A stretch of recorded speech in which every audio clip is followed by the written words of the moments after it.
Magandang hapon po sa ating lahat. This budget hearing is resumed. Committee Secretary, please acknowledge the resource persons and members present. Good afternoon. The House Committee on Appropriations would Magandang like hapon to po sa acknowledge ating the lahat. following resource This budget persons. hearing is resumed. Guests from the DNR, headed by its Committee Secretary, Secretary, please Rafael acknowledge the Lutilla. resource persons and members present.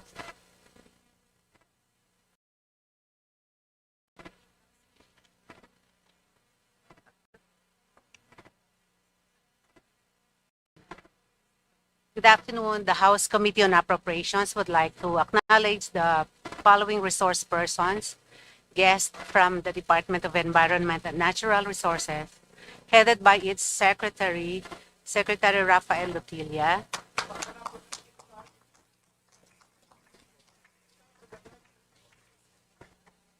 Its Head Executive Assistant Marlene Vigafria.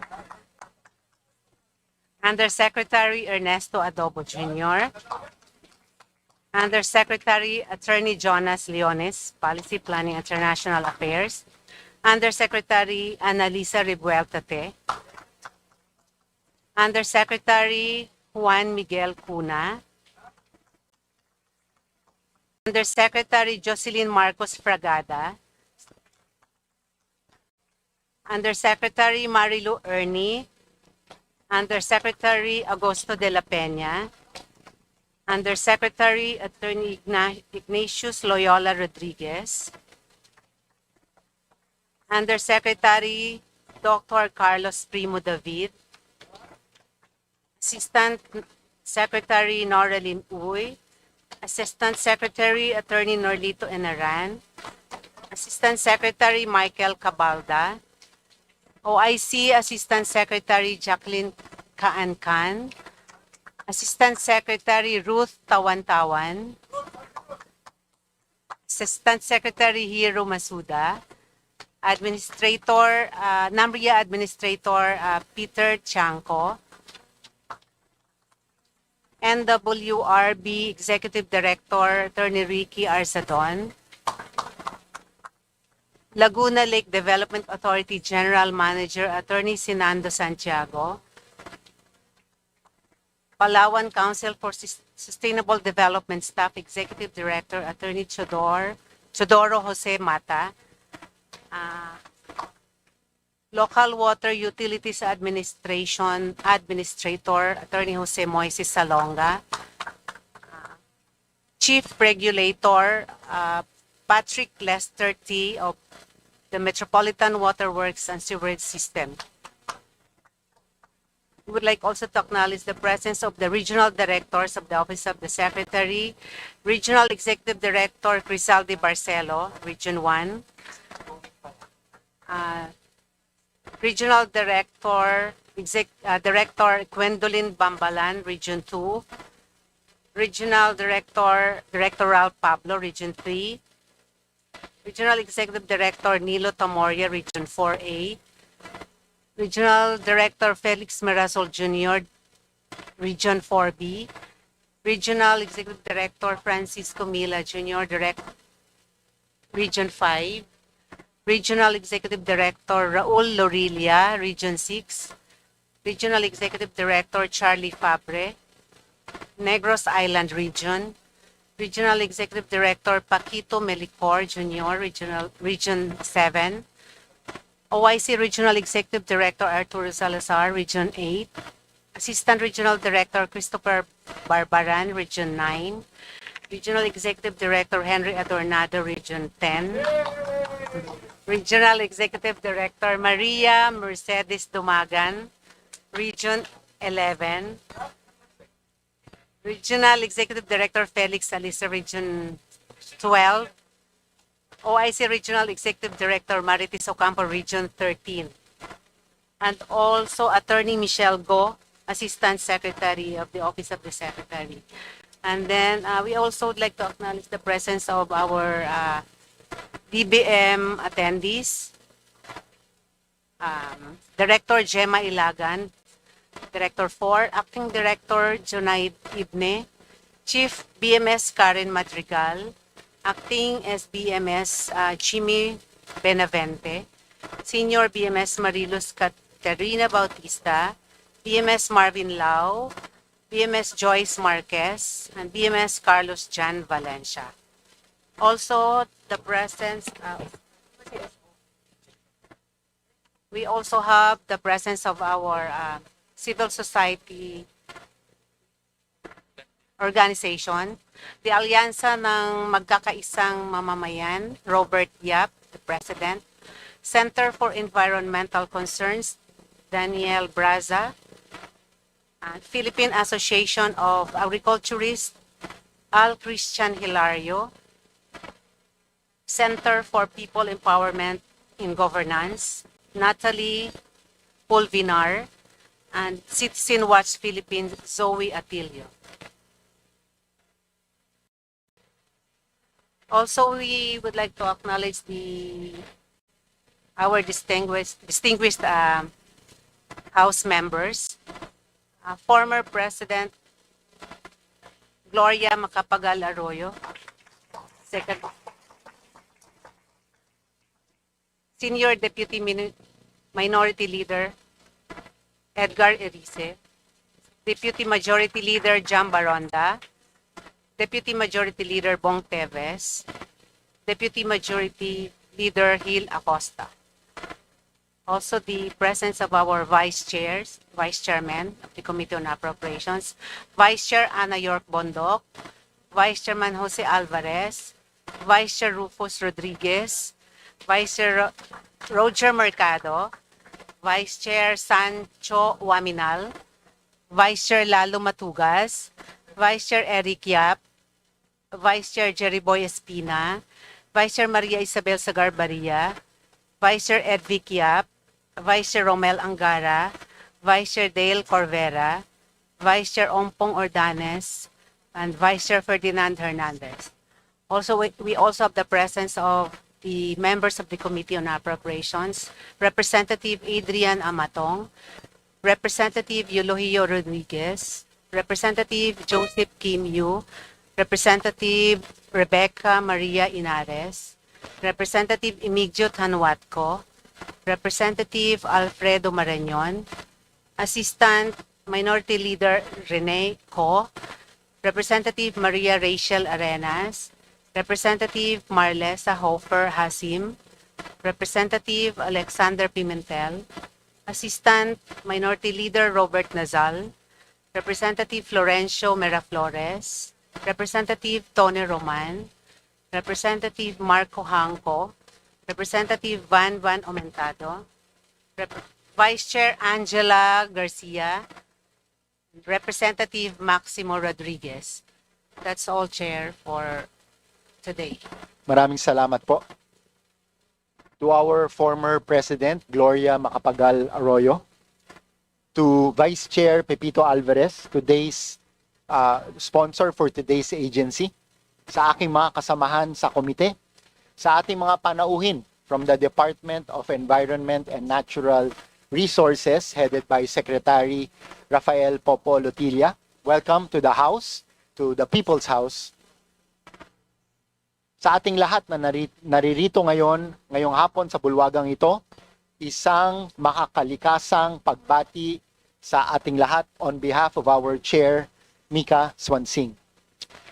Sa harap ng lumalalang epekto ng pagbabago ng klima at patuloy na banta sa ating kalikasan, mahalaga ang pagdinig na ito.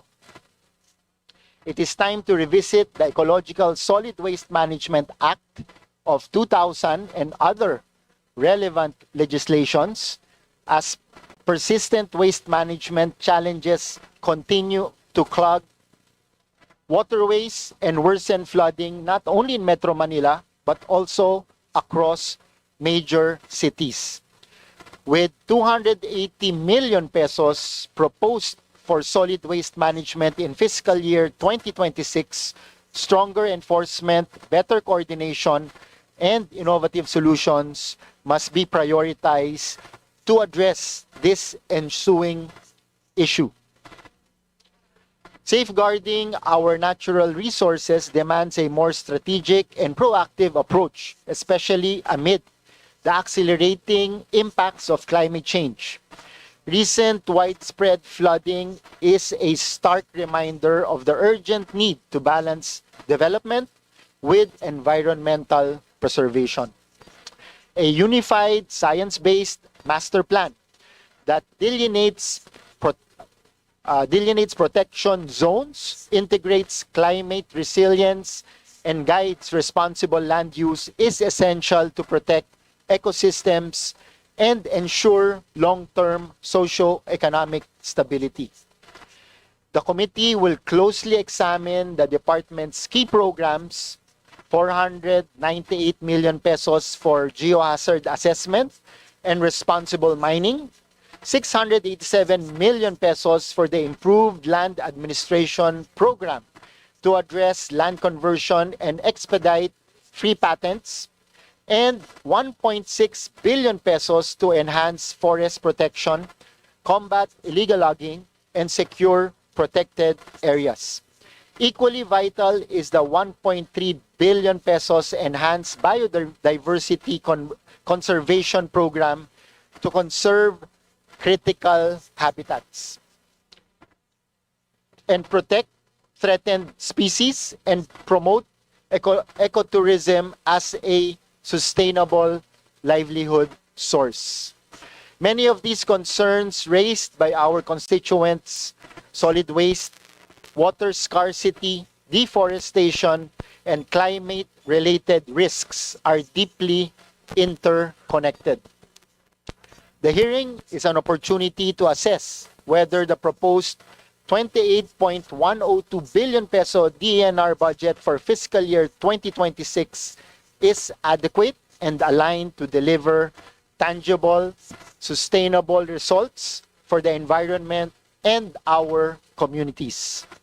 Under the leadership of Secretary Rafael P.M. Lutilla, this committee expects clear commitments backed by measurable action. We call upon the department to uphold its mandate with accountability, enforce environmental laws with resolve, and deliver programs that will protect our natural resources today and ensure a resilient future for generations to come. Maraming salamat po, and again, welcome to the House of the People. Having said that, I will now, before the opening remarks of the good secretary and the presentation of the DNR, I will now turn over the chair to the able hands of our sponsor for the department. I now recognize Vice Chair Pepito Alvarez. Maraming salamat po. Thank you, Senior Vice Chair. For the benefit of everyone, after the presentation of Secretary Lutilla, the committee invites a question from the members, particularly the utilization of the previous year's budget and the proposed allocation for 2026. As part of the House commitment to greater transparency in the budget process and in line with the current leadership initiative in the Committee on Appropriations to foster a more participatory budget process, we shall read questions submitted by civil society organizations, and after all members have propounded their questions to the agency. Secretary Lutilla and his team are requested to provide the necessary clarification to respond directly to the issues at hand, to ensure that this committee and the public following the proceeding are fully informed of the anticipated impact of the proposed budget of the DNR and its attached agencies and corporations. May I remind our distinguished colleagues that each member is allowed 5 minutes for questioning or interpellation, excluding the response of the resource persons. When you hear the first bell, it indicates that you have 30 seconds, left to conclude your questions. The second bell signifies your lapse of time allotted. In accordance with the long-standing respected tradition of the House, to accord preferential treatment to the minority members, followed by the independent and majority members in an alternating manner. The chair now recognizes, the chair now, no, sorry. No, the chair now recognizes Secretary Lotelia to present his presentation. Thank you, Mr. Vice Chair Jose Alvarez, the Senior Vice Chairperson, Congressman Garcia, former President Gloria Macapagal Arroyo, distinguished members of the committee, isang makakalikasang pagbati sa inyong lahat. The sustainable management of environment and natural resources is a fundamental requirement for lasting social and economic development. But as the Vice Chairperson has summarized, our natural environment is under unprecedented pressure as a result of worsening pollution, biodiversity loss, and climate change. As our population grows, so does the demand for food, water, safe settlements, and livelihoods.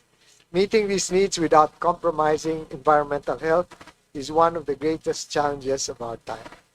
For year 2026, the DNR is respectfully requesting a total budget of 28.102 billion pesos in order to fulfill its mandate in implementing programs, projects, and activities to address the most crucial local, national, and global environmental threats.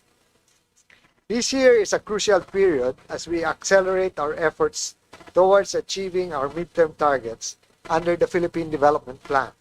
The DNR is committed to strategically channeling our resources towards the most impactful interventions, those that will drive inclusive socio-economic growth while safeguarding our environment and natural resources.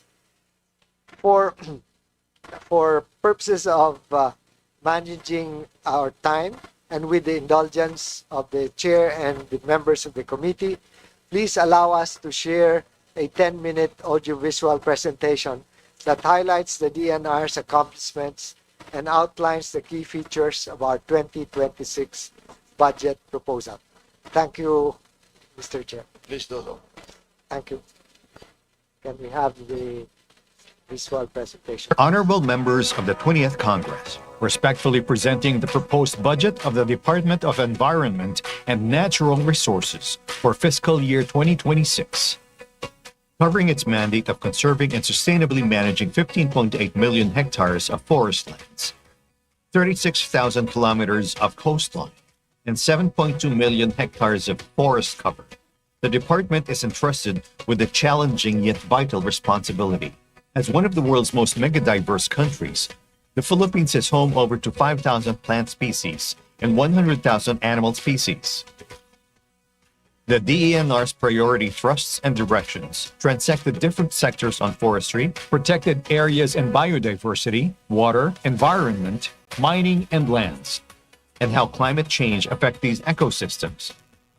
Policy formulation and program implementation are aligned with the National Adaptation Plan to address the vulnerabilities of these sectors. In line with the Philippine Ecosystem and Natural Capital Accounting System Act, the DENR developed site-specific ecosystem accounts for pilot areas with the National Natural Resources Geospatial Database, providing in-depth analysis and modeling of environmental data towards developing NCA information system. For protected area development and management, drones and other equipment were acquired to support monitoring and enforcement, including operationalization of protected area management offices. Urban green space inventories and assessments were carried out. Around 1.63 billion pesos was generated from operations in protected areas. The Philippine Biodiversity Strategy and Action Plan was adopted.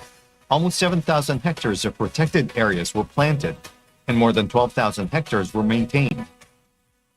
For 2026, at least 10,000 hectares of denuded areas will be assessed for restoration, and 120 protected areas will be monitored, while assessment of tenurial instruments will continue. For the management of coastal and marine resources and areas, we continue to strengthen the existing marine protected area network and support coastal communities through biodiversity-friendly enterprises and look forward to sustaining and scaling up our activities in 2026 to strengthen ocean environment's policy and governance. Relative to the protection and conservation of wildlife, continuing strengthening of habitat restoration, captive breeding, and wildlife law enforcement are being implemented to improve the status of threatened species. Conservation plans were developed for 5 key species with over 124,000 hectares of Tamarao habitat placed under protection. For 2026, 12 critical habitats will be managed, while 70 wildlife rescue centers will be maintained. For the Palawan Council for Sustainable Development, activities include the issuance of strategic environmental plan clearance, certifications for environmentally critical areas network zoning, wildlife-related permits, and updating of municipal econ maps, including population studies of threatened and economically important species. On forest and watershed management, more than 20,000 hectares of denuded lands were reforested with 11 million seedlings. 66,000 individuals were provided with jobs under the National Greening Program. 121 small water impounding systems were built to support upland farmers. For 2026, at least 17,000 hectares are targeted to be planted and 55,000 hectares to be protected and maintained. Approximately 1.2 million hectares of forest lands were identified for investments for grazing, energy, and other related projects. On intensified forest protection and illegal logging hotspots were reduced from 18 in 2021 to 7 in 2024. For 2026, we will strengthen capacities of our forest protection personnel and intensify our forest monitoring and patrolling capabilities. For land administration and management, 55,000 residential and agricultural free patents to qualified beneficiaries, 1,031 special patents to government agencies and other instrumentalities, including 585 school sites, were issued. For 2026, over 17,000 additional land tenure instruments will be issued. On foreshore area management, delineation, and profiling of 17 barangays in regions 1, 3, and 5, covering 637.86 hectares, were completed. Foreshore revenue collection and monitoring system will be improved in 2026. Relative to integrated water source management, a project for alternative water source development through subsurface flow was initiated, with implementation targeted in 7 water districts or barangays in 2026. Desalination systems and freshwater filtration systems were installed. These will be expanded to 36 small barangays in 2026. Establishment of 10 groundwater monitoring wells and 9 aquifer recharge facilities will be expanded to different areas in 2026. For the Climate Change and Resiliency Program, LGUs in 18 climate vulnerable provinces are being capacitated on climate risk analytics and development of investment portfolio for risk resilience to drive climate action and reduce losses and damages.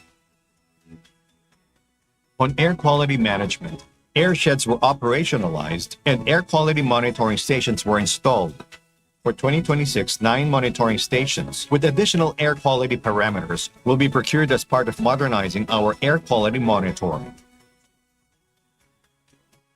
83 water bodies were already classified to improve water quality management. Water quality monitoring in 4 green economy model sites showed compliance with the water quality standards for recreation activities. Monitoring of 343 priority water bodies will be pursued in 2026. The continuing rehabilitation of the Manila Bay under the Mandamus ruling of 2008 involves strengthening of monitoring of water quality parameters in 58 sampling stations, operating 4 sewage treatment plants, and constructing 2 additional STPs in Baywalk and Maypaho in 2026. Through these initiatives, reports indicate a significant reduction in fecal coliform levels at bathing beaches, dropping by 94.87% in the second quarter of 2025 from 2019 level.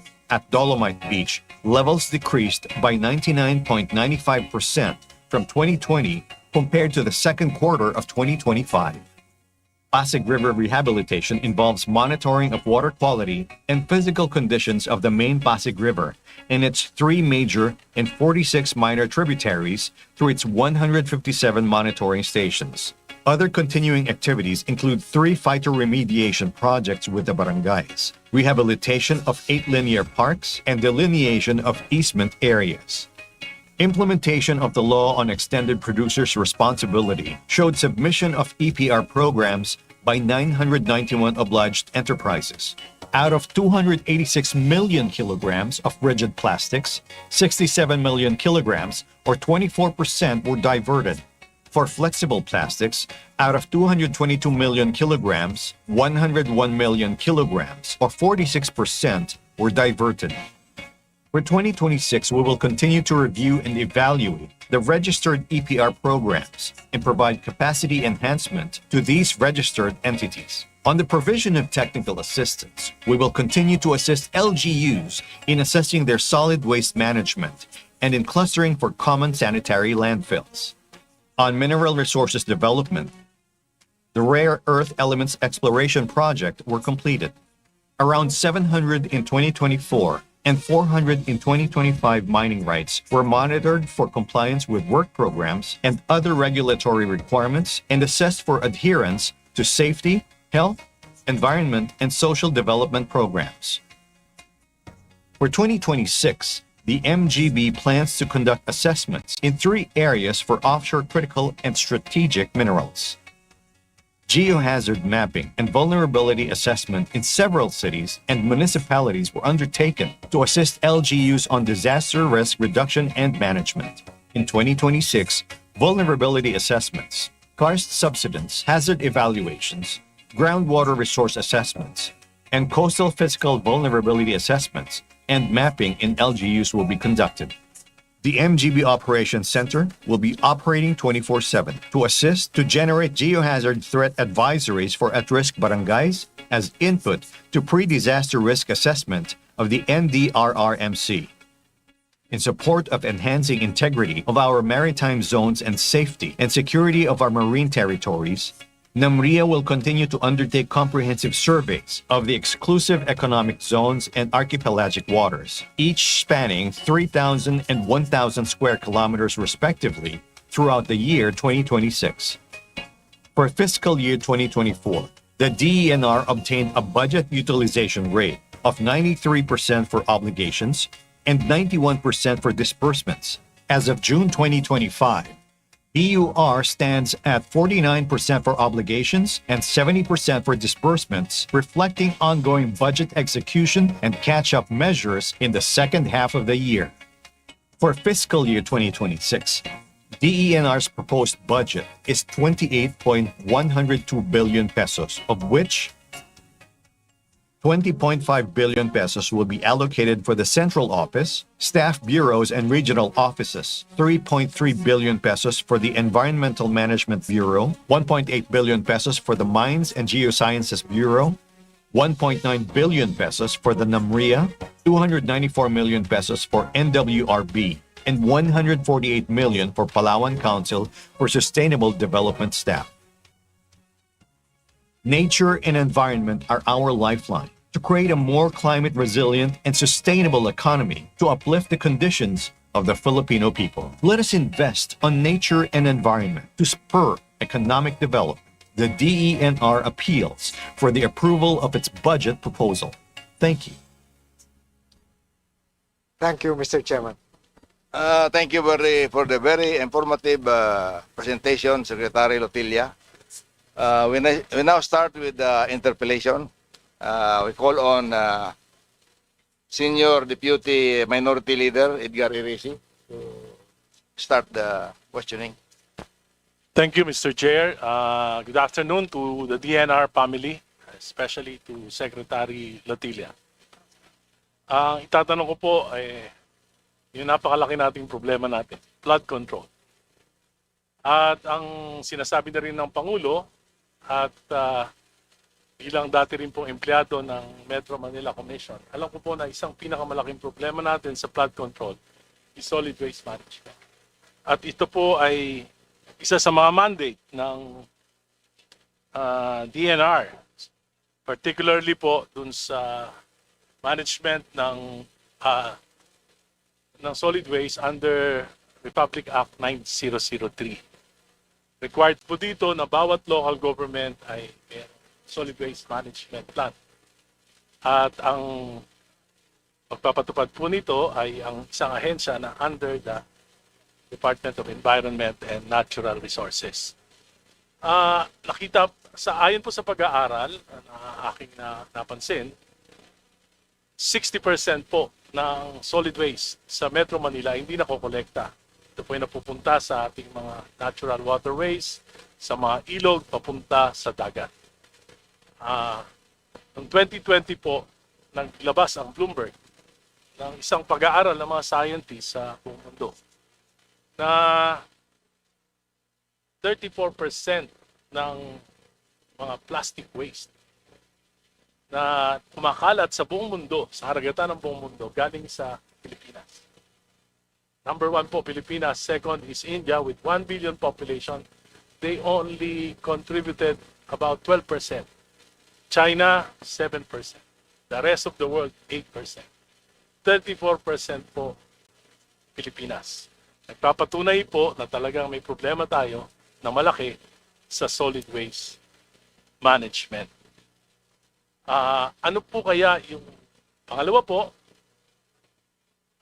para sabay-sabay na ninyong masagot, meron po tayong dalawa lamang na tapunan, disposal sites sa Metro Manila. One is the Botas na nagsara na. The other one is in Montalban, San Mateo. 19 hectares po ito, malapit sa Lamesa Dam. Hindi na pwede mag-expand. Pero for the past 20 years, ito pa rin ang tinatapunan. Yung pong ilog, inilipat nila. Inilipat nila yung ilog. To accommodate more waste, mismo yung natural waterway, inilipat ng dam site operator, who is a private dam site operator. Pagkatapos po, hindi mapuno-puno.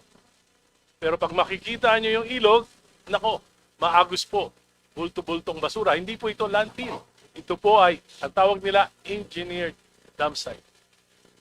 Bulto-bulto pong basura papunta sa Manggahan, papunta po sa Laguna Divide. Kaya kung makikita nyo siguro, yung tubig sa Laguna Divide na pinagkukunan ng pagkain natin ay napakamarumi na po. Dahil isa po sa contributor nito ay ang landfill na ito. So, may I just be clarified yung compliances po nung dam site na ito sa ECC na nag-grant ng DNR. Salamat po. Thank you, Chair. As far as the solid waste management plans for Metro Manila, the Congressman is correct that there are uncollected garbage. And may I ask Assistant Secretary Jackie Can, who is supervising the Environment Management Bureau, to respond in detail, please. Assistant Secretary, please go ahead. Thank you, Mr. Chair. Thank you, sir. So, relative to the question of the Honorable Congressman po, if we are referring to the San Mateo landfill, yes, ito po yung isa sa tinatapunan ng basura po from Metro Manila. And based on a record po, meron siya pong 40 hectares na area po nung with ECC. And then, nung tinitingnan po namin yung record, meron pa siyang natitirang lifespan na 10 years. Basta po in-implement accordingly yung compaction, yung tamang proseso po na paglatag ng basura. And based on the ECC compliance po, so far sa conditions po na provided under the ECC, nako-comply naman po nung proponent yung mga conditions na nakalatag to safeguard po yung environmental impact of the operations. When it comes to ano po naman yung discharge, meaning the effluent po from the leachate after it is being treated, I would just like to highlight po that it is an area na within the, ang pagwater po, it is the Laguna, the LLDA who issues the discharge permit, while the ECC is issued by the DNR EMB, Environmental Management Bureau. Pagdating po sa water, yung pag-ano ng ambient water as well as the effluent po ng kanilang STP, ang nagkumukuha po ng datos ay ang Laguna Lake po. Although I close coordination po with our PEMU, we have a PEMU, Provincial Environmental Monitoring Unit in Rizal, under po ng Calabarzon Region, nagko-coordinate po with the LLDA. And I've talked kanina po with the Technical Division Chief of the Laguna Lake, Mr. Secretary, Mr. Chair. Pagdating po sa water quality result po, nag-conduct po sila latest, I don't know lang the date and the figure that they have after the analysis of the water samples po, Mr. Chair. Go ahead. What's the result of the water analysis? LLDA.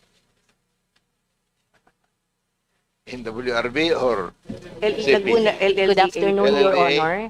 LLDA, you may respond. Yes, Your Honor.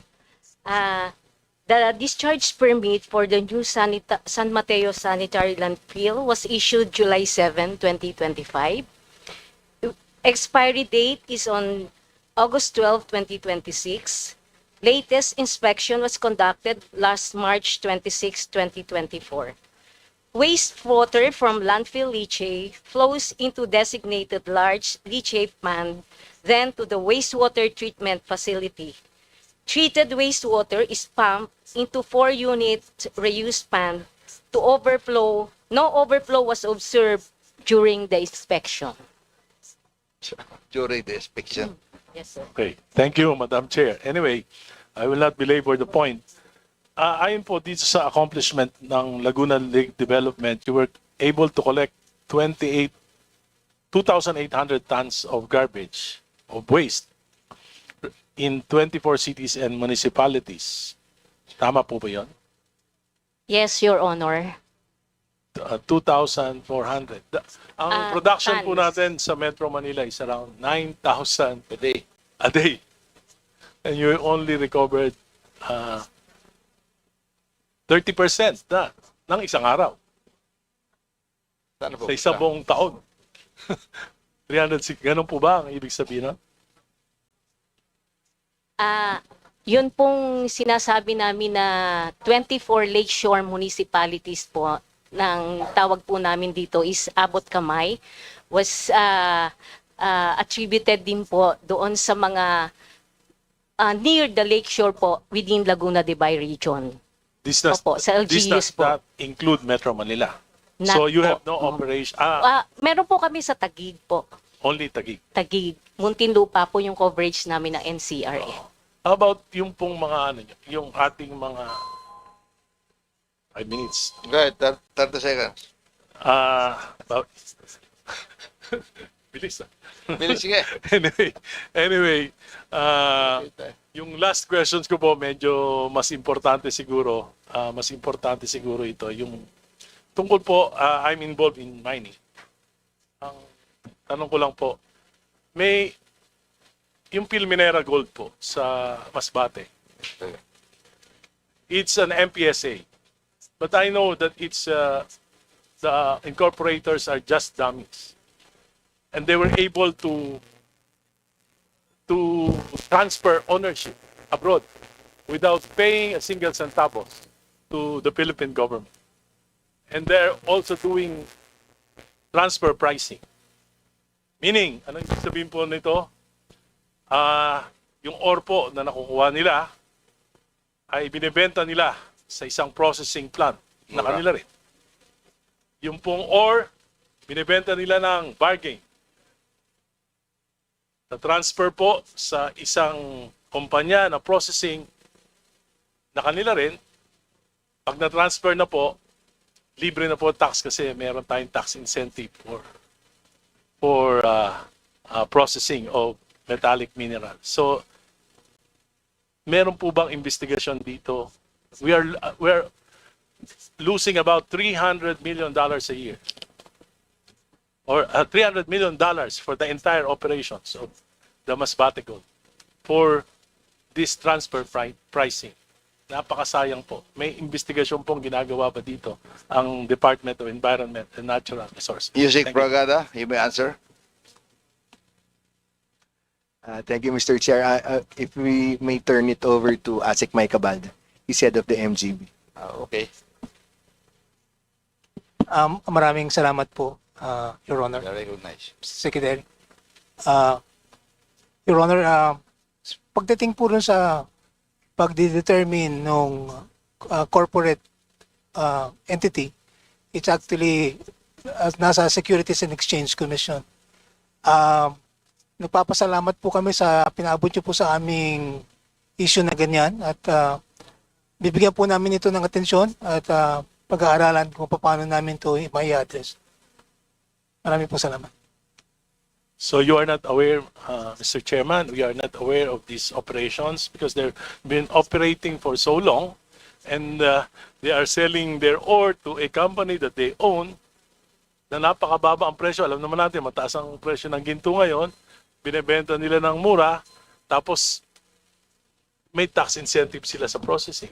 Mukhang hindi nga nila alam. So, kung mamarapatin, siguro isulat na lang yung reply kasi medyo mahaba-haba yan. Salamat po. Thank you. Thank you, Mr. Chair. Next on the list is Rep. Ana Bundok. Are you here? Yes, ma'am. You are recognized.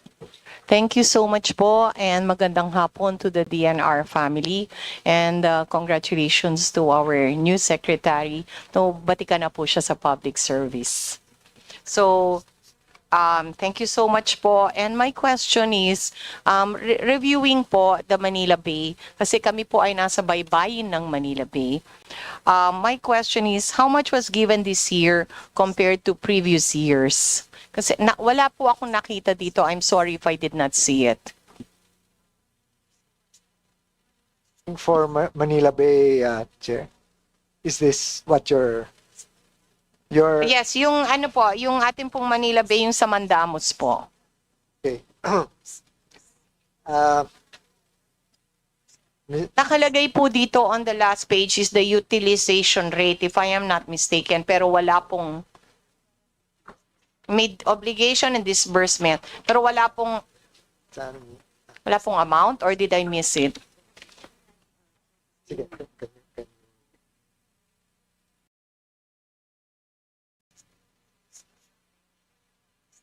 If I may, Mr. Chair.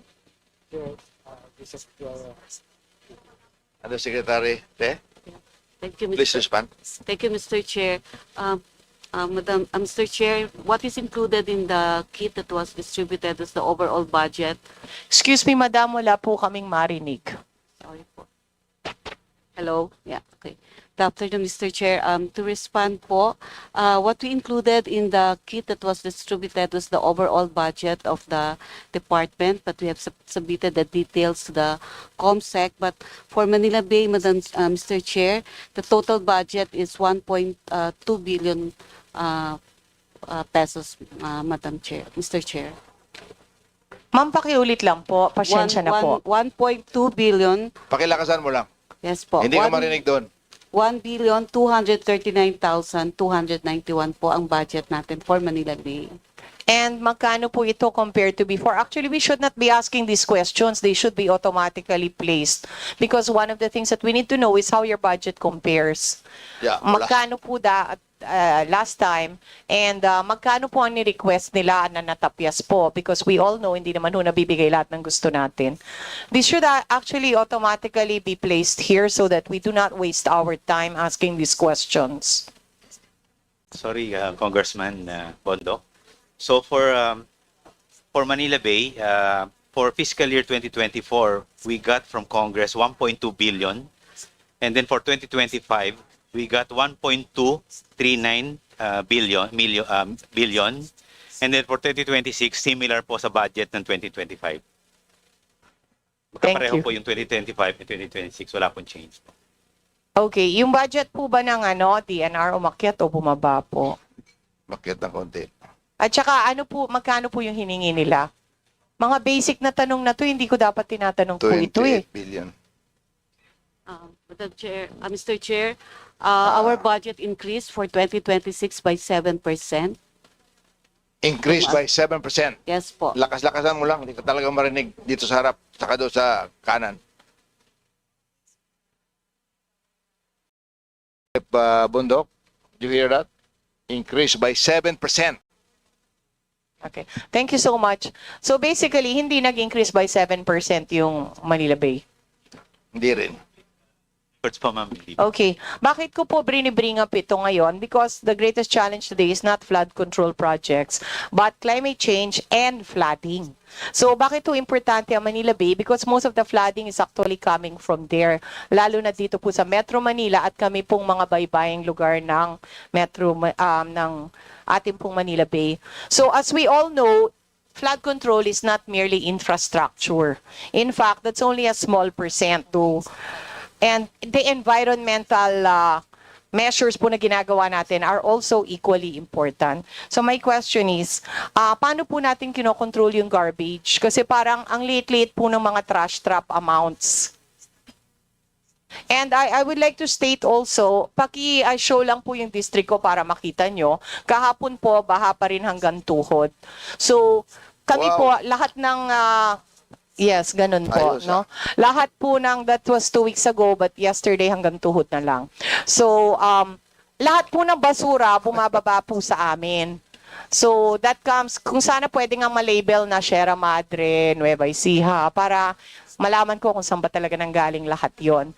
What are we doing? Kasi po, napakaliit lang po ng magagawa ng trash traps. And embudo po kami. We are the lowest of the low. So, nababara po lahat ng basura doon. Sec, may respond? Mr. Chair, may I request you, Sec David, to explain the water management and in relation to flooding. Using the bid, you are recognized. Thank you, Mr. Chair. Salamat, Kong Ana York. The DNR believes in a more holistic strategy to flood control. Parte lang ang management ng basura. It's part of the problem, but we espouse a flood control program that is not only centered in infrastructure. It has to happen at the very upstream, watershed protection, impoundment of water for future use or use during the dry season, clear our waterways instead of blocking and diverting, and proper land use planning in the downstream areas. Thank you so much. May we ask for a commitment for a better garbage protection po sa lugar namin? Kasi kami na po yung talagang embudo. Yeah, we will definitely attend to that, Madam Congresswoman. But I just want to stress the importance of on the infrastructure side for the flood control. So the greater coordination with the Department of Public Works is important because the river basin development program has to be followed. So we're definitely going to work on that. Salamat po. Rest assured, naka-FS po lahat ng ginagawa namin. Again, how about mangrove reforestation? Wala po talagang kaming budget for mangroves. But we know that this is one of the most important flood controls and we have zero budget po for mangroves. Paano po yun?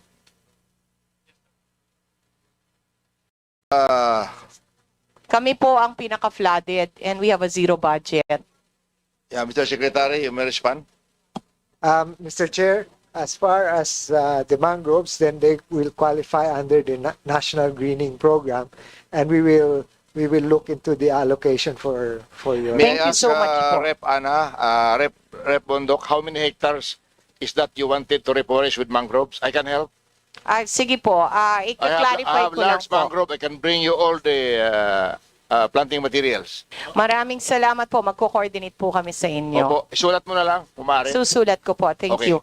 That's And very lastly, yung ECC po ng Bulacan Airport, I requested to be included in the ECC of the Bulacan Airport because nagkamali po sila sa pangalan na Bulacan. Bulacan lang po yung tiningnan sa ECC. But we are only 5 minutes from there. So may we please be included as a Coletilla?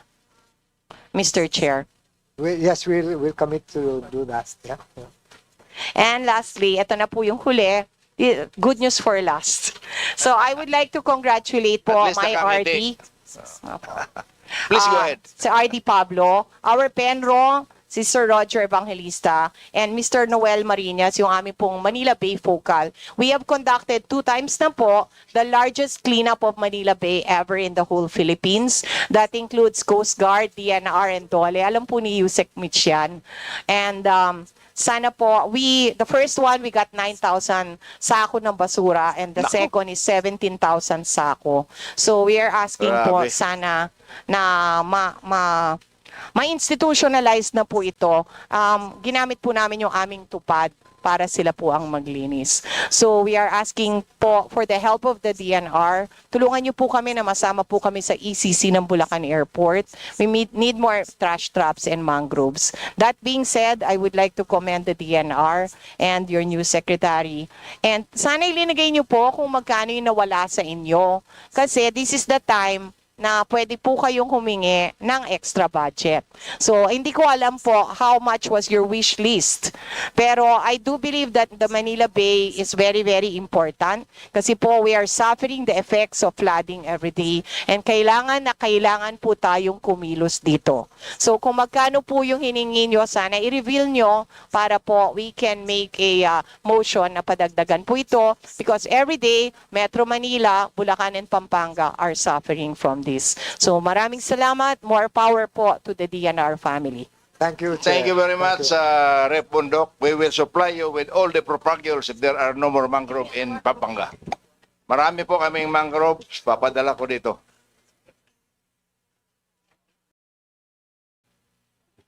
Next would be from the minority, Assistant Minority Leader, Renico. Here. You have the floor, ma'am. Thank you, Mr. Chair, and good afternoon po to the Department of Environment and Natural Resources. Siguro gusto ko lang i-open yung questions ko with una, ang kabataan ay aware sa climate crisis and we take seriously yung kinabukasan namin na dehado dahil sa patuloy na paglala ng mga bagyo pero hindi po responsive yung budget doon sa pangangailangan ng taong bayan. Rather than focus on climate solutions, ang natag po na budget in relation doon sa climate fund ng gobyerno or rather climate change expenditure tagging, 70% of this is with the DPWH, no? And a lot of this would be tagged as flood control projects and the like. And ngayon, right now, no, sinisiwalat natin yung pinakamalaking scandal kung saan tong mga bilyones ay hindi naman po talaga nagmamaterialize. They're ghost projects, they're substandard projects. Meanwhile, the DENR budget is 28 billion pesos. Very small compared sa lahat ng napocket ngayon with flood control. But bahagi din po ng gawain namin is gusto naming ma-ensure na lahat ng pondo, any funding, any expenditure na lalabas ay gusto naming directly redounding to the benefit of the people, to the communities that most need it. Ayaw po namin na pumunta ito sa any private contracting enterprise. Ayaw namin pumunta ito sa any foreign entity, primarily. No? And that's why we'd like to ask these important questions po. In relation po siguro sa flooding, I'd like to ask, anong percentage po ng mining applications, operations, and contracts are under review renewed or newly approved that are in watershed or protected areas. This is critical dahil po flooding is more rampant. Merong 2 flooding events this past months lang, no? And we'd like to see kung ano yung connection nito doon sa watersheds, kung ano yung nangyayari po dito, and if may effect po ba yung mga mining applications. Is this answer readily available po ba, Mr. Chair? Mr. Chairman, Mr. Secretary, you may respond. we can provide the information later if this involves an overlay of the critical watersheds with the mining areas. Okay. We'll provide Would to it- the committee. Would that be all right if we just put it in writing? Kasi wala sila ngayon eh. Yes po, it would be all right, Mr. Chair, but we'd like I'll get it and transmit it to you as soon as I receive it. Okay, thank you, Mr. Chair. But something that we'd like to put forward in alarm, no, ay dahil may reports po tayong nakakita na may mga mining operations near Sierra Madre.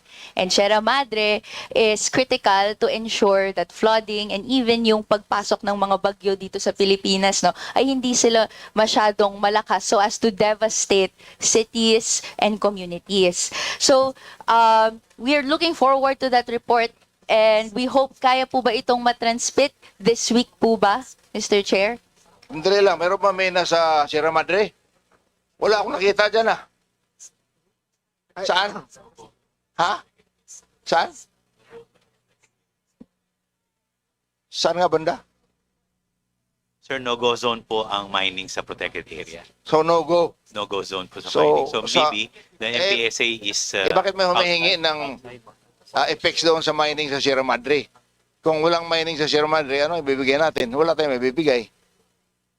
The Secretary? Mr. Chair, definitely with respect to protected areas, there are no-go zones for Mining. For mining. Yan ang alam But, ko. yes, so I think the So what can reference we give the... is to areas outside of the protected areas with standing forests that might be affected by some mining. Yun. Yeah. Meron. Outside the Sierra Madre. Protection zone. Outside of the protected areas. Okay. So if there is existing mining claims there or existing operating mining operations, can you please write it down? At saka anong We will. impact noon sa flooding na hinihingi ng ating good congressman from... Thank you, Mr. Chair. And siguro kahit if they're not in the protected zones, if they are nearby these protected zones, we'd like a copy po ng report kung saan po yung mga bago o na-renew or under review na mga mining applications, operations, and contracts po, Mr. Chair. Yes, Mr. Chairman. Applications and operations. Ha? Yes. Okay. Thank you, Mr. Chair. Anything else? We'd like to ask po because lahat to ay lumalabas po in relation din naman sa mining. Meron naman din po tayong next line of questions in relation to reclamation, no? Dahil nga po sa positioning ng kung asaan yung mga reclaimed areas, it has a possible effect kung paano po lumalabas yung tubig sa ating mga, hindi lang urban areas, pero in communities that are under sea level or so. Actually, we are aware po no, doon sa Supreme Court's continuing mandamos requiring DNR, other agencies to rehabilitate, preserve, and restore Manila Bay for the benefit of present and future generations. May I ask po kung saan napupunta yung 1.24 billion tag for Manila Bay Coastal Management Strategy? So reclamation and what happened to the fund for coastal rehab? So the Secretary? Mr. Chairman, we have the amounts for the sector, please. The effects of the present reclamation in Manila Bay and the fund that was provided for the rehabilitation of Manila Bay. What happened? Okay, Tama thank ba? you. Yes po, Mr. Chair.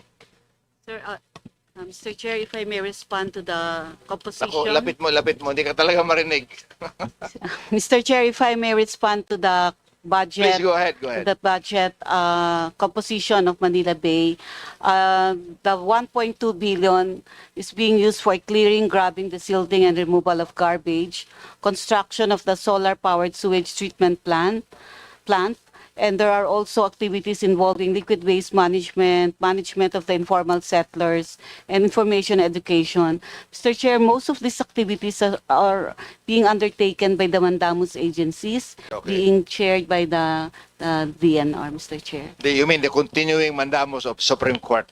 Yes. If the good colleague would like to get a copy of the... Yes po, we'd like to Yeah, see please. po kung ano na po Submit mo yung na lang sa committee budget namin. report. And bigyan namin ng kopya yung aming rep from Yes po. Bayan. And siguro last question, because I am aware that I have limited time, siguro second round na lang yung next. In relation naman po sa paggamit ng, yung delivery of services for water, no? We are aware that may report na po yung LUA in relation po doon sa pag-handle ng Prime Water of its delivery of its services. Can the representation and the committee members be furnished a copy of that report na sinabi po ni President Marcos Jr. No, that is already available and he has read it na po. So, Mr. Secretary, can we expect a copy? I don't have to answer it because Mr. Chair, humihingi our lang ng copy ng result eh. Yes. So Lua is committed to provide that. Can you do that? Mr. Chair, yes. Thank you very much. Next would be Rep. Adrian Pamatong. Are you here? Yes, sir. Thank you very much, Mr. Chair, to Secretary Lutilia and to the entire DNR family. Magandang hapon po sa inyong lahat. Ano lang po, meron lang akong matagal na itong pabalik-balik na problema dun sa amin. Ano ba yung relationship niyo with DAR? Kasi marami kaming mga activities na involving may mga dispute kung ano-ano. Pagkasamang DAR at saka dinner, laging nag-aaway. Maybe we can give you an update later on this, sige po. Mr. Congressman. We will try to identify what is the overlap that we're trying to resolve here and we'll address it. Siguro po, more than sa akin, siguro mas magandang upuan nyo ng DAR kasi naintindihan ko naman, ang nasa kasama kasi sa performance evaluation nila is kailangan mamigay sila ng lupa. Tapos sa inyo naman is kailangan protektahan natin na manatili sa, lalo na pag forest area. Pero somehow kailangan ng common ground para minsan kasi maraming mga dapat pag-usapan. Hindi na pag-usapan kasi nag-aaway na yung dalawa eh. Dun sa ground. So, di ba? May NGO pa. Ay, papangatlo yung LGU, tapos basta maraming grupo. Pero sana po, total pareho naman tayong nasa gobyerno, sana po may mga issues na pwede nating masettle sa top level para pagdating sa baba, wala na mga unnecessary na mga... Ang hirap magkaroon ng, ng discussion na kasamang dalawang grupo na hindi nag-aaway. Naintindihan ko yung passion ng mga tao nyo sa baba, tsaka passion din ng mga tao sa baba ng DAR, pero minsan it gets the way of having a productive discussion eh. So yun lang po sana yung pakiusap ko kasi lalo na sa area ko maraming areas doon na sakop ng DNR at saka ng DAR para mas smooth yung mga usapan. Tapos pangalawa po, Secretary, sana mas maging aggressive tayo sa ating mangrove rehab program. Kasi lalo na ngayon, mainit yung usapin ng flood control. Di ba nga natural, naman yon, flood control mechanism naman yung pagkakaroon ng healthy na mangrove area. Lalo na sa amin sa area ng Mindanao. So nakausap ko na po si Red, nag-uusap-usap kami na we will join hands sa pagandahin yung mangrove area natin, pati yung forest area natin. Hingi lang kami ng suporta sa national kasi para mas maging successful ang aming mga programa doon. Yun lang po. Sana maging successful kayo sa mga endeavors nyo kasi pag pinag-uusapan ng development, unang nagiging sacrifice yung environment. Sana we keep a delicate balance between developing our areas and keeping our environment healthy so that our development will be sustainable po. Maraming salamat po. Thank you very much, Rep. Pamatong. And I hope the good secretary noted the manifestation of our good congressman. Yes, Mr. Chair. Thank you. And I just go back to Rep. Bundok. Yung sinasabi niya na nag-flooding doon, na mayroong fresh water, hindi natin pwede reforest na mangrove forest yun. Dahil mamamatay ang forest doon sa fresh water. Yes, that's right. Kailangan lang seawater ang mangrove. Then we will give help all the propagators from Palawan if she needs it. Kung wala na makunan dyan sa Pampanga. Thank you, Mr. Chair. From the minority, Assistant Minority Leader, Robert Nasal. Are you here? Ha? Wala. Wala. Then majority na tayo. Next minority would be Rape Dada Ismula. Are you here? Sure. Yes, Mr. Chair. Assalamualaikum. Magandang tanghali po sa inyo. Alaikum salam. Please go ahead. Yeah, thank you, Mr. Chair. Magandang tanghali po sa ating DNR family and to my colleagues. Good afternoon. May mga few questions po ako and most likely aabutin ito ng second round. Okay lang. Anyway, I will give you all the leeway. thank you. Ang DNR po ang pangunahing ahensya na nag-enforce at implement ng mga pulisiyang pangkalikasan. Ibig sabihin nito, may decisive kayo na role sa estado ng ating mga natural resources na nakapaloob sa mga indigenous cultural communities at ancestral domain. Nakakabahala na may mga reports na involved sa may negligence ang DNR sa mga kaso ng development aggression o ang sapilitang pagpapalayas ng ating mga katutubo at pagkasira ng kalikasan kasunod ng pagpasok ng large-scale mining, agrobusiness at logging. Ilan sa mga kaso na ito ay ang quarrying at pagtatayo ng mga resort sa Upper Marikina River Basin Protected Landscape in Rizal Province sa ancestral domain ng mga dumagat remontados. Ang pangalawa naman ay yung large-scale mining operation sa Abra ng Jabel Corporation, Abra Mining Industrial Corporation sa ancestral domain ng mga Bingonan tribe. Ang pangatlo ay ang coffee plantation agrobusiness ng Magsaysay and Sons sa South Cotabato and Sultan Kudarat sa ancestral domain ng Tamasco ng mga Taboli Ubo at Taboli Manobo, Menubo, Dulungan at Teduray. Kayo po ang kalihim ng ahensya na responsable sa governing and supervising ng exploration, development, utilization and conservation of the country's natural resources. Ngunit kayo rin ang nag-i-issue ng mga permits tulad ng Integrated Forest Management Agreements at mining concessions. Tama po ba? Opo.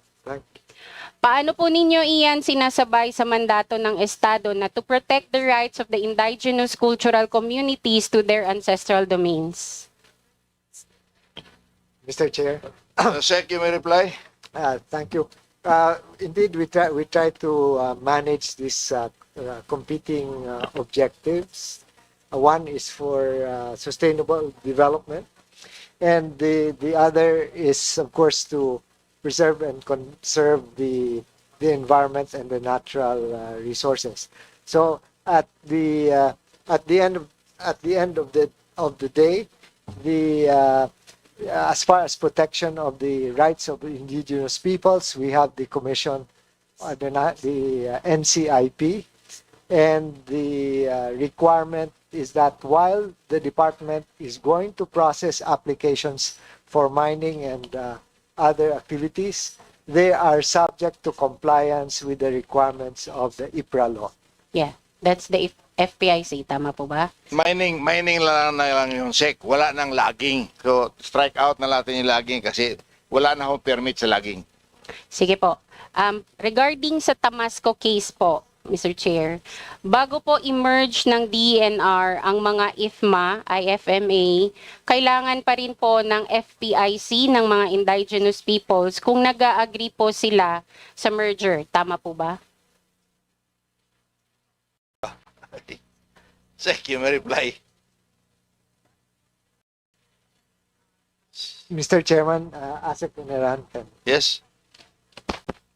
Thank you, Mr. Chair. With the permission of the Honorable Secretary, yung case po ng Tamasco, we're talking about 2 cases pending before the Saan courts ba yan? Saan ba yan? in South Cotabato, sir. Okay. Yeah, there are actually 3 pending cases, 2 before the courts and 1 administratively before the DNR. The one case is pending before RTC of South Cotabato. The other one is with RTC QC. And the administrative case is pending before the DNR. The question there is whether the IFMA of M&S will be cancelled or not. So there have been investigations on this matter, and there is already a recommendation that is pending for review and evaluation by the management. Yes, I am actually aware of that, Mr. Chair. In Okay. fact, magiging follow-up question ko yun. However, gusto ko po munang malaman yung kasagutan ng ating DNR regarding po dun sa naging tanong ko. Ulitin ko po ang naging tanong ko. Bago po emerge ng DNR ang mga IFMA, kailangan pa rin po ng FPIC ng mga indigenous peoples kung nag-agree po sila sa merger. Tama po ba? Yes or no lang po? Sandali. Yung IPMA, ano yung merge sa IPMA? Tanong ko muna. Mr. Chair, there is a process and we have a guidelines on that. In cases of merger of different IFMAs, there are several requirements and tama po si... Different IPMAs. Yes, Mr. Chair. Okay. Yeah. Consolidate IPMAs within tribal settlements? Not necessarily within CADTI areas, but in general, we have a policy on the merger or integration or consolidation of different IFMAs for purposes of economic or for easy management of these areas. You may reply. The answer there, ma'am, is yes. Okay. On this case, Mr. Chair, dalawang IFMA po kasi minerge as once. Ang follow-up questions ko po, kung ganun po, nag-yes po kayo sa tanong ko, bakit po sa Tamasco case, minerge ng DNR ang IFMA number 22 sa IFMA number 18-2007, gayong ang nasabing merger ay lubos na tinututulan ng ating mga kapatid na katutubo? Chair, Director Kabigting will respond. The question on the... Yes, go ahead. Thank you. Mr. Chair, good afternoon po. Yes, Congresswoman, good afternoon. Sa merger po natin dito sa Tamasco case, MNS po was able to produce their FPIC, their certification precondition. So when it was merged po with the other IFMAs po, which were issued prior to the enactment of the IPRA law in 1997, ang ginawa na lang po is yung certification precondition, ma'am, ng MNS po, which is the surviving IFMA among the after the merger, was the certification precondition po for the merged IFMA. Sige po. Hindi pwedeng ipag-merge natin knowing na yung unang IFMA ay mag-e-expire na or nag-expire na ng 2016, tapos minerge ninyo even without the consent of the katutubo, of the communities? Please reply. Sige po, ganito na lang po kung hindi po ninyo masagot. Ito po yung cease and desist order ng NCIP. Yes, ma'am. Ito po yung naging result ng CHR ukol sa findings nila. CSR. At ito naman po yung TEPO or yung naging kasagutan ng korte tungkol po dito sa kasong ito. Nag-order na po. Kumbaga kung sa kanin po yan, luto na po yung kanin. Kailangan na po ninyong patigilin yung operation nila. Ang problema, hindi pa po napapatigil yung operation nila. So ang tanong ko po, can DENR commit ngayon na ipatigil na ang operasyon ng MNS Company under IFMA number 18-2007 dahil sa kawalan ng FPIC?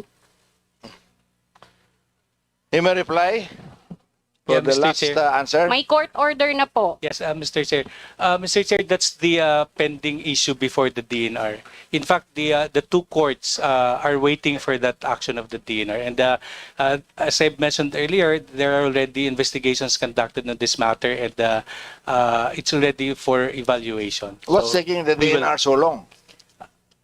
Sir, we're observing the processes provided under our guidelines. After the conduct of investigation, it will be reviewed by the supervising officers, Mr. Chair.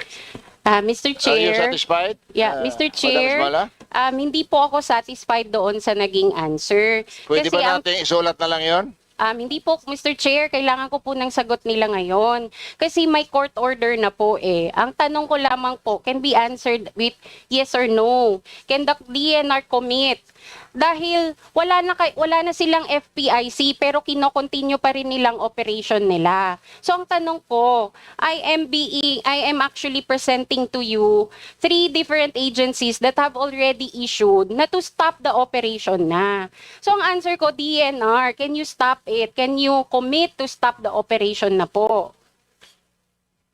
Yes or no Yeah. daw? Yeah, Mr. Chair, the orders of the courts, we have not received those stoppage orders, but in case there are orders, Mr. Chair, we will duly comply with those orders. Yeah. As regards, yes, sir. According to our sources, ikaw po mismo po sir ang nag-issue ng memo na illegal po.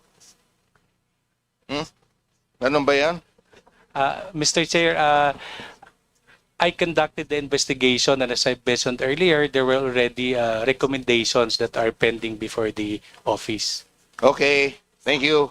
And if there is anything more that the good Congresswoman would like to require the DNR, can you kindly manifest it so that we can Yeah, ask the ang DNR to manifestation- put it yeah. in writing na lang para mahaba? Mr. Chair, ang manifestation ko lamang po is Sige, yung give you 1 minute. makapag-commit po yung DENR natin na to stop the operation of the MNS. Yun lamang po yung gusto kong marinig from them po, Mr. Chair. I don't know if DNR can reply to that. It's within your power to reply or not.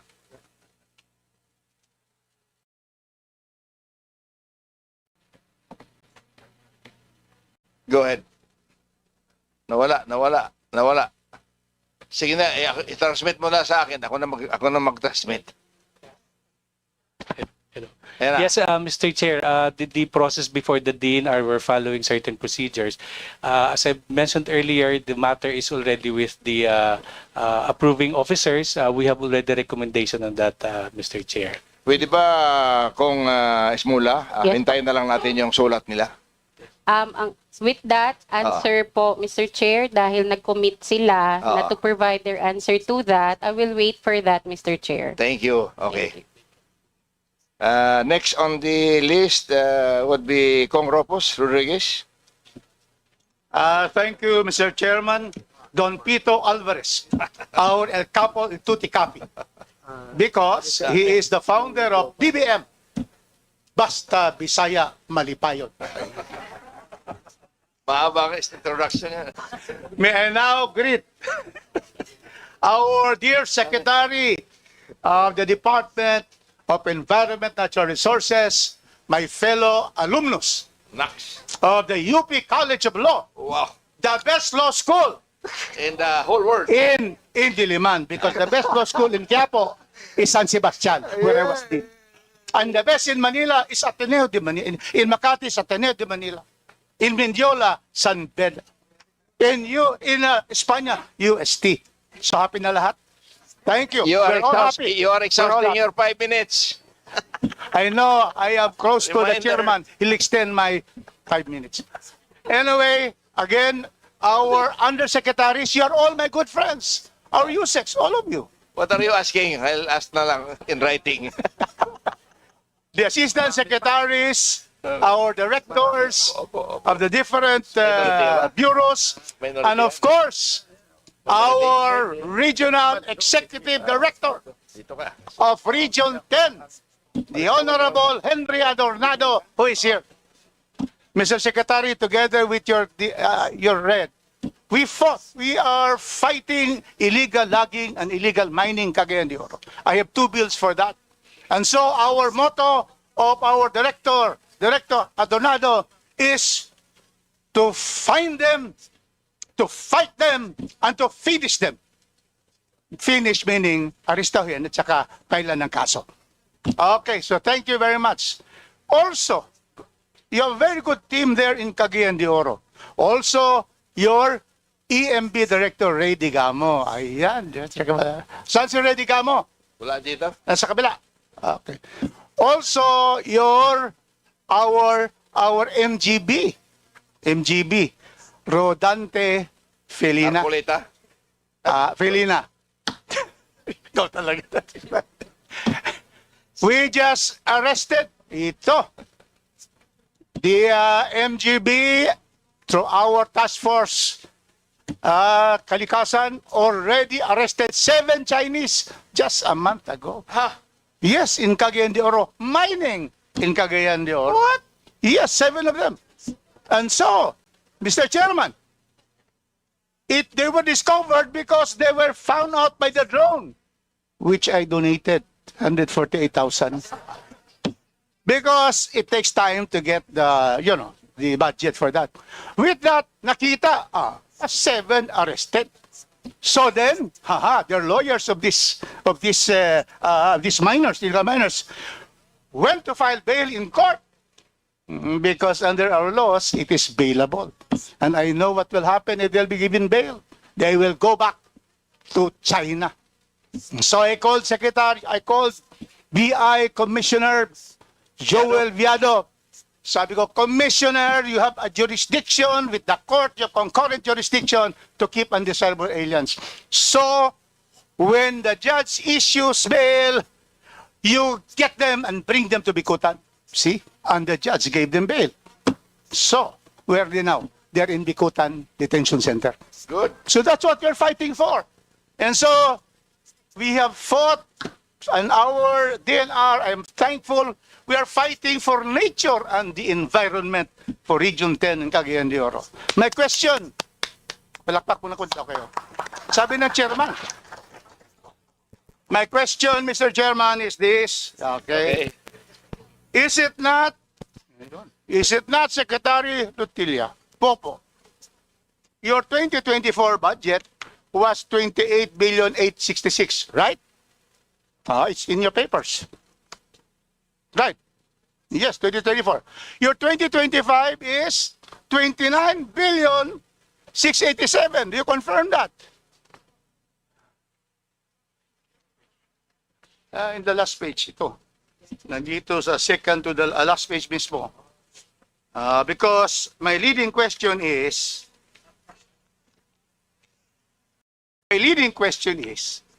this not a reduction? Your present budget, Secretary, is only 28,102,000, lower than 2024 and much lower than 2025. Please answer, if I'm correct. Mr. Chairman, you Secretary will explain, because one of the figures includes the automatic appropriation.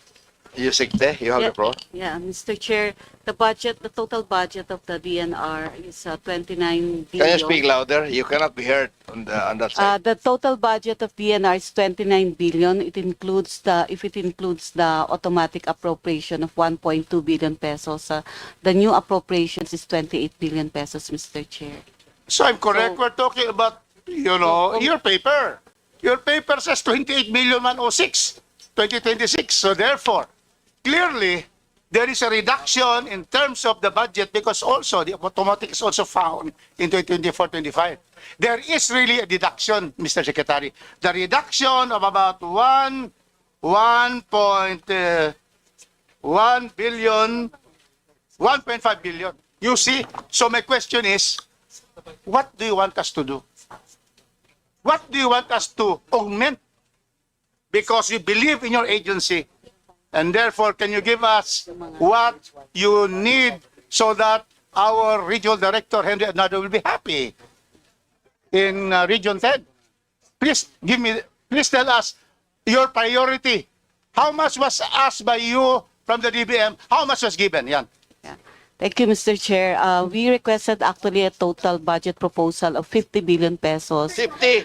Yes, Mr. Chair. And but however, from NEP, there's already an increase of about 2 billion pesos. But the major items, Mr. Chair, that we think we should also consider, number one, the demarcation of legislated protected areas, which is about 81.8 million. The maintenance of the marine science research stations, which we will establish for this year, of about 40 million. The NGB Geohazard Center of 45 million pesos.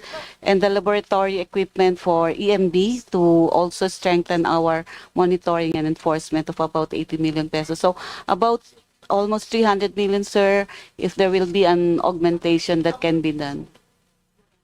Too small to request. Can you add more? Sir, yung 300 million, wala yan. Sir, yung sa NIR operation also. Yes, please opo, continue. The NIR operation is about 79 million din po. Can you submit to the honorable chairperson because he will lead our committee? This, he will defend the budget and work for the additional, and ilan ang total dyan? 400 lang, ano? 379, maliit yan.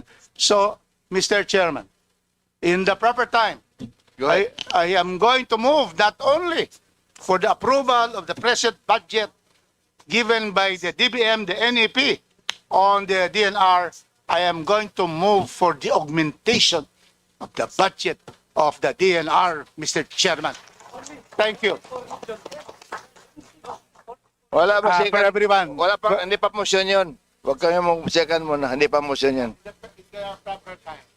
We'll ask the good secretary to put that in writing if you have any increase necessary for your department in order to function correctly. We will and Thank you, Mr. Chair. please We will give it do to that. us We will comply. Thank you, as soon as possible. Congressman Rodriguez. Congressman Ropos, that all? I can continue if you will give me more time. No but more. I will not because No more no more. because, 5 minutes is already gone. Okay, thank you. 5 is gone. Thank you so much for the time given, Chairman Don Pito Alvarez. Thank you. Thank you. And next will be from the minority, Deputy Minority Leader, Percy Sendanya. You have the floor, sir. Maraming salamat po, Mr. Chair, and good afternoon po sa DNR family mula po sa Akbayan Party List. Gagamitin ko po yung 5 minuto ko para ipaabot at ipahatid yung tanong ng ating mga kasama mula sa iba't ibang civil society organizations na lumapit sa atin sa Akbayan, at yung ilan po dyan ng mga alyansa ay miyembro tayo tulad ng Alyansa Tigil Mina or ATM. Last June po, in-announce ng ating pong former Secretary Loizaga na magkoconduct ang Departamento ng Cumulative Impact Assessment ng mga reclamation projects sa Manila Bay. Again, that's a Cumulative Impact Assessment. Ang sabi po ng report na yon, buhay ang Manila Bay. Pero ang sabi ng mga kasama natin mula sa iba't ibang environmental groups, pasensya na po kayo, gagamit ako ng gay lingo, itatranslate ko lang po within the week. Parang nategi naman daw ang kabuhayan ng ating mga mangingisda. Ibig sabihin po ng tegi na tigbak na matay. At ang mas malali, in Tagalog malala, nagdulot pa raw ito ng dagdag na problema sa pagbaha. Mr. Secretary, Mr. Chair, ang tanong ko po ay, anong ginagawa ngayon ng DNR para i-address ang impact na reclamation projects, especially in the context nitong lumalalang pagbaha sa ating po nararanasan sa Maynila? Secretary? Mr. Chairman. Please go ahead. Congressman Sindanya, we have the cumulative impact assessment report, but it is going to be in several phases. So only the first phase has been submitted so far, but the particularly the flooding component, will be incorporated in the second phase of the cumulative impact assessment. So when will this happen? Well, the original schedule was the end of this year, but the Marine Science Institute of UP, which is doing it through the foundation, has requested for additional time. So we are going to meet with them and see what will be the reasonable period for them to do that. Did you get that, Rep? Yes, Mr. Chair. At perhaps my next question would be, magkano po nakaalat na pondo, anong ating timeline, at kung may action plan na po ba? For Let me answer. the cumulative impact assessment itself, the budget we had was 48 million, and we had to add an additional amount for the flooding component. So we will update you also as soon as we have discussed. The committee, Mr. Secretary, would also want to have a copy of your cumulative report. Yes, Because Mr. that Chair. has been promised a long time ago. Yes, we will do. Rep? Thank you very much, Mr. Chair. So sabi nga po ng mga bagets, mahalaga lagi ang resibo at hihintayin po ng ating tanggapan at ng ating komite yung resibo po na nabanggit ng ating pong butihing secretary. Naalaman din po namin na nag-request ang DNR last year ng budget naman para sa Community Impact Assessment. Again, that's a Community Impact Assessment sa Manila Bay. Kung kanina cumulative, ngayon naman po ay Community Impact Assessment naman. Para rin po itong reclamation projects at civil quarrying activities. Nag-grant po ba ang budget request na ito? I don't think we have a community impact assessment that you are referring to. Which community is this? The Manila Bay? Yes, Manila Bay, Mr. Chair. Meron ba community dyan? Marami po, Mr. Chair. Marami po mga community sa paligid ng Manila Bay. Ganon. Siguro AMB. Sino bang pwede mag-reply? If it's if it's referring to the impact on flooding, for example, that's part of the cumulative impact assessment. This is pertaining to the impact of the developments dun po sa mga communities na nasa paligid po ng Manila Bay. So are you saying it's on record, Mr. Secretary, na wala po tayong ganitong ginawang community impact assessment?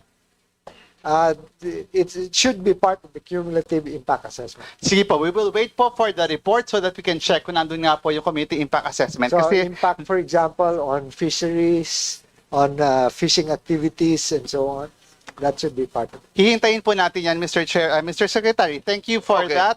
And for the next set of questions, I'd like to focus on offshore mining.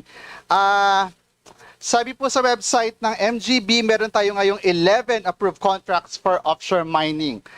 Kabilang dito yung sa JDVC Resources Corporation sa Cagayan, which is said to be the most advanced. Sabi po ng mga kachika natin wala sa mga community sa Cagayan ay walang visible developments maliban sa on and off presence ng JDVC personnel in the area. Pwede po ba kami makahingi na updates tungkol dito? Mr. Chair, Cagayan, offshore mining. may I ask our Assistant Secretary Supervising the Mines and Geosciences? Sige nga. I also want to hear. Madam, Mr. Secretary, thank you po. Totoo po, meron tayong inisyong mga offshore mining MPSA nung nakaraang mga taon. Sa pagkakataon po ito ay hindi po nag-ooperate. Wala pong operation lahat itong mga offshore mining.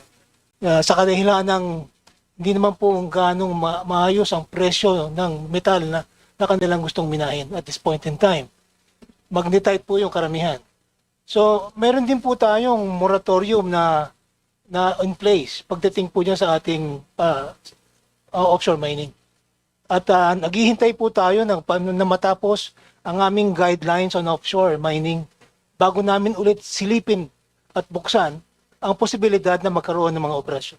Mr. Chair, I'd like to request for a copy of the policy that states this moratorium, number 1. And then number 2 po, mabilis na tanong, dito po sa mga policies and guidelines na ginagawa ninyo sa ngayon, meron po ba kayong coordination with relevant agencies like the BFAR and the fisher folk sector of the National Anti-Poverty Commission?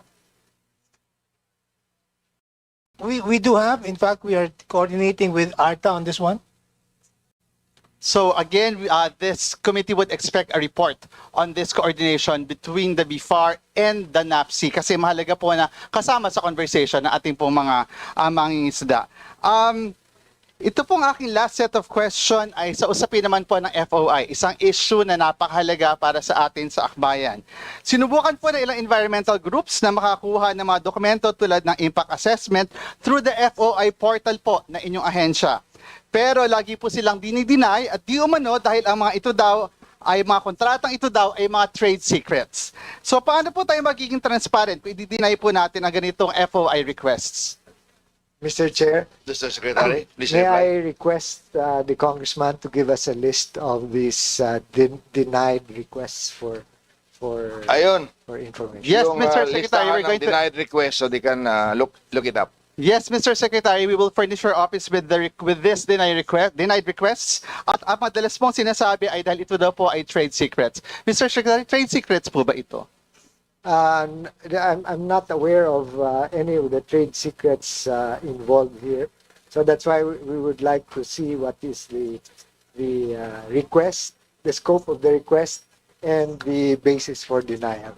Thank you. We'll take your word, Mr. Secretary. We'll forward this denied requests and hopefully you don't consider these requests as violation of trade secrets. No. Just a very quick question po, Mr. Chair, for the last set. Ito po ay dalawang tanong lang. This is on climate change governance. Trabaho po ng Climate Change Commission ang pagtugon sa climate change sa bansa. Tapos may isa pang opisina under DNR na involved naman sa paggawa ng mga polisiya at programa. Mukha pong nag-overlap sa role ng Climate Change Commission. Bukod pa rito, may binuo pa rin Cabinet Cluster on Climate Change Adaptation, Mitigation, and Disaster Risk Reduction kung saan co-chairpersons ang DNR at DND. Ano po ang pagkakaiba ng mga nasabing opisina upang tugunan ng climate change? At Mr. Secretary, paano natin masisiguro na hindi maduduplicate ang mga ginagawa natin? Secretary. Mr. Chairman, well, definitely, as you know, we need to climate change affects all sectors and affects all agencies.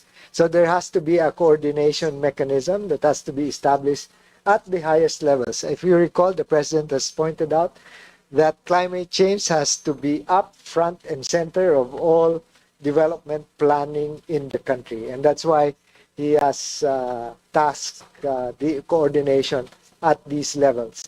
The Commission on Climate Change is one of the agencies that is involved here. Kaya po ako nagtatanong kasi pinag-uusapan po natin budget and of course we want to maximize yung budget po na pinaghirapan ng taong bayan na maibigay sa gobyerno. So we would greatly appreciate a report from the DNR delineating and showing us the mandate and scope of work of these different bodies mentioned. For the last question, Mr. Chair, sino po ang mas maraming natatanggap na loans? Ang Climate Change Commission po ba o ang DNR? Secretary? Loans. Loans and Sino grants, marami? Mr. Chair. I don't think we have any, I cannot recall of any foreign assisted loan that has been given to DNR on this. No, Climate Change Commission or DNR. For loans, Mr. Chairman, Wala. no loans have been, foreign loans have been. Wala daw, Rep. Okay, Mr. Chair, Mr. Secretary, again, we would greatly appreciate kung meron po kayo information on loans and grants received by both DNR and the Climate Change Commission. Napakahalaga po nito. Germane po ito sa ating susunod na round of discussion pagdating natin sa plenaryo. Thank you very much, Mr. Salamat, Chair. salamat. Thank you. Yes, we will do that, Mr. Chairman. Thank you, Rep, and thank you, Secretary Lotilla. Next would be Congressman Nominal. You have the floor. Thank you, Mr. Chair. Good afternoon, Secretary Lutilla, and to all the our fellow government workers from the DNR. Mr. Chair, meron lang po akong i-raise na concerns in our locality which were brought up to me by some of my constituents, and this is about titling of lands that are supposed to be inalienable or timberland. And I wrote a letter already before to the Senro. Ang sagot po kasi niya, Mr. Chair, is there are several lands na bringing up po sa atin. Ang sagot po ni Senro at the time is, while he agrees that indeed inalienable yung mga lands and he also confirms na na-issuean ng title, ang sagot po niya is, it was the Bureau of Lands who has an administrative authority to approve and or issue the title aside from the courts, and the Bureau of Forestry was tasked for land classifications. It was on 1989 the creation of the Department of Environmental and Natural Resources, which merged, among others, the Bureau of Lands, now the Land Management Bureau. Be it noted that most of the approved patents was prior to the merging of the latter to the Department of Environment and Natural Resources. Ibig sabihin po, parang medyo naghugas kamay po yung Senro, saying na wala pa silang alam, they are not guilty or wala silang participation because it was before the conceptualization of the ENR. Now, ang tanong ko po, what can we do? And I believe this is not only this is not unique in our locality, in our district. Sa pagkakaalam ko po, even in other districts, meron pong ganitong issues. Ano po yung pwedeng magawa ng department before kumbaga magkaroon po sana ng damage control before matayuan ng mga structures or improvements, considering na yung mga nakatitle po nito are mga private individuals or corporations, private corporations po. Mr. Secretary, the question is how can you stop, aside from the titles issued already to classified timberland, and how can you stop the proliferation of this kind of activity? Mr. Chairman, may I ask Undersecretary Adobo to expound on this? Mr. Thank Adobo, you. you have the floor. Thank you, sir. Thank you, Mr. Chair. Yeah, the good congressman, if he is referring to a specific This is Misamis Occidental. Tama ba, Kong? specific cases, so that we could Yes, act on marami that. po ito, Mr. Chair. So I can furnish you a list. So that's why hindi ko na po specify. Tinatanong ko lang po as a whole, how do we go about this po? We will investigate, and If then it is found out that it is in timberland, DNR will apply for the reversion of the same. That's Tama ba, correct. Mr. Secretary? we will file diversion cases. And so kayo po ang magpa-file, Mr. Chair. It would be the Yes. department. Okay. Ang nagfa-file actually ang OSG, no? But we will recommend for the filing of cases, we will initiate the investigation and then submit report to OSG, because by law it is the OSG who would file the case in court, no? Pero sige po, in fact, robust ang department on this activity. And the other question, how the department could prevent, no? Palagay ko wala na masyado naman tayong cases of this kind, except in areas na yung land classification maps merong konting problema, no? But ang ating approach is we've told the regions to avoid issuing titles on areas where the delineation between the forest land or other class of lands and agricultural lands is in question, no? There are a few, pero that is our strategy to avoid issuing later a questionable patent. Mr. Chair, Please go ahead. which department or division po ng DNR is supposed to monitor all this? Kasi if we are going to be passive in a sense that maghihintay lang tayo na may mag-complain, then we will not be able to resolve these issues. One example na medyo nagkaroon ng malaking effect sa amin po in Uzami City, may tinatayo po na mall, and it's a big mall. It is owned by one of the biggest developers here in the Philippines. During the time that I was mayor, pinahinto ko po kasi nakita po natin upon review na meron pong creek in Sa gitna. within the building Oh. na ano at Tinambakan. hindi lang po na tinambakan, nakapagpakita po ng developer ng title ng creek. So, yes, yung creek po natituluhan po, no? So, yun actually na-hold po yung construction because yun nga I wrote to the local DNR about it, no? And then in fact they were the ones who confirmed that natituluhan. They even said na it's already a dried creek, pero alam naman po natin na yung natural flow ng bumabalik eh. And it has caused massive flooding also in that area, in that barangay. So yung ko po, Mr. Chair, what can we do na to be more proactive in determining these properties that are not supposed to be issued a title, especially that they are the titles are made in favor of private individuals and or private corporations, Mr. Chair. Sigadobo, you may reply. Thank you, Mr. Chair. There are two ways in procuring title now. One, judicial titling, and the other one is administrative. That is what we do. Para ma-prevent, ngayon meron kaming, recently we launched this campaign, FMB, and in fact in protected areas also. They are conducting inventory of structures outside A&D areas. No? If that process can detect occupied areas which are not actually alienable. No? Ngayon, pagka may present silang titulo, whatever document they have in their possession, that's where we would start the investigation process. So that's one way of preventing, doing it. But we are one of the remaining few departments that we still have people on the field. Meron kami sentro. Every square meter of the Philippines is covered.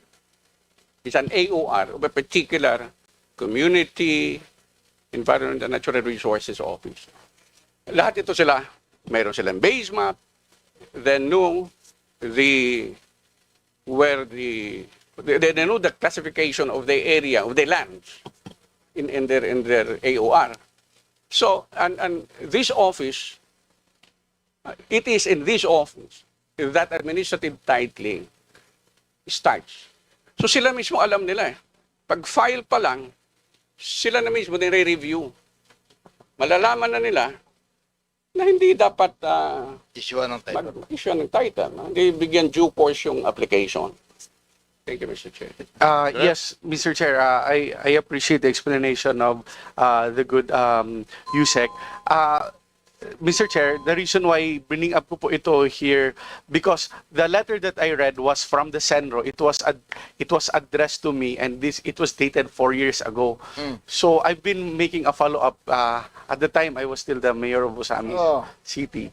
Kung anong ginawa nila, and parang wala pa po kasing action. That's why may I request na lang, Mr. Chair, for an intervention from the central office to give us assistance, because this is actually rampant in our district.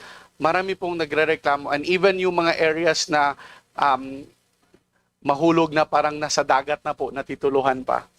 So yun po yung, if we can request assistance from the central office so that we can start the process of, how do you revoke those titles issued, no? And before po makapagsimula ng any major construction, yung mga private individuals na mga holders ng title, because that would be more complicated pag may bahay na or pag may building na, like the mall that I was referring to.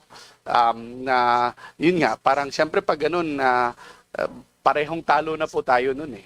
The developer has invested, tapos walang choice yung local government but to hold construction because it is on top of a creek and it has caused flooding. So mga ganun po, Mr. Chair, I would like to request for intervention so that yung ano po namin. Yeah, no? Mr. Thank you, Mr. Chairman, Chair. we'll do that, and Undersecretary Fragada, who's in charge of Mindanao, will respond to this. Rep, siguro you better get in touch with Undersecretary Pragada because titling of creeks, waterways, and floodways is not allowed. And any motivation from the government or from the AMB, remember, is a criminal act. So you can go after the people who issue the title. Thank you. So, would it be better if you just get in touch with them outside of this meeting so that they can assist you in identifying and Definitely, Mr. Chair. doing- Maraming salamat po. doing Sec. everything under the law in order to prevent the issuance? Yes po. Maraming salamat po. There is Sec. only one Maraming salamat, exception, Mr. Chair. Secretary. If the title was issued before the creek was there, then it is valid. Correct? Thank you. Mr. Chairman, So, that'd be all right. Get in touch with him. Next is from the minority. Is Congressman Bong Sontay here? Congressman Sontay, are you here? Wala.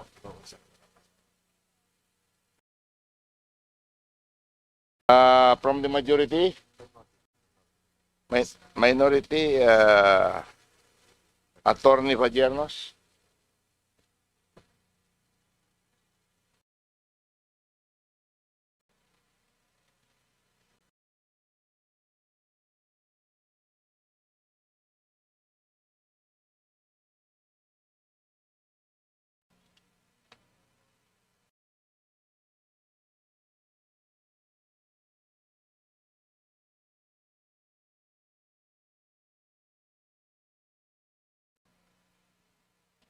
Thank you, Mr. Chair. Magandang hapon po sa ating DNR, ating mga attached agencies. Dito rin po ba yung LLDA? Yes, Your Honor. Present po. Anyway, kasi ilang beses ako nakabisita sa LLDA. Anyway, Mr. Chair, I just have a few questions for the Department of Environment and Natural Resources. Please go ahead. So first, on budget prioritization. So Mr. Chair, we acknowledge and commend that the majority of the DENR's 2024 performance indicators have been achieved, lalo na sa pagtaas po ng forest cover at mas mataas na compliance ng LGUs sa solid waste management. Pero the fact remains po na marami pa rin dapat na gawin. Patuloy pong nakakaranas ang Pilipinas ng matinding coastal at marine degradation mula sa land-based at ship-based sources. At lalo pang pinapalala ng mga reclamation projects na nakakasira din po sa ating natural ecosystems. Sa ngayon po, we are ranked 157 out of 180 na bansa ang Pilipinas pagdating po sa pagbawas ng threats sa aquatic ecosystems.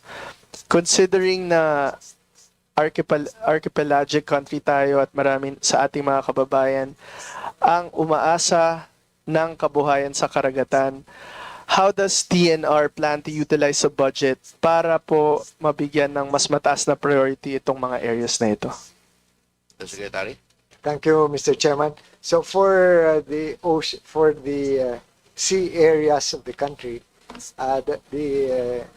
what has been organized as Ocean Environment Task Force Blue Economy that will attend to these concerns. And among the priority legislative agenda that we hope the Congress can take up will be the bill on the blue economy, and related legislation. So, Okay, that's good to hear. So, Mr. Chair will be fully supportive of the DNR's push for these areas that I just mentioned. And on unfilled vacancies, Mr. Chair, I firmly believe that in order to plan and implement programs, sufficient manpower is really a necessity. However, in 2023, the department had an unfilled position of about 3,565. And noong 2024 po, tumaas pa po yan to 3,763. Considering the high unemployment rate in our country, sayang naman po kung hindi natin mapunan ang mga posisyon na ito. Lalo na po kung meron naman po tayo mga kababayan na may qualifications para sa mga set positions or unfilled vacancies. Ano po ba ang pangunahing dahilan o challenges kung bakit nananatiling unfilled itong mga posisyon na ito? At paano natin planong tugunan ang problemang ito? Mr. Secretary. Thank you, Chair, and that's an important issue that has been raised. So I'll ask Undersecretary De La Peña to address these human resource challenges. Undersecretary, you have the floor. Yes, sir. Thank you, Mr. Secretary, Mr. Chair, and Honorable Representative. Thank you for raising this concern as well as giving us the opportunity to provide clarifications on this matter. We just would like to point out that as of 31 June 2025, there are only 2,780 unfilled positions DNR-wide. It's not really a failure of recruitment because, for instance, in the first half of the year, 2025, we have already issued 1,104 appointments, showing continuous recruitment efforts. This is despite this year's election ban on issuance of the appointments from March to May, but there are also other reasons for vacancies. What are we doing in order to address these concerns? First, we have active recruitment. Currently, there are 1,323 published vacancies with ongoing assessments, and we are expected to fill within the next 3 months.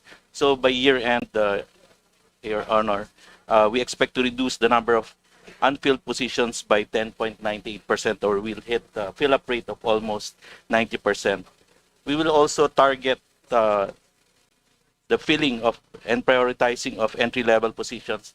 As you very well know, when we fill up positions, for instance, through promotions, this also create ensuing vacancies. And of course, there are other causes for vacancies like retirements, resignations. So, and lastly, we are also putting in place retention strategies such as succession planning, capacity building, career development programs. So, this, Your Honor, are our interventions with respect to filling up of our positions.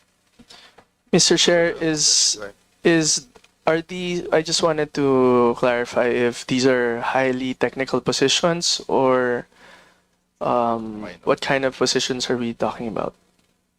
Mr. Chair, Your Honor, these run across the different levels or plantilla positions of the department. So there will be technical as well as managerial positions up to third level.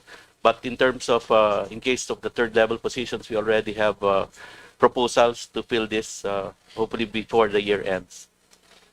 Mr. Chair, so maybe we could ask the good Undersecretary? Yes. If he could give us an update, in the end of the year, para at least na monitor po natin yung sayang po kasi talaga eh, 'di ba? Tama. We can be more efficient in our work pag mas madami po tayong nagagawa at madami tayong tao na gumagawa. And on a third point on the Manila Bay reclamation. So Mr. Chair, ayon mismo po sa Manila Bay Cumulative Impact Assessment, malinaw na may severe environmental threats ang 21 proposed at ongoing reclamation projects sa Greater Metro Manila na posibleng makasira sa marine ecosystems, makakapekto po sa kabuhayan ng mga mangingisda at magpalala po ng pagbaha sa urban centers.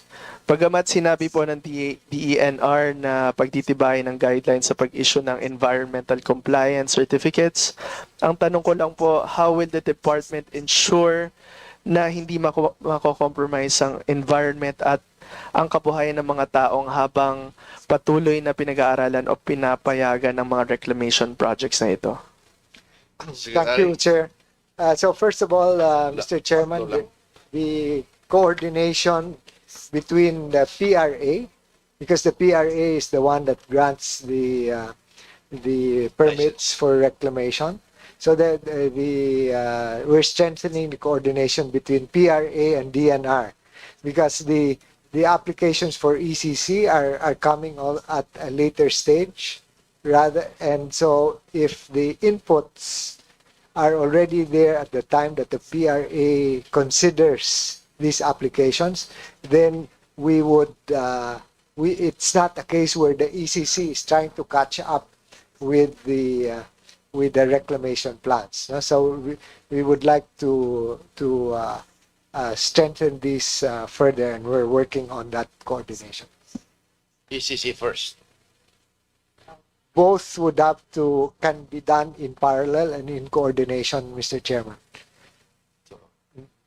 So even for example, the many requests outside of Manila Bay are projects of the Department of Public Works and of the Department of Transport, including ports. So here, if the proponent agencies can give the DNR already even at the regional level an idea of their programs, then we can anticipate. We can already look at where the mangroves are, the no-go zones, the protected areas, and so on, and not deal with it after the permit has already been issued. Actually, that's good to hear about the mangroves. Kasi alam naman po natin, in many areas, it's proven to be an effective way to deter ito pong mga baha natin. So, looking forward to these plans of yours. And I'd like to commend the good Secretary, Sec Lotilla. I know it's really, I could only imagine how hard it was from DOE tapos DENR, learning a new subject matter, and I'd like to commend the Secretary for that. And also, so last point, I just would like to manifest, I've looked over all of your accomplishments throughout all your attached agencies, and nakita naman po natin madami po kayo nagagawa, especially on our environment. I hope the department can continue and push for more environment programs for the country. Kasi sabi nga po nila, di ba, makikinabang naman po nito, hindi lang naman po tayo, but future generations to come. So with that, Mr. Chair, I'd like to manifest my full support for the proposed budget of the DENR, and congratulations to the whole DENR for a job well done on their part. Thank you very much, Mr. Chair. Thank you, Congressman Padiernos from galing sa puso. The next on the list would be Majority Leader Bong Tebes. Are you here? Wala.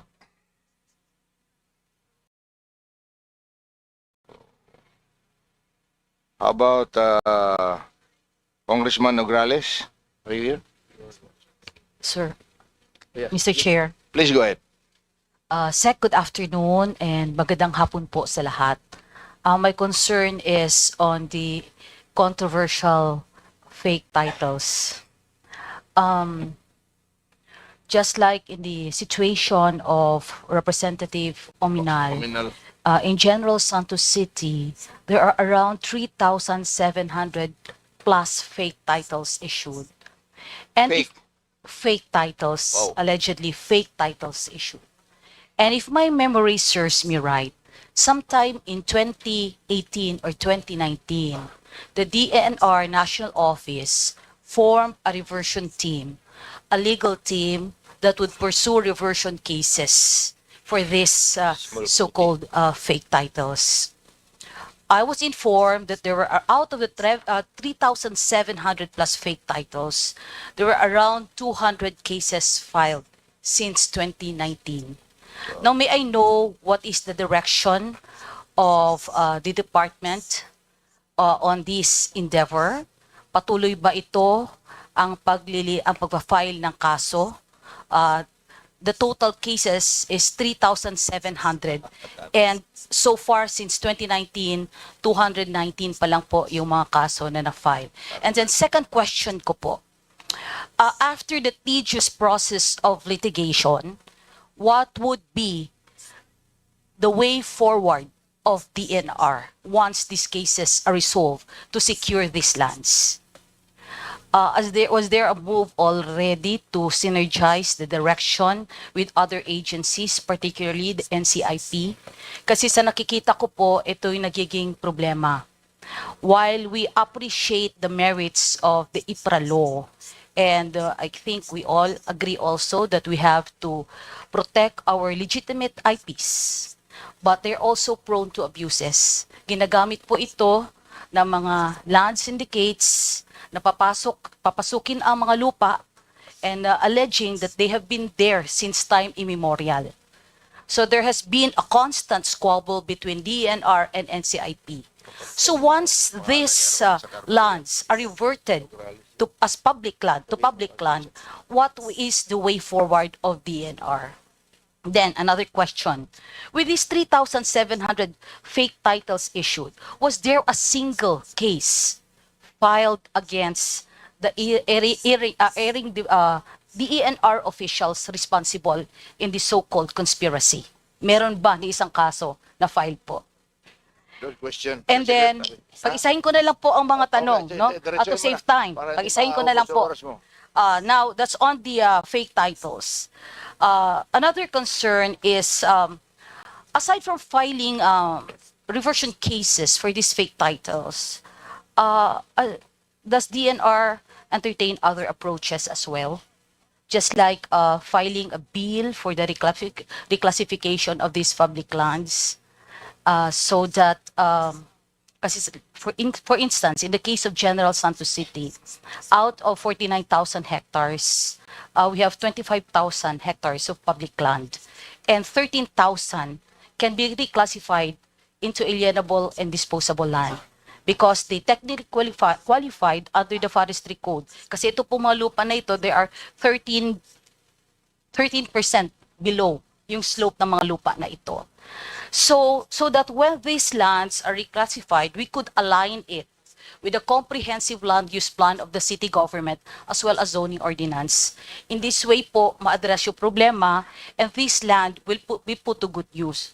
Kasi alam naman natin na ang problema sa lupa has always been a deterrent to the development of a certain locality. So yun po ang tatlong concern ko. Tama, Mr. Secretary. Chair, I'll ask Sec Nord to address this one, and Yusek Adobo. Yusek Jun and Yusek Iniran, please reply. Thank you, Chair. With the permission of the Honorable Secretary, there are 4 inquiries from the Honorable Representative. The first one is to, as regards the number of cases, yes, we confirmed that there are around 3,700 lots. But these lots, some of them where there have been applications for free patent. Hindi po lahat po ito na register sa Registry of Deeds. So may mga nahabol tayo sa Senro level pa lang, and may nahabol tayo sa Penro, and nahabol natin dun sa ROD before the release of the titles. So may na-recover tayo from the ROD around 945 titles. And then yung iba po, ito po yung sinabit natin sa Office of the Solicitor General for the filing of the necessary and appropriate cases for reversion. So right now po, yung total po na pending cases before the courts ay 145. Out of these 145 cases, meron na po tayong 60 cases that are already resolved with finality. So ito na po yung for execution. Together po with the regional office, we're undertaking the execution. And some are pending, nasa pre-trial stage yung iba, and nasa yung iba naman po is nasa presentation ng plaintiff, the others are presentation for the defendant. So yun po yung status. As regards the question of what are we going to do with these cases, so tuloy lang po yung ating cases, Madam Representative, and kahit po magkaroon ng reclassification nitong area na ito, necessarily we have to cancel these titles. So yun po yung status natin as regards to titles. The next one is the way forward. Ano po yung gagawin natin after this? Well, we are already coordinating with our technical bureau, such as the Forest Management Bureau and the regional offices, to conduct an assessment on the best use of these lands. So tama po kayo, engaged po dapat ditong LGU because under your charter, you are the beneficial owner. Yes. So lahat po nung gagawin dito should be in coordination with your office. So we will be visiting your office, ma'am, to conduct discussion on the best land use of these areas.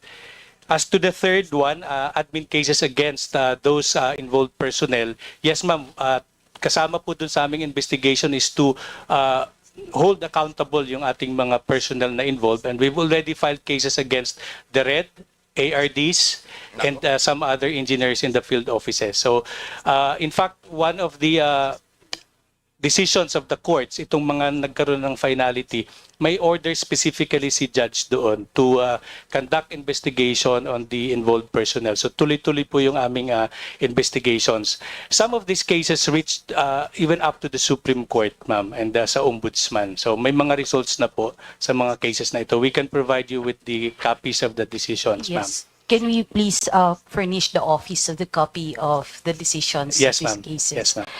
As to the fourth one, other remedies, we will defer this to the DNR management and of course to the legislatures kung ano po yung way forward ninyo. We know for a fact that under our present guidelines, to reclassify these areas involve the congressional enactment. So we will defer to you, ma'am, and we will support technically if needed, ma'am. That would be much appreciated. Yes, ma'am. Thank you po. So thank you very much. Yun po lang aking tanong. Hingin ko lang po yung mga documents pertinent to those concerns. Yes, ma'am. Thank you. Thank you, Congresswoman Nograles. Next on the list would be from the minority, Congressman Dagohok. Are you here? You're there. Please, yeah, you're on the minority list. Oh, siyempre, unahon ka agad. Thank you, Chair. Good afternoon, everyone. No? Especially to the DNR family. My favorite Secretary of the Department of Energy na pinalipat. First of all, Mr. Chair, I would like to manifest my support to not necessarily to the budget of DNR, but to the new Secretary of DNR. Titingnan muna natin yung budget because I have some concerns, Mr. Secretary, sa DNR, especially to the MJB. Ang unang katanungan ko, Mr. Chair, Mr. Secretary, ano po ba talaga ang mandato ng MGB? Well, the Mines and Geosciences Bureau is the one that, as you know, Mr. Chair, processes and recommends approval and of the mining applications, as well as they have other functions as well. So they produce, for example, the hazard maps for flood-prone rain-induced flood-prone areas of the country, and are regularly issuing those advisories to the public. So, and they are also the ones who conduct, where possible, the exploration of prospective mining areas and make recommendations on the declaration of mineral reservations in the country. Thank you, Mr. Secretary. Mr. Chair, hiwalay po ba yung budget ng MGB sa kabuuang budget ng Department of Environment and Natural Resources? It's part of the overall budget, but it is a different category by itself, because the MGB is a line bureau, not a staff bureau, and it has offices all over the country. Line bureau. Mr. Chair, did MGB has enough manpower that can monitor in the respective areas of jurisdiction the operation of mining companies in as far as their compliance with our existing mining laws. Mr. Chairman, may I ask our two undersecretaries for operations for Luzon and the Visayas and for Mindanao to give a quick assessment on Isik that. Mitz and Isik Bragada are recognized. Thank you very much, Mr. Chair, and then the Secretary, Lotilia. Mr. Chair, when the operations of a mining company have started, there is continuous monitoring conducted both by the Environmental Management Bureau and the Mines and Geosciences Bureau. The Environmental Management Bureau on the continued compliance of the conditions as indicated in their environmental compliance certificate that have been issued. And the MGB and the regional office continues to monitor the operations of the mining companies, Mr. Chair. Mr. Chair, I believe that the answer of the good Yusik is in as far as the mandate of that office is concerned. Ang tinatanong ko po, unang-una, mayroon ba silang sapat na tao na magmomonitor sa compliance ng ating mga batas sa pagmimina doon sa kanilang respective area of jurisdiction? Yan po yung tinatanong ko, Mr. Chair.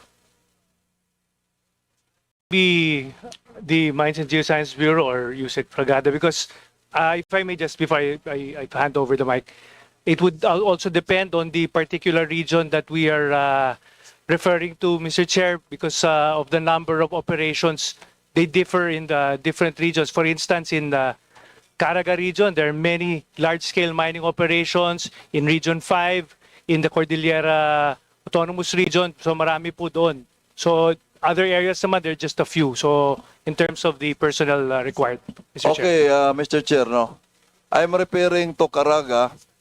I live in Caraga, particularly in Siargao. Wala naman pong problema sa Siargao.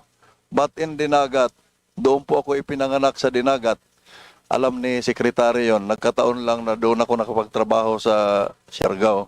I have here a letter with me of the Bishop of Surigao, which was handed to me last week. Knowing na kailangan kong may parating dito sa budget hearing na to, yung problema natin sa some of the barangays sa Surigao City na para sa kanila ay illegal talaga yung mga mining na yun. I will give a copy of this letter of Bishop Sinsis of the Diocese of Surigao. I will give a copy of this to the staff of Secretary Lotilia para matingnan ninyo. Kaya ko naitanong kanina kung may sapat pa kayong tao kasi in the case of Dinagat, ay talagang yung mga pinapaliguan ko nung bata pa ko na mga ilog ay chocolate na po ngayon. Yung at kahit hindi ko isa-isahin, medyo 98% ako sure na may mga illegal doon. Lalong-lalo na doon sa area ng Loreto. Kasi yung mga linya namin doon, hindi mo na makilala yung alambre dahil pula na yung... pagka dumaan ka sa Dinagat, pag pupunta ka ng sakay ng eroplano papuntang Siargao, pagdaan mo sa left side ng aircraft, titingnan mo, talagang chocolate na. Napakalayo. Pagdating mo na doon sa bandang Siargao, napakalayo yung dagat doon. Ang buhangin doon, medyo pink na. Pareho ang texture ng buhangin sa Siargao at Dinagat. Kasi magkatabi lang yung isla na yon. Pero nag-iba na yung kulay ng ng buhangin. So, I hope no that the MGB or the DNR will do something about this kasi nagrereklamo yung mga taga barangay na yan doon sa obispo dahil parang hindi na sila pinapansin ng opisina ninyo doon. Ayaw ko nang banggitin yung ibang mga sinasabi dito kasi makadagdag lang to sa usapin ng flood control. Pero related kasi they are flooded. Yung mga palayan nila na doon kinabubuhay nila, hindi na mataniman ngayon. Dapat tingnan niyo yon to validate no the issue I am raising. Thank you, Congressman Dago. Sure. Mr. Chair, thank you po for the heads up on that. Sir, if we can also get the exact area and the barangay so we can check what actual... Yes, sir. Yes, sir. Para makita rin po namin sino ba pong nakaka-apekto dyan, kung talaga pong may lisensya ba sa amin or illegal po yan. Because truly, one of our problems also is enforcement. No? We'd like to add more people in terms of enforcement para po mas mabantayan namin yung mga lugar. Kasi sa MGB po, kukonti lang po ang mga tao sa regional offices.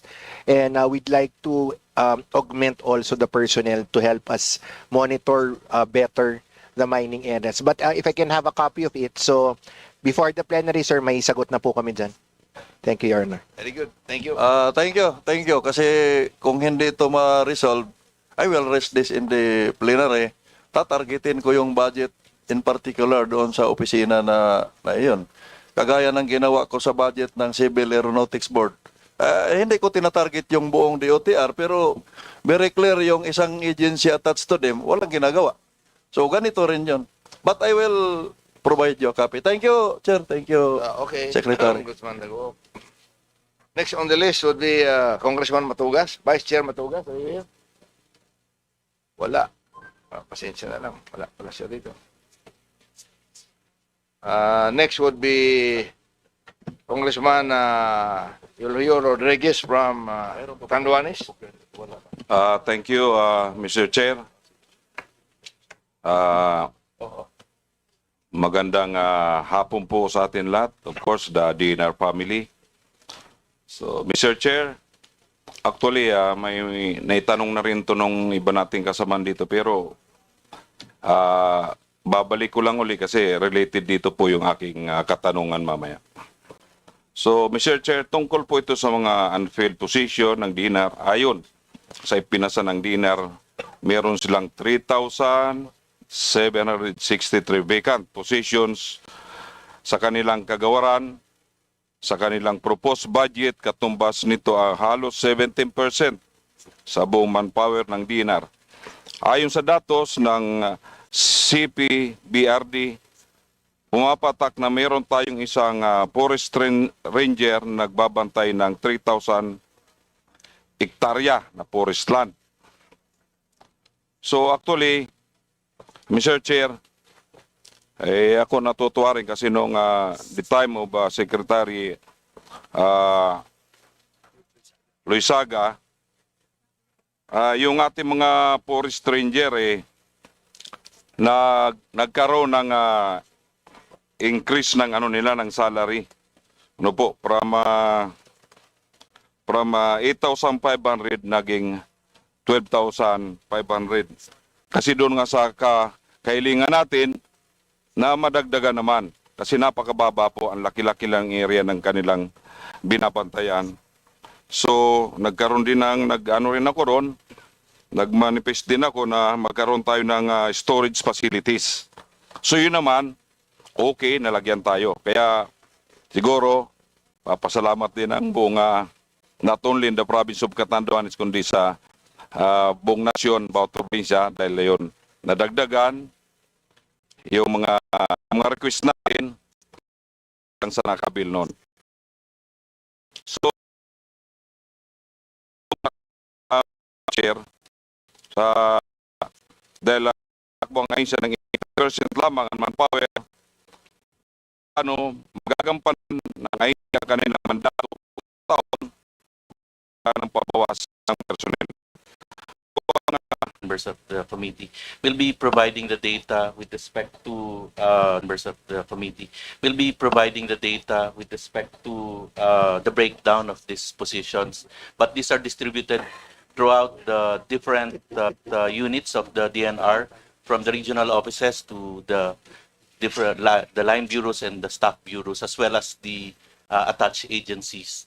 As to the frontline personnel, like the forest rangers, perhaps we can refer to Director Kabikting for more granularity on the data for forest rangers. Thank you. Thank you, Mr. Chair. Thank you, Mr. Secretary.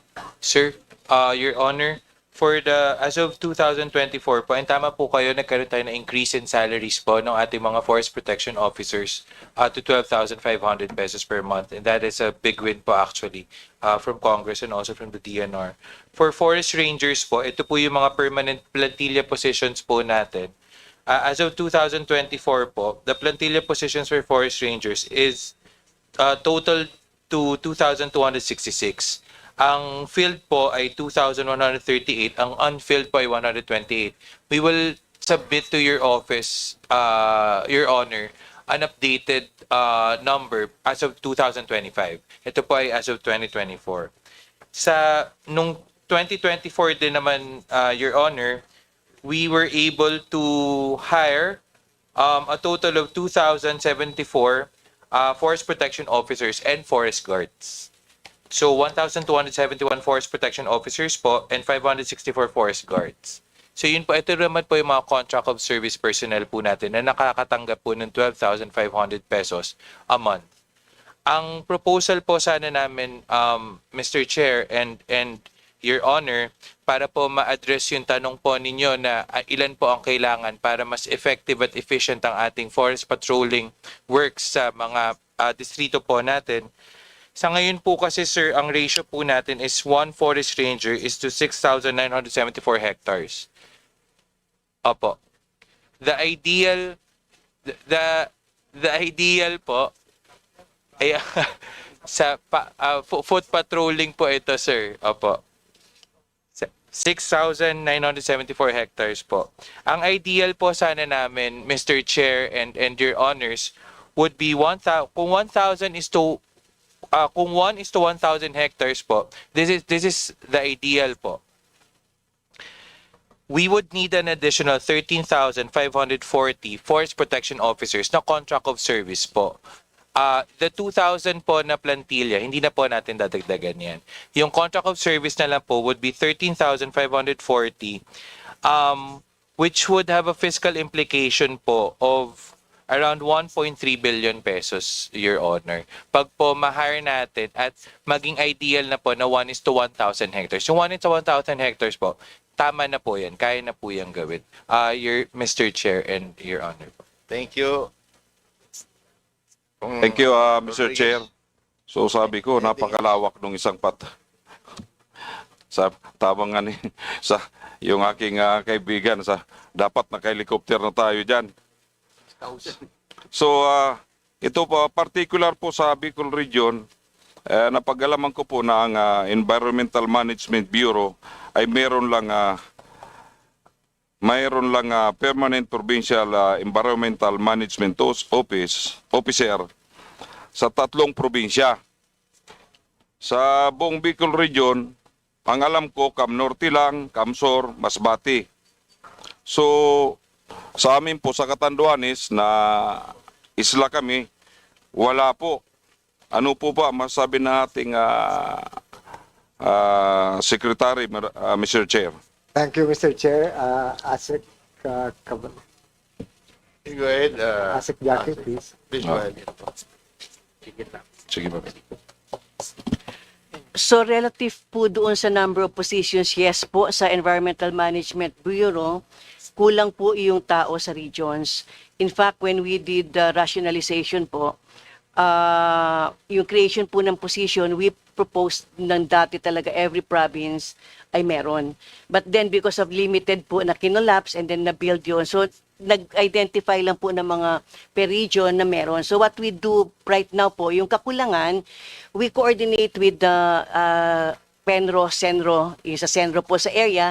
Tapos nag-assign po kami ng mga technical people na i-house po sa Senro para po You mean ma-address. as of now, wala talaga yung forest ranger sa Catanduanes? Yung forest ranger po is under the DNR po. Pero pagdating po sa EMB, Environmental Management Bureau, ito po yung mga nagmo-monitor po ng mga ECC, mga pollution from the air pollution source device, etc. po. So kulang po talaga. So nag-strategize po kami at naglalagay from the regional office ng tao ibababa sa mga senro po para frontline na doon ang mga monitoring po enforcement. Kulang po talaga, sir.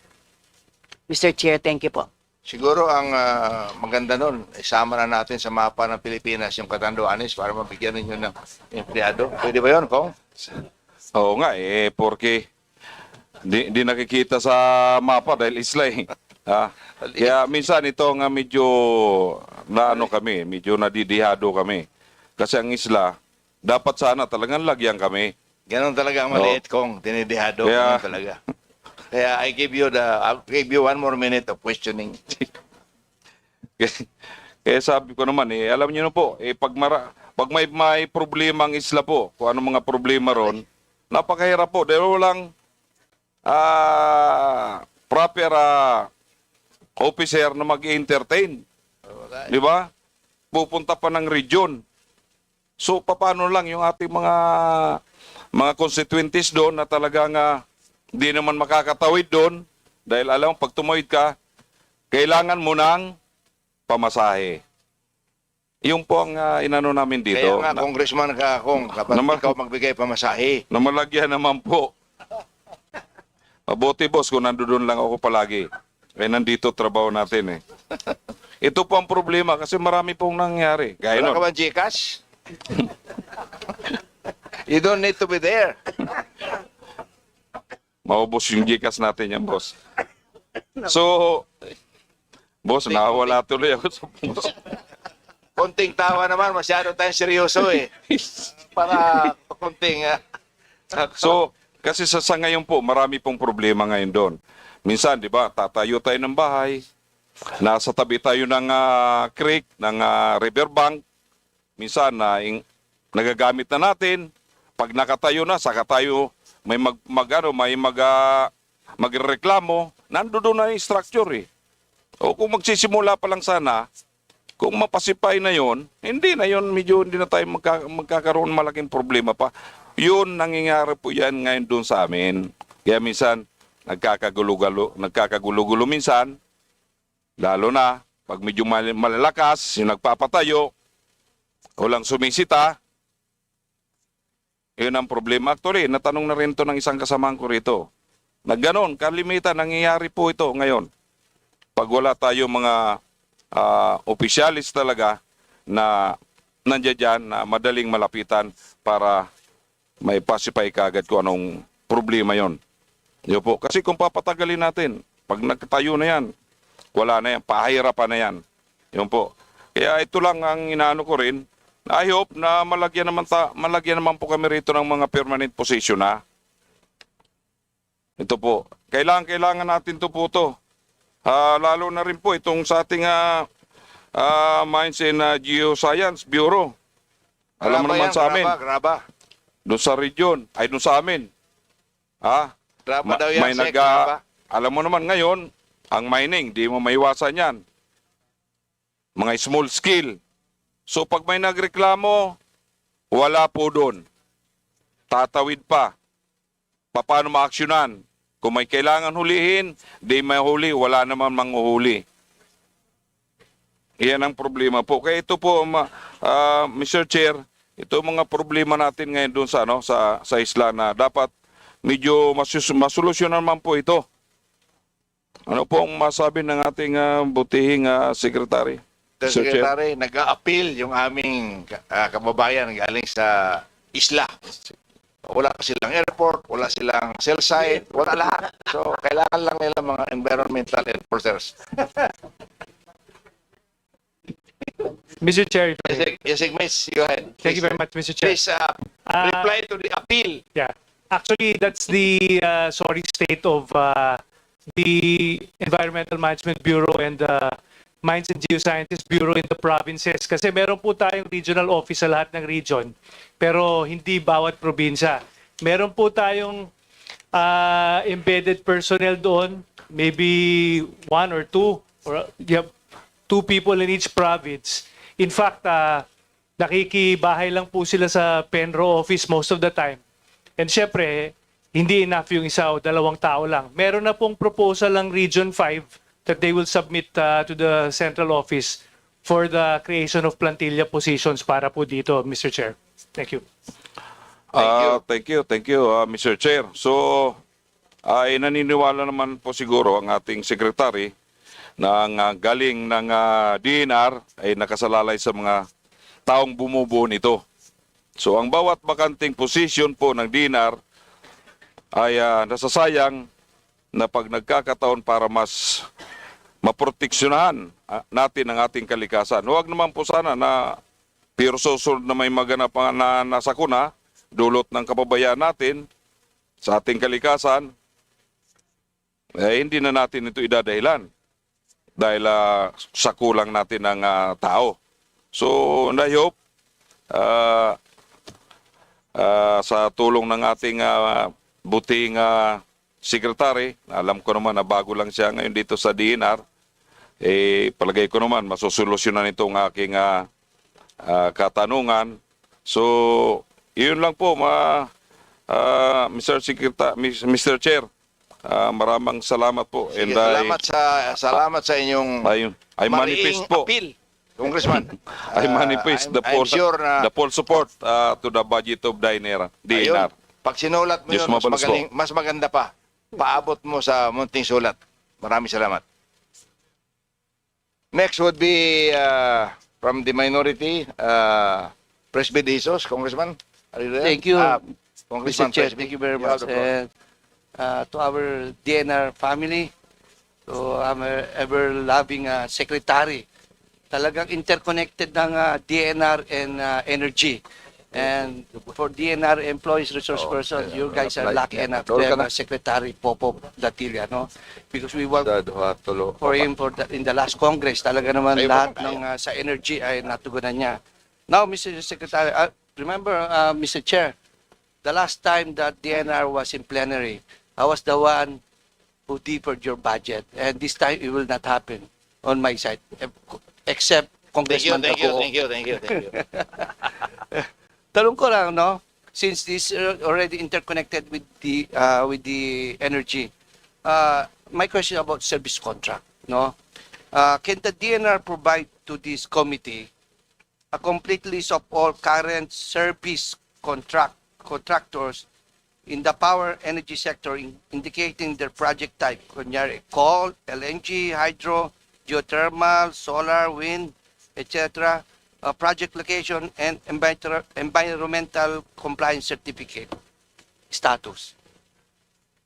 By the way, how many service contract right now that we have pending? It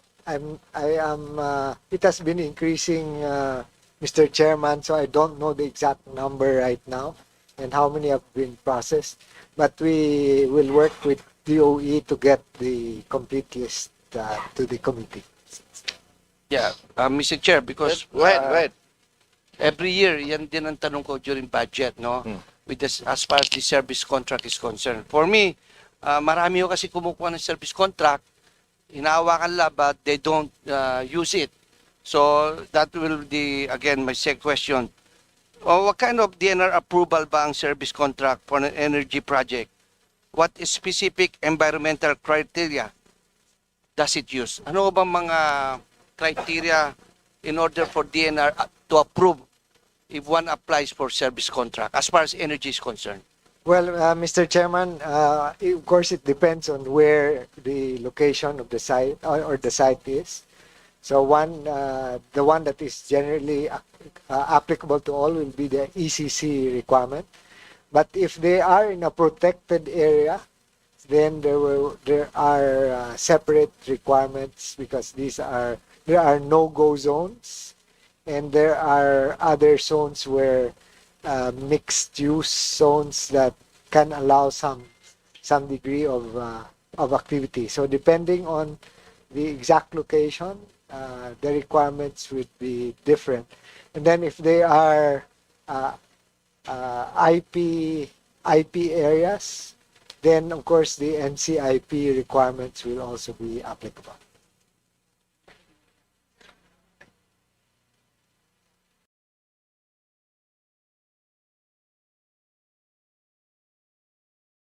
Your mic. Sorry again. Has DNR ever denied an ECC application from a service contractor that failing to meet environmental standards? Nangyari na ba ito? Yeah. Please reply. So, thank you, Mr. Chair, Your Honor. For the question on that, based on our record, we have denied one ECC application. How many? One. Oh, just one. For how many applicants? O yung inano nyo na nag-apply ng ECC? For your country, just one? So, we have breakdown here, Your Honor, for the one is applications for floating photovoltaic projects. So, ito po yung meron kami natanggap na 16 applications within Laguna Lake. Three major proponents po ay may three major proponents and divided with certain identified blocks assigned to them. And then for the offshore wind naman po, pre-dev pa lang po ito, meaning the ECC is for the pre-development. So we have issued 6 ECCs and denied one. And one is under technical evaluation, and 5 submitted the revised IEE, or the initial environmental na document. So total po 16 for the offshore wind naman po. Yeah. So that's only as far as energy related is concerned. Am For I right? offshore po, for offshore and the floating po. How about in general? In general po, if Yung kasi parang masyadong check with due respect, no? Parang mababa kasi isa lang yung unless talaga compliant sila lahat. so for a record naman po, we look at our issuance of ECC on the renewable energy for solar. So per record po, starting like 2015, we have a record of more than 169 renewable energy projects with ECC issued nationwide po. So as early as 2015. Walang na-deny yan? Walang na-deny sa photovoltaic? Wala pa po. Oh. Kung wala daw na-deny sa photovoltaic. Yeah, kasi alam ni chairman na masyado pa mababa ang ating energy station. Siguro, that's the reason. Again, when you, as far as the ECC is concerned, gaano katagal nyo aprubahan? Kasi marami nagre-reklamo din na masyado daw matagal. That's why I keep telling them, baka on your end naman ang problema. Sabi na, kung we submitted all the checklist that the DNR wanted us to send. Naipadala daw lahat. So, do you have any ballpark figure gaano katagal bago kayo mag-issue ng ECC? Yes, Mr. Chair, Your Honor. So meron po kaming timeline for the processing. So ito po yung for the EIS, Category A, and yung po mga EIS na document na sinasubmit is 40 working days. And then 40 working days? Opo, 40 working AIA pa lang? No, ito po yung after the submission po ng document, yung complete requirements na po, kasi nag-stop clock po pag kulang at nagbabalik po sa proponent. And then once they are given certain number of days to comply with the lacking requirements po, pag hindi sila nag-submit po na binigay na period of time, automatically po parang wini-waive na nila yung timeline na prescribed for the processing po. So pagdating naman po sa category B naman, yung may categorize po kasi yung mga projects. 20 working days po. So manual submission ito lahat. Basta kumpleto po yung document and then nag-i-stop ang clock pag may kulang po. Ang nangyayari po kasi yung mga nagpre-prepare ng EIS, hindi na po kumpleto and then kino-communicate after the review of the review committee po. So doon po nagkakaroon ng titigil pag bumalik po sa proponent. Pero pag kumpleto po, 40 working days for category B, 20. And then for kung mag-apply po ng CNC, it is online, 7 working days po. For the information of everyone in this room, can you please just describe A, B, C? Ano po ang category yun? Yes, Mr. Chair. So for the category A po, ito po yung mga kailangan na mga may environmentally critical project at ito po din yung mga located sa environmental critical area.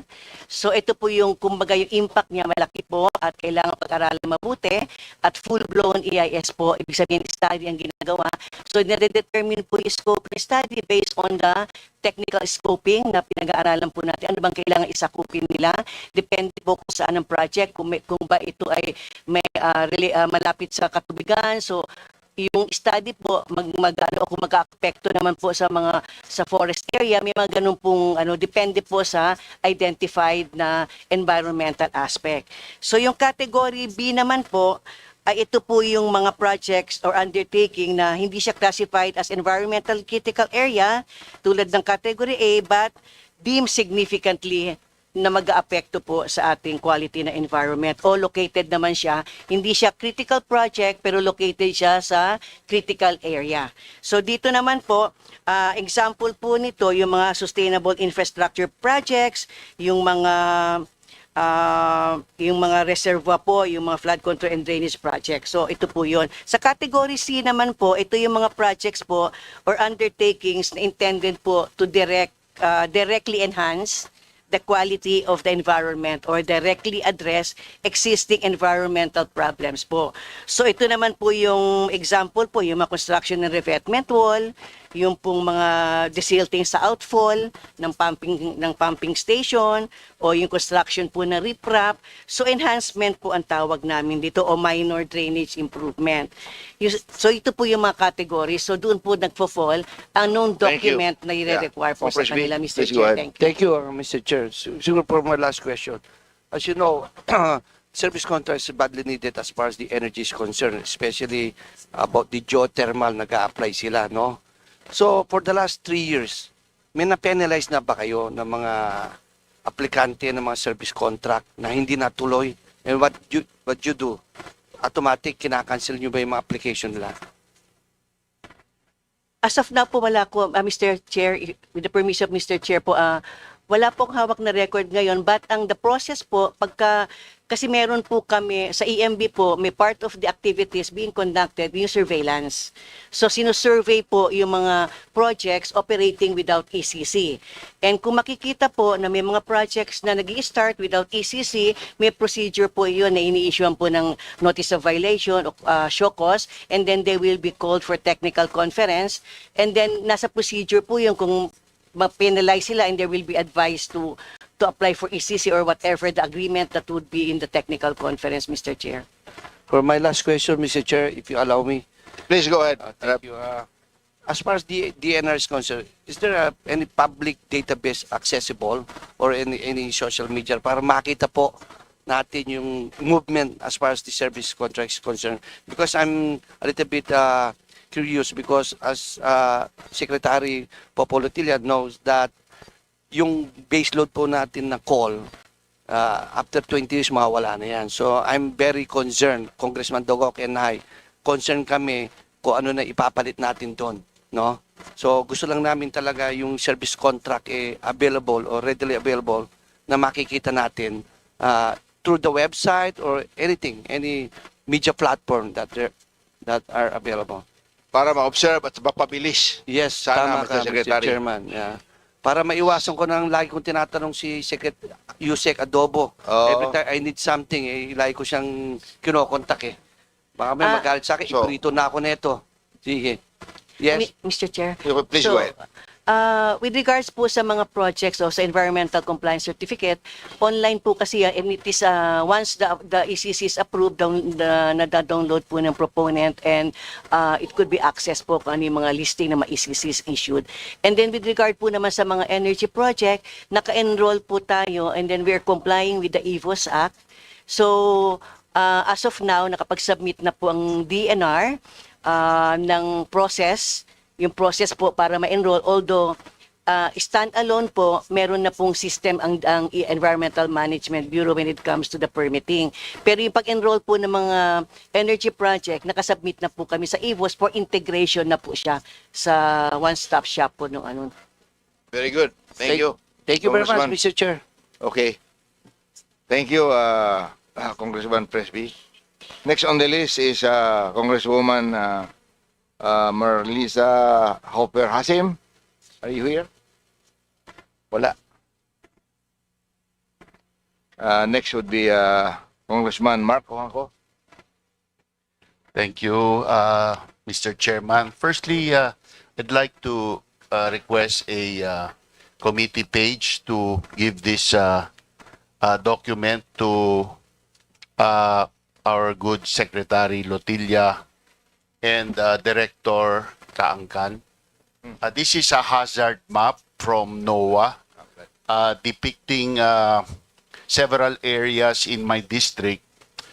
That hazard map has to do with the next two questions that I'm going to ask.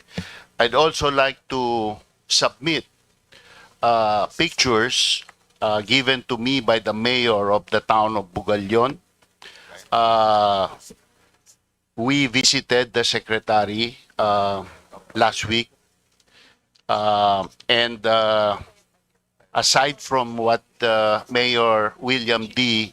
conveyed to you, Secretary Lotilla, 2 or 3 days after that meeting, in heavy rain, this is the result of new flooding, which does not happen.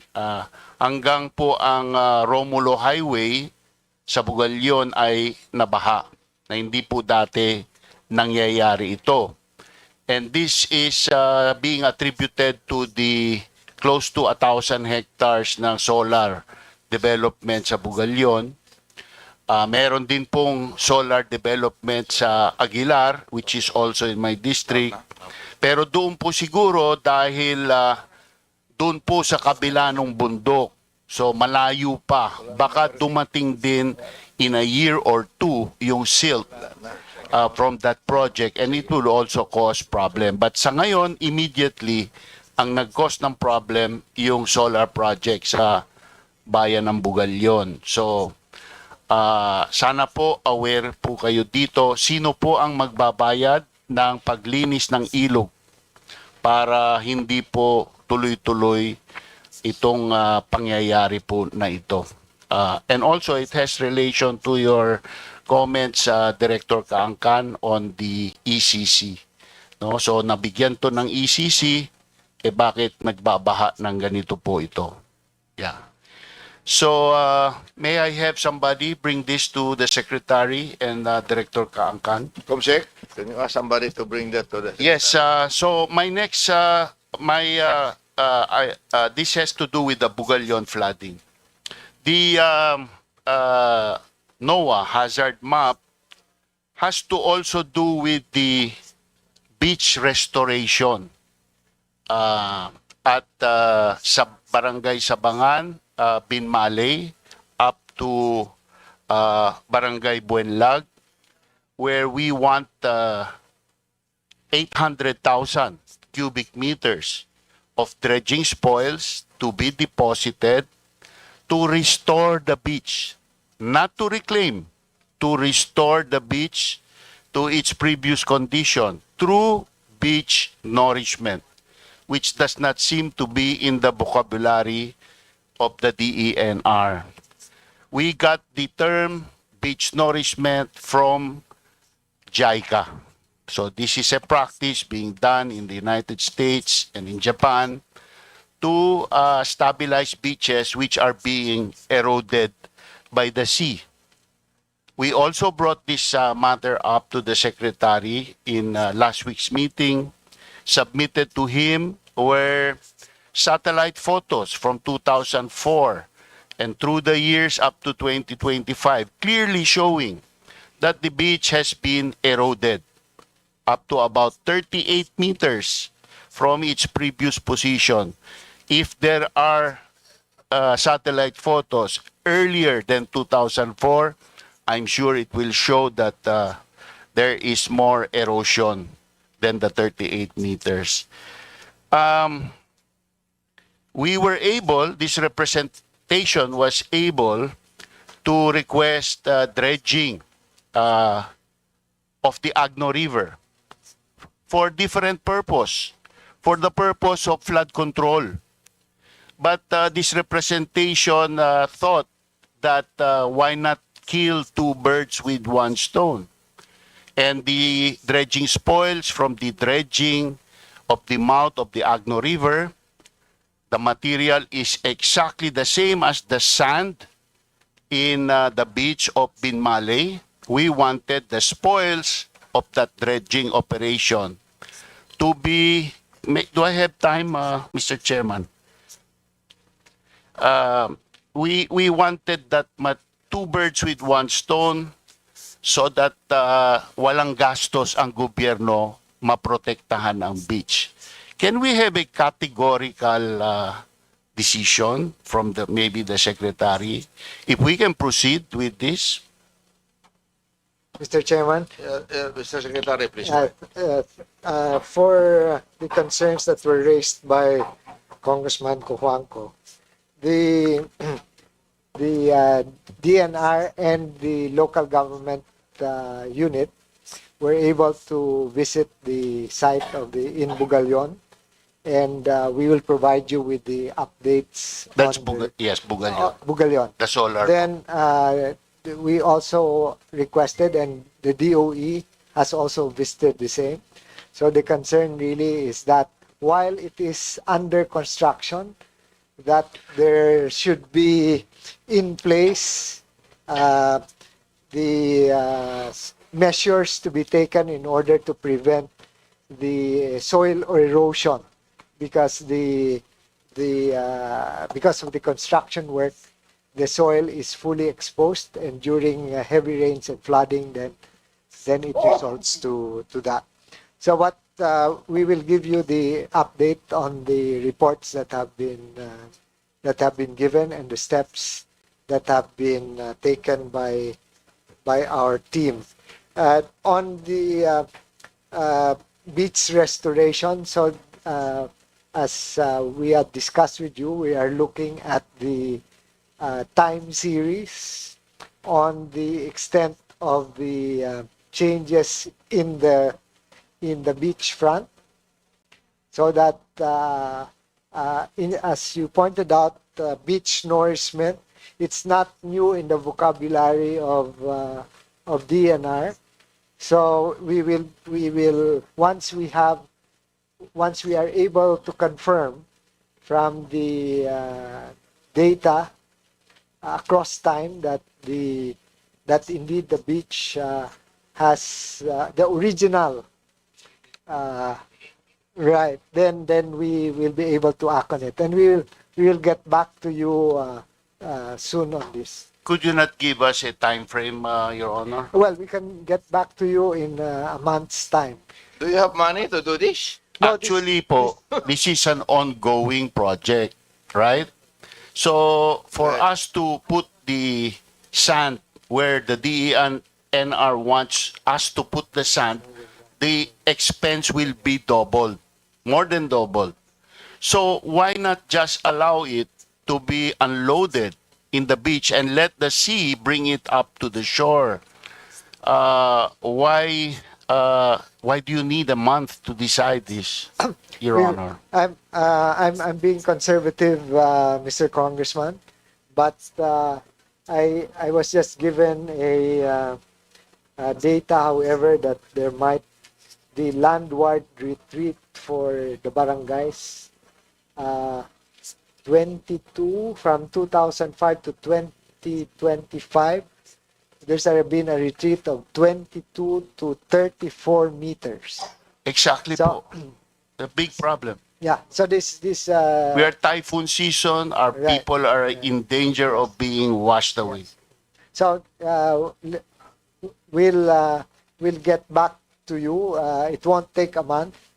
because of this latest data that has just been handed over to us. Thank you, Secretary Mr. Rotilla. Chairman, And, thank can I you. have one more question? We have so much people on the list. I'm sorry, but Okay. can you Okay. can you do it on the second round? Okay. Thank you. But we assure Congressman that we Yeah, please. Congressman Joboy Aquino. Thank you, Mr. Chairman.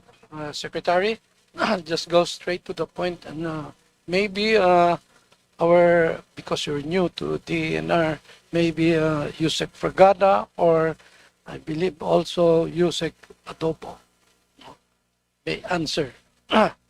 It has been over a decade since DNR implemented the log ban. It has evolved over time.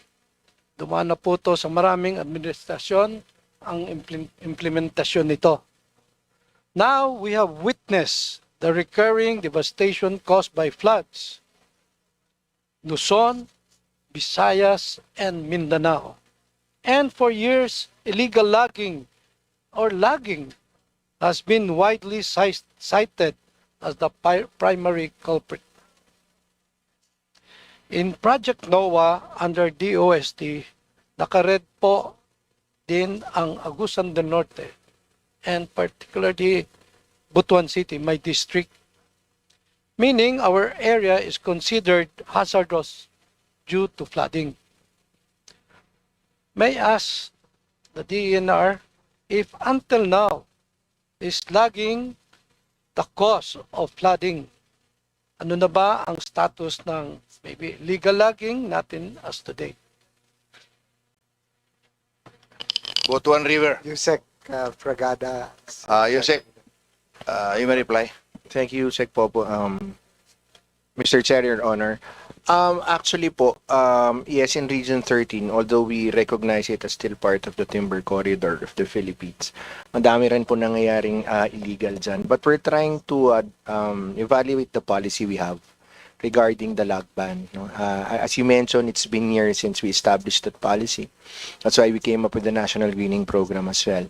But currently, I think Attorney Tom can expound later. We're trying to deliberate on a policy that will better serve the public's interest in terms of what we can do, no, in the utilization of our trees in the area still. Nakikita rin po kasi namin that before when we had other tinirol instruments before the log ban, nagiging beneficial din po sa atin, sa gobyerno. Yung mga, we used to be one of the prime exporters of wood before. So we're trying to once again evaluate what are the pros and cons so we can establish a better policy. That's very good. Attorney Tom, maybe you'd like to add on. Yes, thank you, Mr. Chair. Thank you, Mr. Secretary. Just to follow through with what Yusek Fragada said, sir, you are correct. Agusan del Norte is still part of but we're trying to pull it down to zero, sir. May improvements po na maganda sa Agusan del Norte. Ang maganda po kasi dyan, sir, is that if we review the Executive Order number 23, which actually has a provision there that you should review it after some time and recommend to the Office of the President whether you want to continue it or you want to lift the moratorium, is because if there are managers on the ground, especially in Agusan del Norte, which is known for its successful timber plantations, yung forest protection efforts po ng gobyerno nagkakaroon po ng force multipliers with this 10-year partner, sir. So yun po ang plano natin. Pero pagdating naman po, sir, sa forest protection natin, sir, binibigyan po natin ng priority ang mga hotspot areas natin, and we have given Agusan del Norte, sir, and its municipalities substantial assistance, sir, this year, and we are proposing also, sir, for next year. Salamat po, Your Honor and Mr. Chair. Mr. Secretary, in relation to the suggestion of Congressman Joboy Aquino, the cancellation of all TLAs in the country is really, really devastating to the forest land. And I witnessed that with my own eyes. Except my TLA in San Vicente, which is still 86% forest. It's the only town in the whole country with 86,000 forest cover. So I commiserate with the good gentleman from Agusan. His suggestion is look at it objectively. Award a piece of timberland, say 10,000 hectares, and to private corporation or individuals, and allow him to reforest 20,000, and you will have a verdant Philippines in the near future. But canceling timber license agreement was a greatest mistake of this country. I'm sorry to say that, but I am also a forester. Thank you. You may continue, Congressman. Thank you, Chair. Thank you, our Honorable Chairman, for supporting. Anyway, not only Agusan Norte, but my district is Butuan City, geographically under Agusan del Norte. No, the reason why I asked for that, because I wanted to hear really from DNR. Kasi at that time, nung nag-total lagpan, nanggaling sa DNR yun. Of course, no? And I know from the Senate also, I remember that we belong to a logging business, our family, no? And every time nga, binibiro ako, kahit si speaker, binibiro ako niyan. Oh, kayo nag-uubos ng kaway, Joboy. Ganon. But, no, it's been really a long time. And we used to be the timber corridor of the Philippines, no? And ngayon, andyan ang mining. And sa Caraga region. But yet, with mining around, we're still the second poorest region.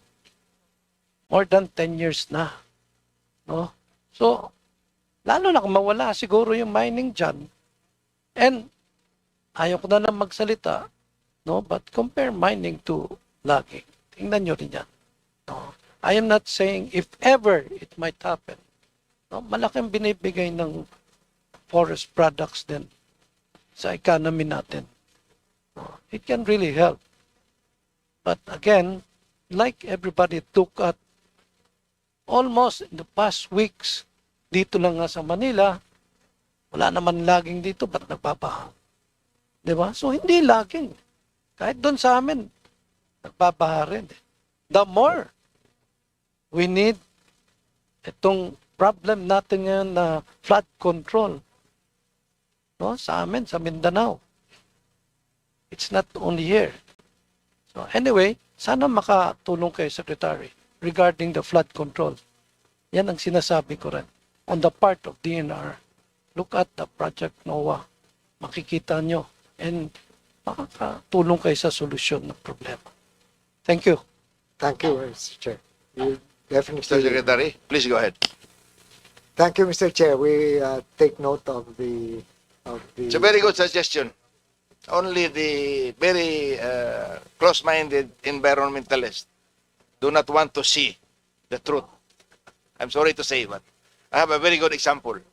You cannot find a intact forest in the whole country. The town of San Vicente, 86% forest. Because I was there, and I'm still there. Thank you. Congressman? Oh, kaya nga eh. So let's make Agusan River the timber conveyance again. Mr. Secretary? Wala na, boy. Thank you, Mr. Secretary. Next on the list is Rep. Max Rodriguez. Thank you for the very, shall we say, very lively discussion with regards to whatever matter you have, if there is a Congressman Alvarez here. Okay? And I know that you are here because you are a favorite to energization. You're the chairman of our energy committee. And I see that with you here, we have an energized DNR. Okay? Okay. So I would like to say thank you for coming here and congratulations, Secretary. And I know you're new in the job. But with these people around you here, especially Miss Kuna, you can't go wrong, I think. And ASEC here, of course, with Mr. Adobo and the others, no? And Joy Salonga here, who took time to go to Cagayan de Oro to fix our water problem because they have cut our water system. So Joy was there to help us. Thank you, Joy. Okay. Now my question is, who's in charge with CBFM approval and processing? CBFM. Yeah, I have a question because I know that you have new regulations. At your helm is you want to improve the system. I don't question that. I only ask for leniency in the approval, processing the approval of CBF. You know, in Mindanao, where I come from Mindanao, from Abanti Mindanao Party List. And many people here would really prefer to have CBFM because that's the only tenure instrument they can hold, no? For groupings of small and poor farmers, no?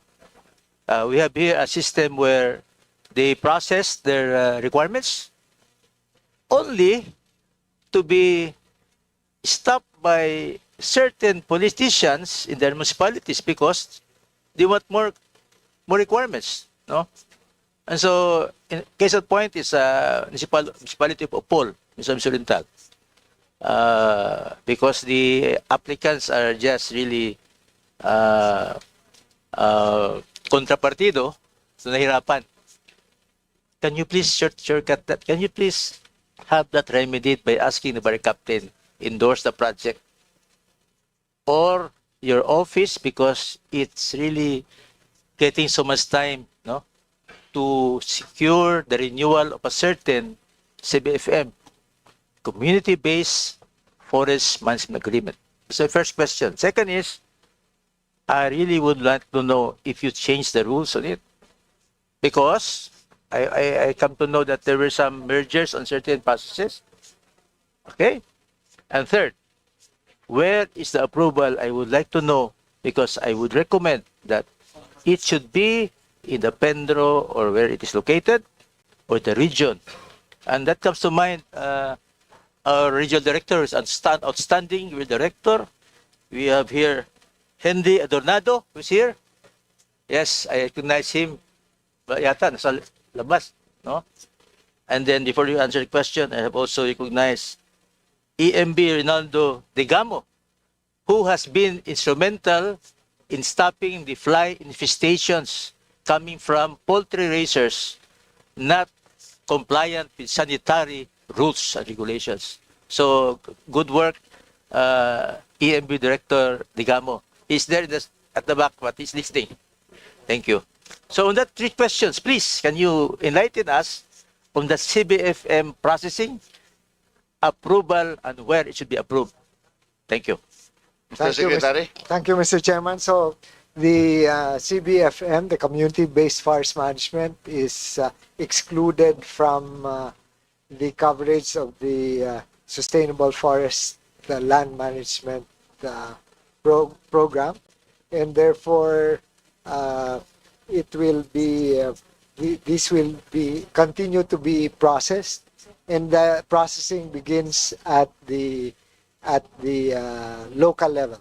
Now I'll ask Assistant Director Kabigting to just add to the simplification of the process that we have agreed on.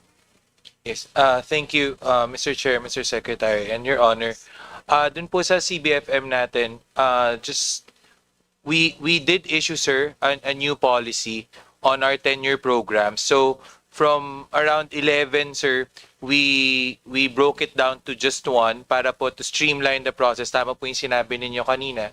Pero Your Honor, yung community-based forest management program po natin, hindi po natin kinover nung bagong polisiya na yon. So it's still DAO 2004-29 which governs the processing of the community-based forest management agreement. Nagsimula po ito sa Senro, sir, dun po mag-apply, and then pataas po sa Penro, and then sa Regional Executive Director, and then sa Forest Management Bureau po, dun po sa opisina namin, and then sa central office po. Meron po tayong 1,900 na mga CBFM agreements po, Your Honor and Mr. Chair.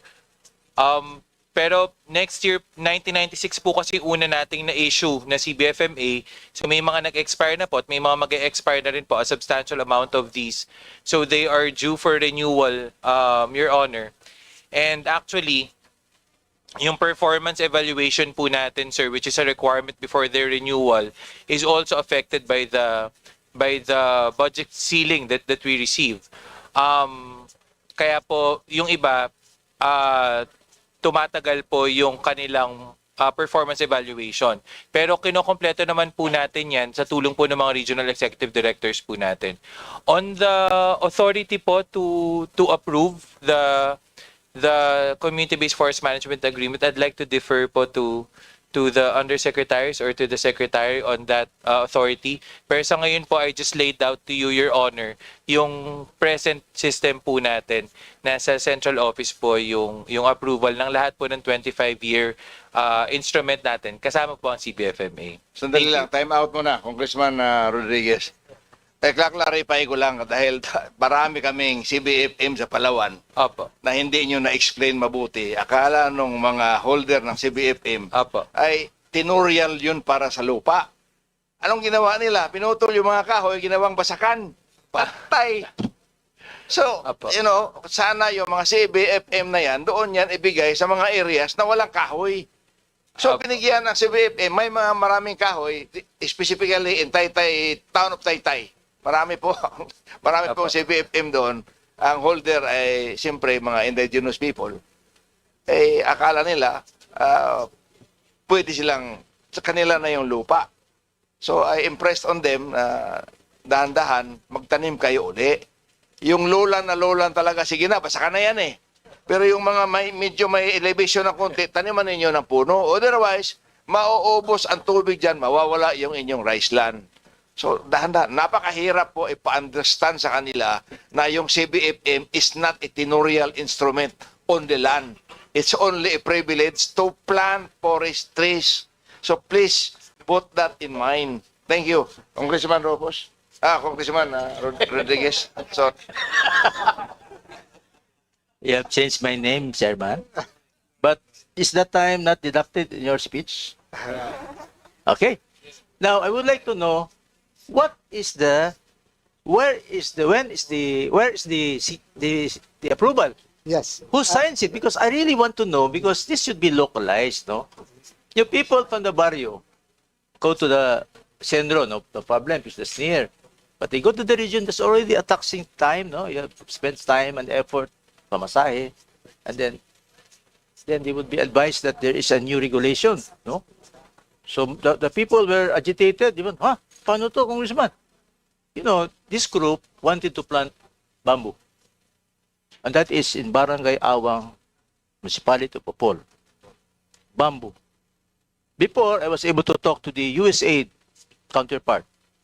And they have a nursery in Bukidnon, and they're willing to give free bamboos.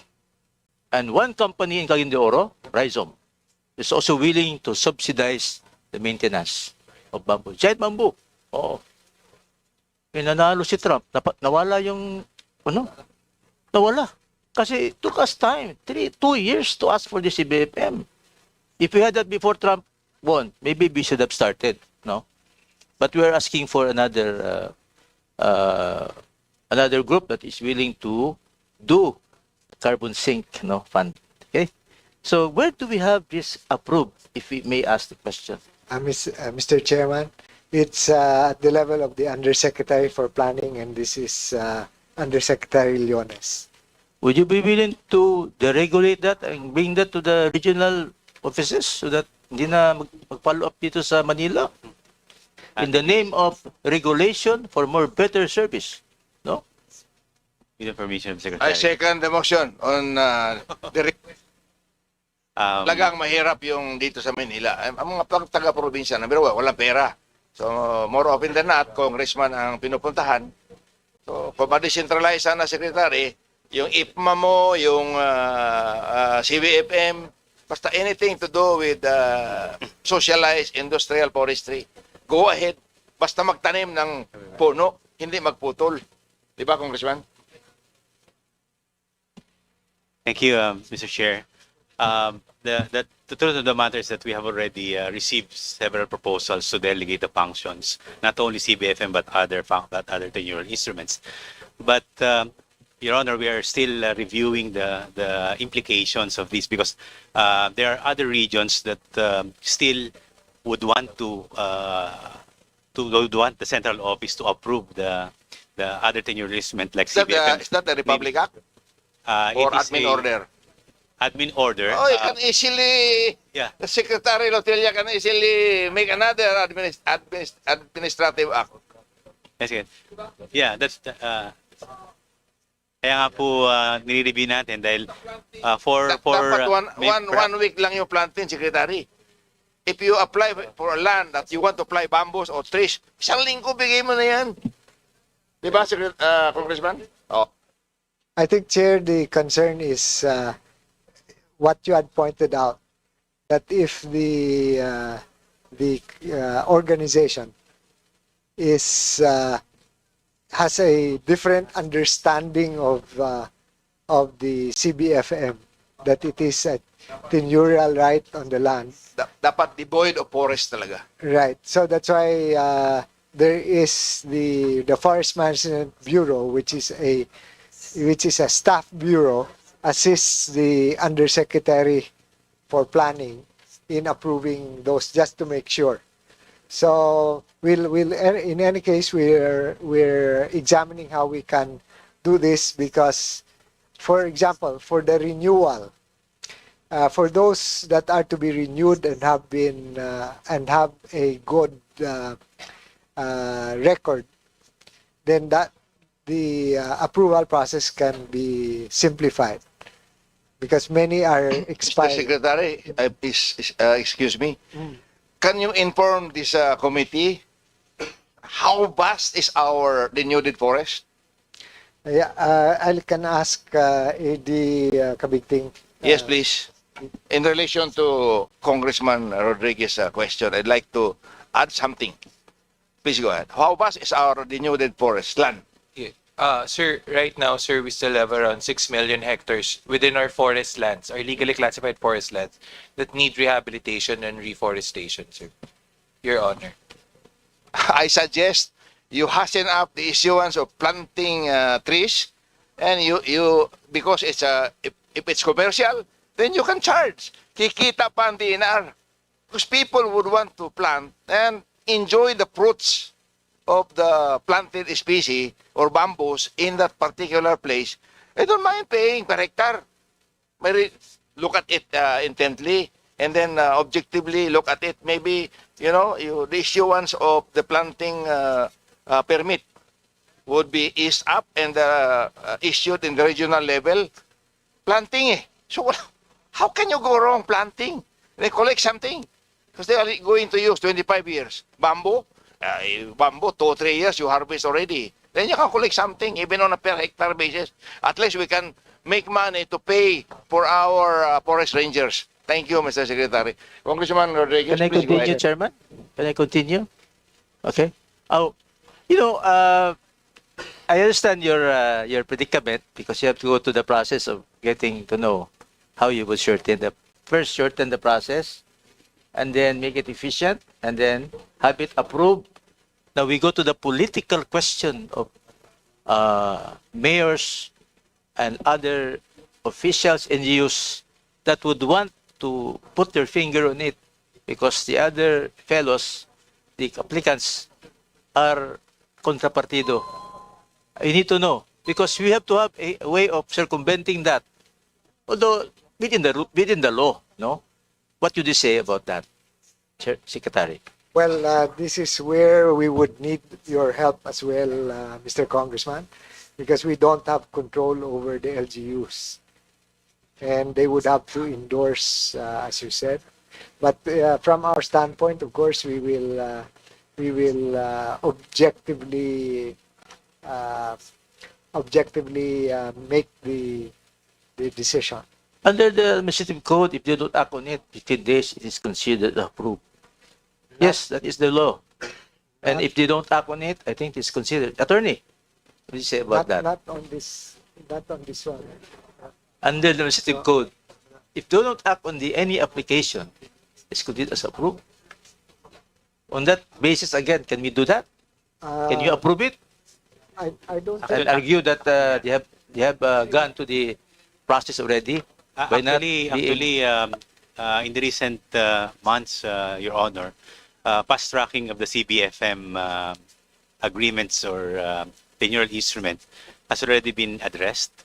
In fact, under the new policy issued by the Secretary, wherein we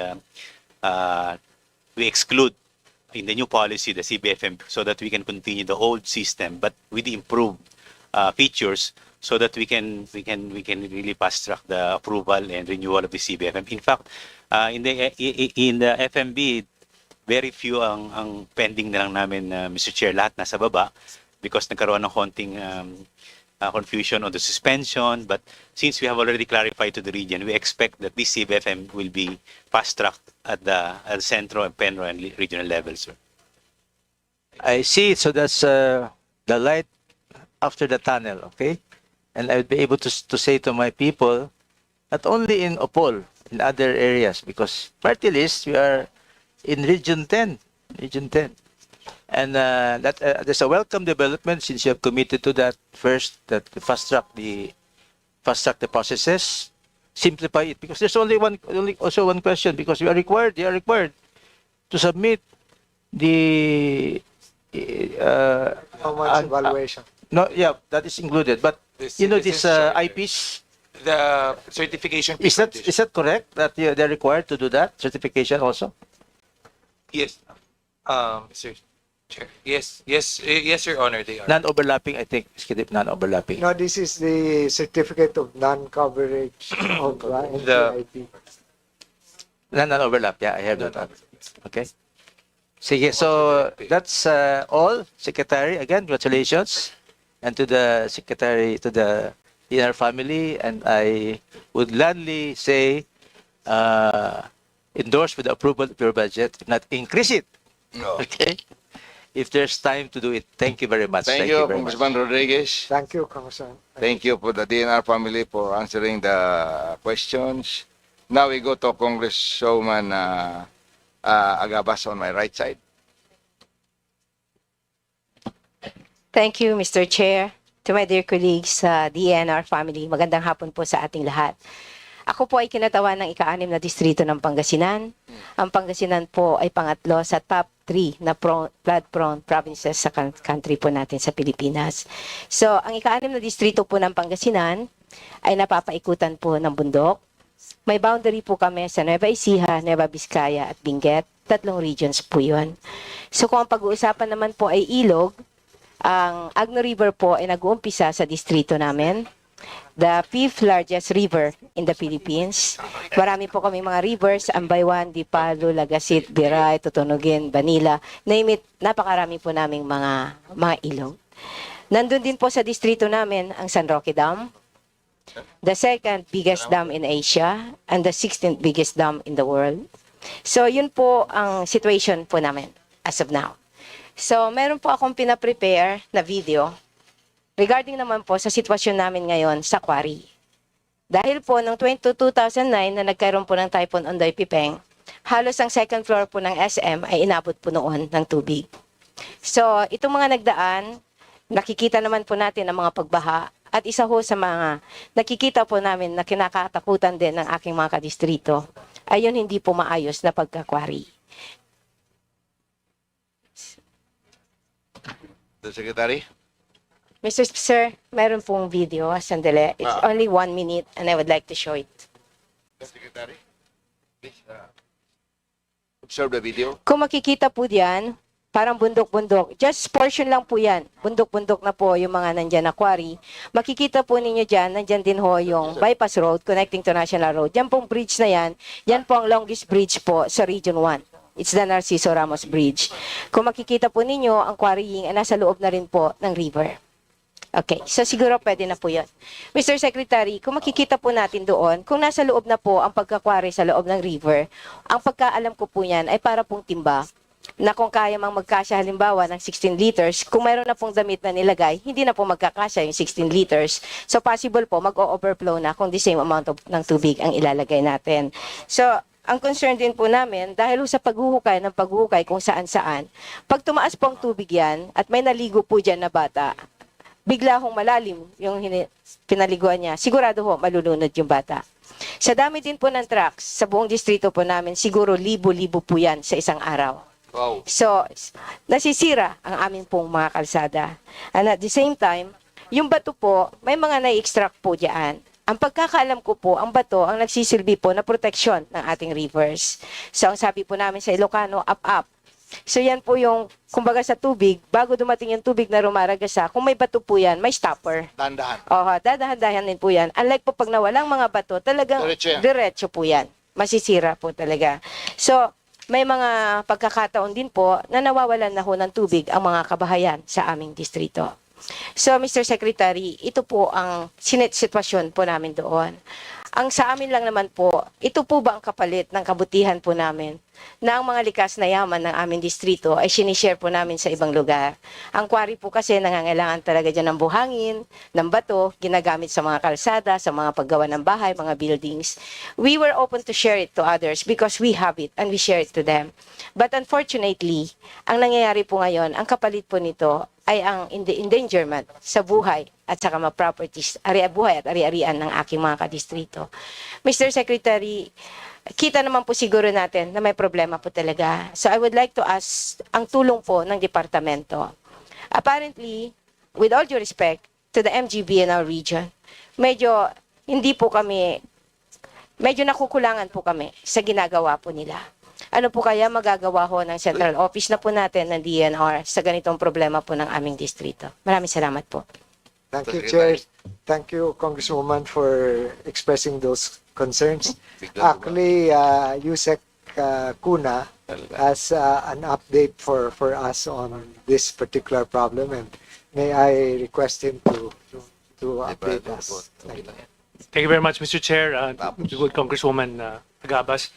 Actually, there has been a monitoring conducted, and the MGB Region 1 has identified 11 operating quarry sites without the appropriate permits and environmental compliance certificates.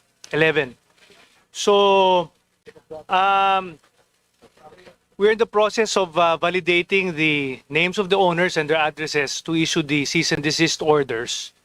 And of course, there will be hefty fines for this, Mr. Chair. But we'd also like to request, Mr. Chair, that kulang talaga tayo ng tao. Gaya ng sinabi ng ibang mga congressman, we need also additional people. Maybe may mga suggestions si Kong Agabas along with the LGUs of personnel that we can deputize to monitor also these areas. Yung ibang area naman medyo far-flung din eh. Mr. Chair. Thank you very much, Mr. Chair. Gusto ko lang pong sabihin, sa several na mga occasions na nagkakaroon po tayo ng hearing, palagi ko pong, with all due respect, palagi po pong naririnig yan. Kanya lang, taon-taon na lang po, ito ho ang dinadala ko dito na daing ng aking kadistrito. One time, nagkaroon nga po sila ng pagganyan. Mga sinasabi nila may violation. Pero ang mga na-identify naman hong violator, yung mga namumuhay lang po na local, na may truck dyan na kakarga lang ng 3 cubic meters, yun naman po yung mga na-identify. Hindi naman po na-identify yung mga talagang malalaki. So with this time, with you at the helm, our dear Secretary, umaasa po kami na sana ho maaksyonan na po ito. Ang isa pong nakikita ko, baka pwede pong maging modelo ang aming distrito. Siguro naman, it will be supported by all the local chief executives in my district kasi wala pong limit ang tubig. Dire-diretso po yan. Yun po sanang maayos, baka sa tulong po ninyo, sabi ho ninyo kulang ho sa local. Yun pong gitna, i-identify talaga kung saan lang talaga ang pwedeng i-quarry. Hindi yung sa gilid na mismo ng dike, doon na po sila nagka-quarry eh. So by law of gravity, kung saan ho yung lumalim, yun po ang tinatamaan. Kaya ang mga mga rivers po natin, kailanganin lagyan ng flood control. So kung dito po ay may ayos po natin talaga, baka hindi po tayo kailangan gumastos ng pagkalaki-laking pera para lang magpagawa ng mga dike. Tama yun.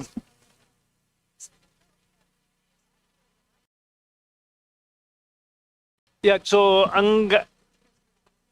yung just to on your point, Congresswoman, regarding yung kasi taon-taon ito lang ang kanyang mga report, identified their names of these processing plants already, itong 11 na ito. So inaano lang, I think you were provided with this report just recently. I was not pong able to lista. read it Opo. with Opo. Yusek. So meron pong particular names of these 11 processing plants that are operating without the necessary permits. Ipapa-CDO ho natin kaagad. And then moving forward, Mr. Chair, meron po tayong mga dredging activities in other provinces. They're operating under both a joint memorandum circular among DNR, DPWH, DOTR, and DILG. And then meron rin kaming sariling DAO po, which creates an interagency committee para namomonitor ng gusto. This is led by, well, the chair of that interagency committee is the governor. And then member po yung RD ng DPWH, the Regional Executive Director of DNR, the RD of EMB and MGB. So moving forward, kasi ito pong mga nabanggit ko, wala talagang mga permit po at all. So moving forward, maybe we can explore future dredging activities to be created and operating under these particular policies that we have para ma-monitor po natin ang gusto. With your kind indulgence, Mr. Chair, Thank you. yun pong walang permit, walang problema doon. Talagang kailangan magsara yan. Yung mga may permit na violators, tignan din po natin yon. Kasi palaging pag nakausap ko po ang MGB director sa Region 1, ang palaging sinasabi, ma'am, sisag po kasi yan. Wala po sa amin yan. Probinsya po yan. Ang sisag di po ba commercial, so 5 hectares and below. Ang isag, ang sabi nila sa akin is 5 hectares and above, so the DENR. But still, di po ba may multi-tripartite Hindi po, provincial? That's not totally accurate yung wala kaming ano dun. Dahil may Yes. ECC po yan eh. It Yes. should have an ECC. Yes. So our EMB Region 1 should be monitoring compliance with the conditions of the ECC. Oo, di po ba may multi-tripartite po tayong tinatawag dyan. So they should examine, tignan nila kung talaga may violation, cut po natin yan. So maraming salamat po, Mr. Chair. Lastly po, 40,000 hectares po ang bulubundukin ng aming distrito. But we only have 10 na bantay gubat at 10 forest guards. So 20 lang po yon. So 40,000 divided by 20, ang assignment po ng bawat isa, 2,000 hectares ang kailangang i-oversee araw-araw. It's really unfortunate na 2,000 po yun. So gusto po sana naming mag-appeal na one time po kasi sa isang bayan sa amin nagkaroon po ng sunog, na avoid po sana yon kung may mga kadagdagan po tayong mga bantay gubat. Baka pwede pong mag-appeal sa inyo, Secretary. Thank you, Chair. We look into the budget again. This is just a budgetary limitation that we are dealing with, and we have to distribute the employees all over. But what can help perhaps is that since we have acquired with the full support of Congress the drones, then they can help in our monitoring. So they're being acquired towards the end of this year. Sir, nagsalita naman po ang presidente na baka alisin daw po ang pondo ng flood control. So, kung gagawin po yun, we will appeal na dapat ilagay ho ang karamihan ng pondo doon. Dahil ang number 1 na flood control ay ang pagbantay sa inang kalikasan po ng ating bansa. So, I suppose, at the proper time, we will support our dear chairman sa pag-appeal po na itaas po ang pondo ng DENR. Maraming salamat. Thank you for that. Okay. We'll note it and we will do that. Thank you, Mr. Chairman. Thank you po sa DNR. Dala po ninyo ang aming mga dasal sa ika-6 na distrito ng Pangasinan. Thank you po, sir. Thank you. Next would be Vice Chair Angela Garcia. Are you here? Yes, ma'am. Please go ahead. Kumakain. Thank you, Mr. Chair. Kumakain kaya at nagugutom na. Nagulat pa ako, Mr. Chair. Magandang hapon po sa DNR family, of course, kay Secretary Lotilla, sa lahat po ng USEC, ASEC, and lahat po ng makawani ng DNR. Firstly, Mr. Chair, we want, of course, from the province of Bataan, we want to thank the Secretary for the Project Transform. Bataan is one of the provinces under Project Transform. And siguro dito lang po, Sec, mag-follow up lang po kami tungkol dun sa One Bataan base map. I think only 3 out of the 12 LGUs yung nagawan po ng base map. May we follow up lang po yung completion ng commitment ng DNR under Project Transform.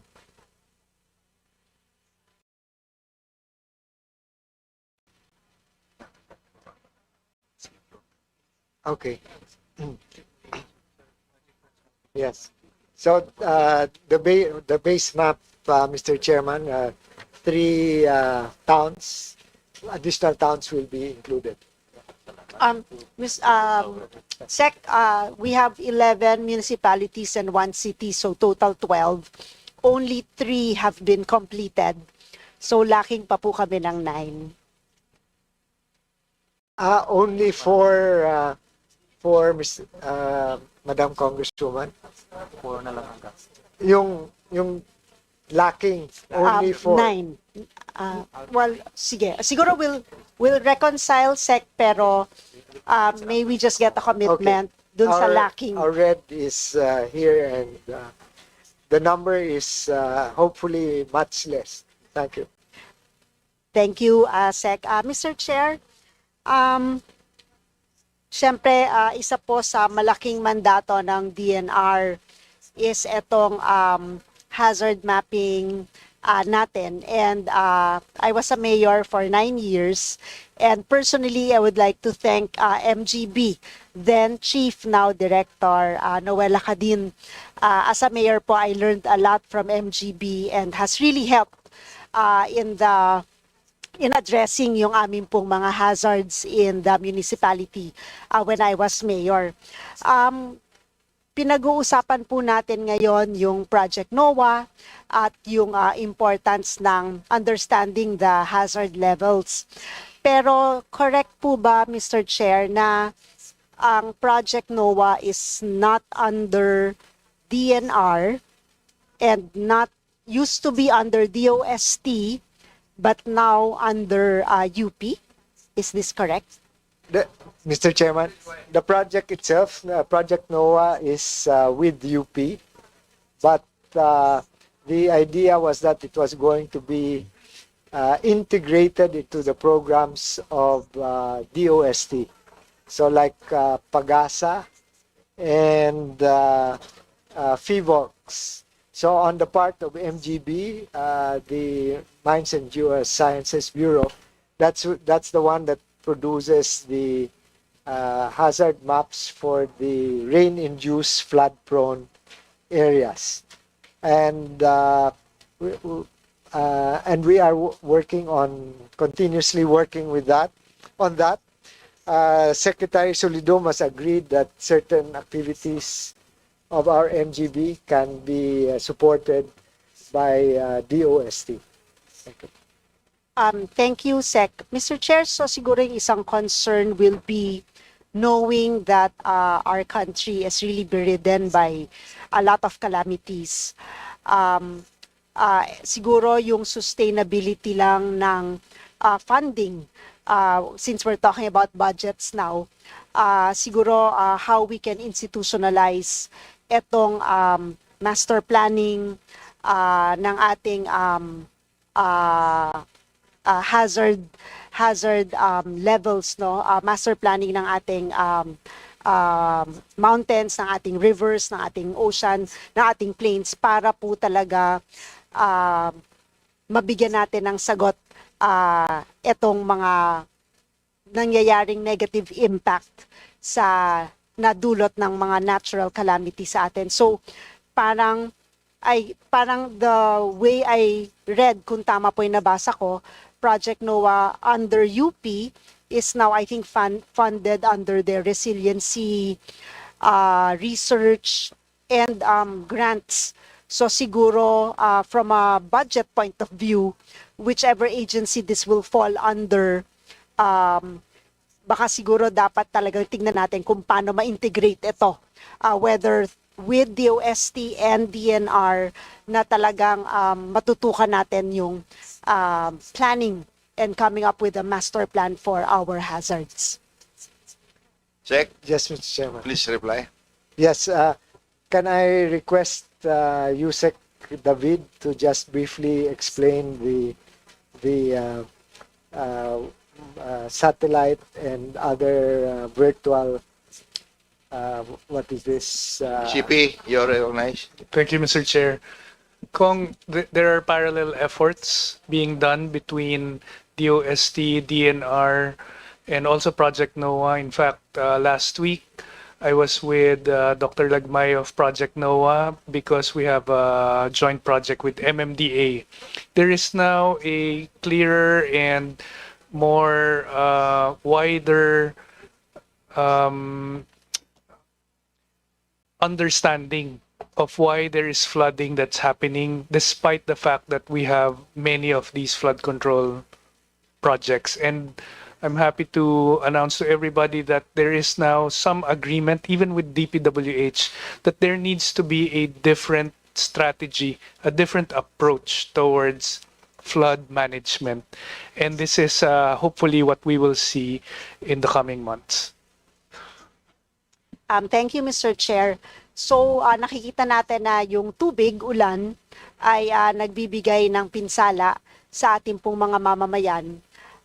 Pero on the other end, yung kakulangan naman po ng access sa safe potable water ay continues to be rin yung mga challenges po ng ating mamamayan. So, my district, which is composed of 4 municipalities, all have water districts. And although may water districts sila, baka pareho po sa ibang mga distrito, hindi po lahat ng households ay nasuserve ng ating mga water districts. So, meron pong barangay na medyo mahirap abutin. So, hanggang ngayon wala po silang tubig. So, gusto ko po malaman, Sec, hindi po ba dapat mabigyan natin ng tubig lahat ng mamamayan, kahit na mahirap maabot, siguro mas lalo po natin sila dapat mabigyan ng pansin. Again, Siguro, Maikli lang. CP, please go ahead. Yes, maikli lang, Mr. Chair.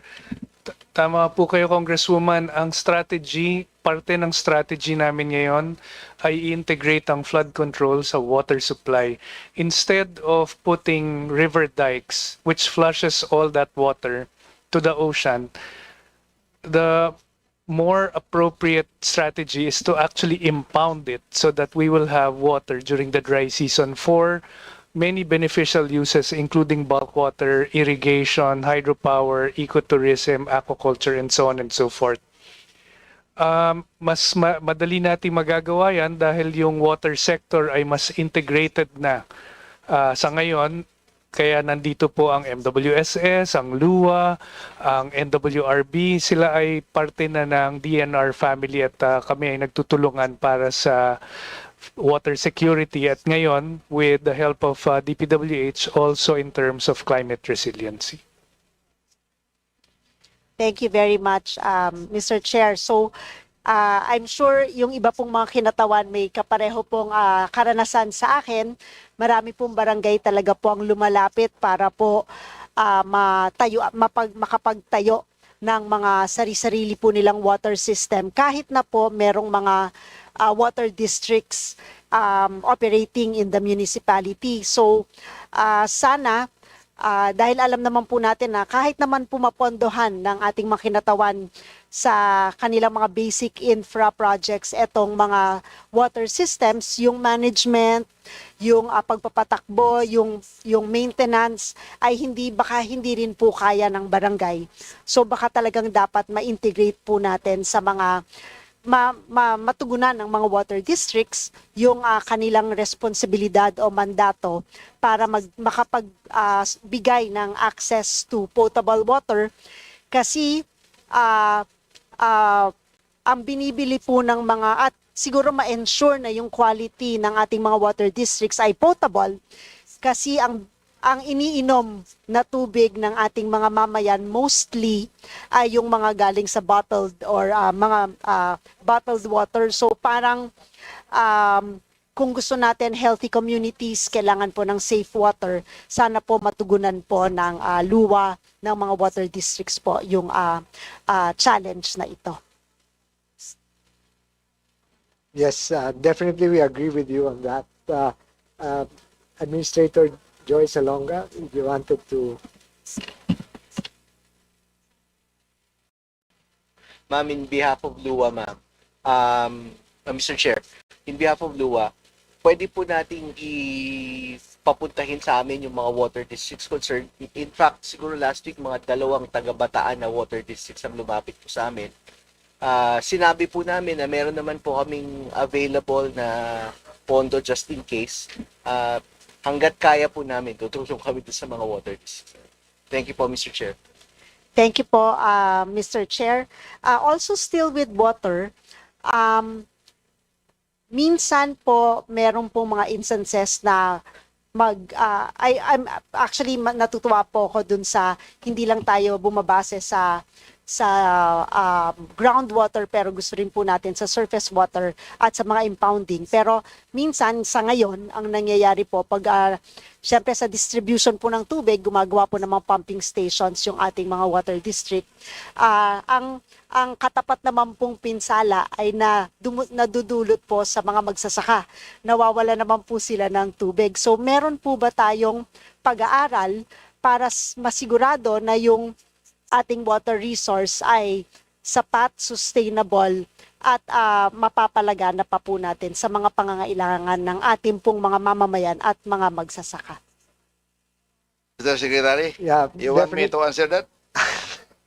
Please go ahead. Now, definitely, that's why the Water Resource Management Office that USEC David is coordinating is along those lines, Madam Congressman. Thank you po, Mr. Chair. Makikipag-ugnayan po kami kay USEC na malapit naman po sa ating lalawigan at syempre po sa ating pong luwa. Last question and query, Mr. Chair. Go ahead. Isa po sa nababanggit lagi na challenge ay yung ating pong solid waste management. At bilang naging mayor, dumaan po ako sa butas ng karayom, ukol po sa solid waste management. Siguro, marami pong nagsasabi na medyo sobrang outdated na po yung ating batas at marami na pong teknolohiya na baka mas angkop sa problema natin sa landfill at sa ibang mga bagay. Sa ibang mga bansa, gumagamit po sila ng very strict regulation on incineration, etc. At siguro we look to DNR for not only regulating, pero baka magbigay ng suhestyon, solusyon sa makabagong teknolohiya na pwede po natin magamit para po yung isa sa napakalaking problema po ng bansa, which is yung basura, ay mabigyan po natin ng solusyon. Thank you, Mr. Chair. Definitely, we're looking into different options, but I'd like ASEC and CAN to just update us on we are, for example, the Metro Manila Development Authority is looking at different options, and those that comply with standards, environmental standards, are being looked into. But right now, it's the tipping fee that is an obstacle to considering these new technologies. Can with your leave, Mr. Chair. Please go ahead. Thank you, Mr. Chair, Your Honor. With regard to the solid waste management, we've seen the challenges since its enactment, the RA 9003 or the ecological solid waste management. But there's another law which has recently, the extended producer's responsibility, and this one looking at the gaps we have and the challenges in implementing the solid waste management. So this law addresses the retrieval of the plastic from the producers. So nalipat po yung responsibility to the producers from the definitely yung yung 9003 is local government unit. So yung challenges po, yung infrastructure that should be in place na nakikita po dito. But with this, malaki pong tulong ng extended producer's responsibility because yung magkakaroon din po yung because of the target of the producers na makuha ulit yung mga plastic packaging nila na napoproduce and sila yung tinatawag natin obliged enterprises.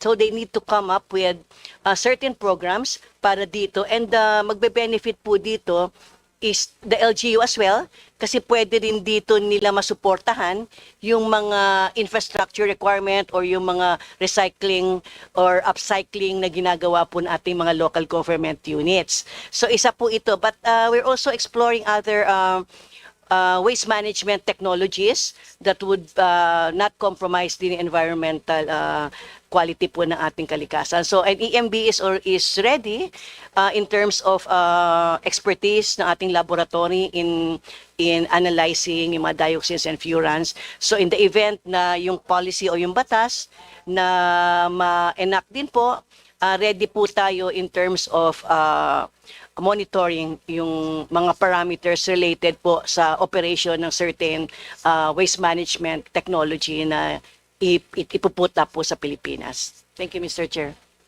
Mr. Chair, siguro, go ahead. Siguro, Madam Congressman, Mr. Chair, in addition to what the Secretary and ASEC Jackie has mentioned, just to inform you, ma'am, that one of the direction is really to analyze and characterize the waste per province. Under our 2026 budget, ASEC Jackie, we will be undertaking, our regional offices will be undertaking waste characterization of all provinces in the hope that we can identify the appropriate technology that can be adopted in a particular province because technology is not really uniform.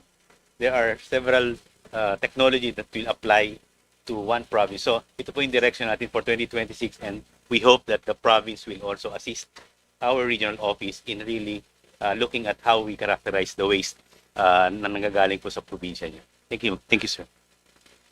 Thank you, Mr. Chair. Siguro dun po sa sinabi po ni ASEC tungkol sa shifting the responsibility or part of the accountability to the producers. Siguro yung challenge lang po sa implementation, there are siguro less producers although malaki po sila. And yung 44,000 barangays natin, medyo may konting gap kung paano po matutugunan ng mga producers yung pag-collect back or pag-upcycle or recycle ng kanilang po mga plastics when we're talking about plastics. And I'm winding up, Mr. Chair, doon po sa waste characterization na nabanggit po ni Yusek. Yes, even when I was mayor po, we've conducted waste analysis characterizations. We have a very functional provincial solid waste management board. So I think yung hirap nung pag-implement nung batas, baka tignan po natin kung paano dapat maging medyo simple at madali para po yung ating po mga mamamayan ay makasunod dun sa implementasyon ng batas para po malesen yung problema po natin sa basura. So I think it's a partnership, it's a community, private and public, pero siguro we look to DNR to sort of lead the way and give us solutions based on benchmarking sa ibang bansa, based na kapareho ng Pilipinas, para po talagang matugunan yung problema po sa basura, which is related, of course, to environment and related to climate change and, of course, related also to health.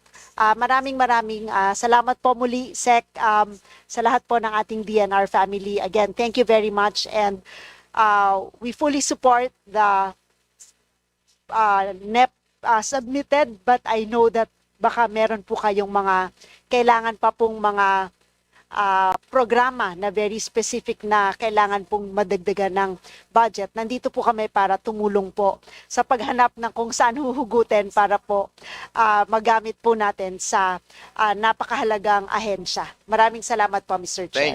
Thank you, Rep. Garcia. Thank you. Next on the list is Congressman Jay Vergara. Thank you, Mr. Chair. So, mag-uumpisa lamang po, magandang hapon po, at mag-uumpisa lamang po ako sa, namangha po ako nung minsan, meron na kongresistang nag-privilege speech. At ito po ay tumimuro sa aking isip, gusto kong makipag-interpellate, pero napakarami na pong congressman na sumali. Ito po ang issue ng prime water. Ito po yung issue ng prime water. At napansin ko po na narito po yung administrador ng LUWA. Yung pong congressman po na yun ay kumakamay po sa inyo ngayon. Ako po'y lubang na gulat dahil kasi akala ko ako po'y 27 taon na nagsilbi bilang mayor ng Cabanatuan City. Akala ko po ang may problema lamang po sa prime water ay kami lamang. Dahil matagal akong na-confine being an LGU lamang. Ano po? So, ang una kong gustong alamin po, dahil ngayon ko lang po naalaman na 100 mahigit na syudad kami na under prime water, ay napakalaki po ng problema namin dahil nung taong 2002, ang Cabanatuan City Water District ay inawardan pa ng JICA sa Hawaii, sa Honolulu, Hawaii. Ngayon po, masamang-masama na po yung tubig namin at gusto ko sanang malaman, Mr. Secretary, kung may kalutasan pa po itong problema nato. Thank you, Mr. Chair. May I ask Administrator Joyce Alonga to respond, please? Good afternoon, Mr. Chair. Please, go ahead. Congressman Vergara. Nagbigay na ho na very public notice at orders po ang ating Pangulo regarding po dun sa paano natin lulutasin itong issue on joint ventures or non-performing joint ventures. Meron pong 77 water districts po na hawak po ng Prime. 20 po ang gusto po, 20 or 22 ang gusto pong kumalas. Kasama na po doon ng Cabanatuan, as I understand. Dahil doon, gumawa po kami ng plano na whole of government approach. However po, ang tinitingnan po namin doon mahirap pong gumalaw ng wala pang lutas na kalutasan yan. Pina-fine-tune po lang namin para once kami po gumalaw mismo, mararamdaman naman na maayos at nalutas ang problema. So, koonting hintay lang po at gagawa po kami ng galaw. Attorney Salonga, napakayaman po ng may-ari ng prime water. Ang sasabihin ko lamang po isang bagay. Habang nagkaroon po ng public hearing sa mga utilities, not only prime water, lahat ng utilities, kasama ang Smart, PLDT, Sun, Globe, at saka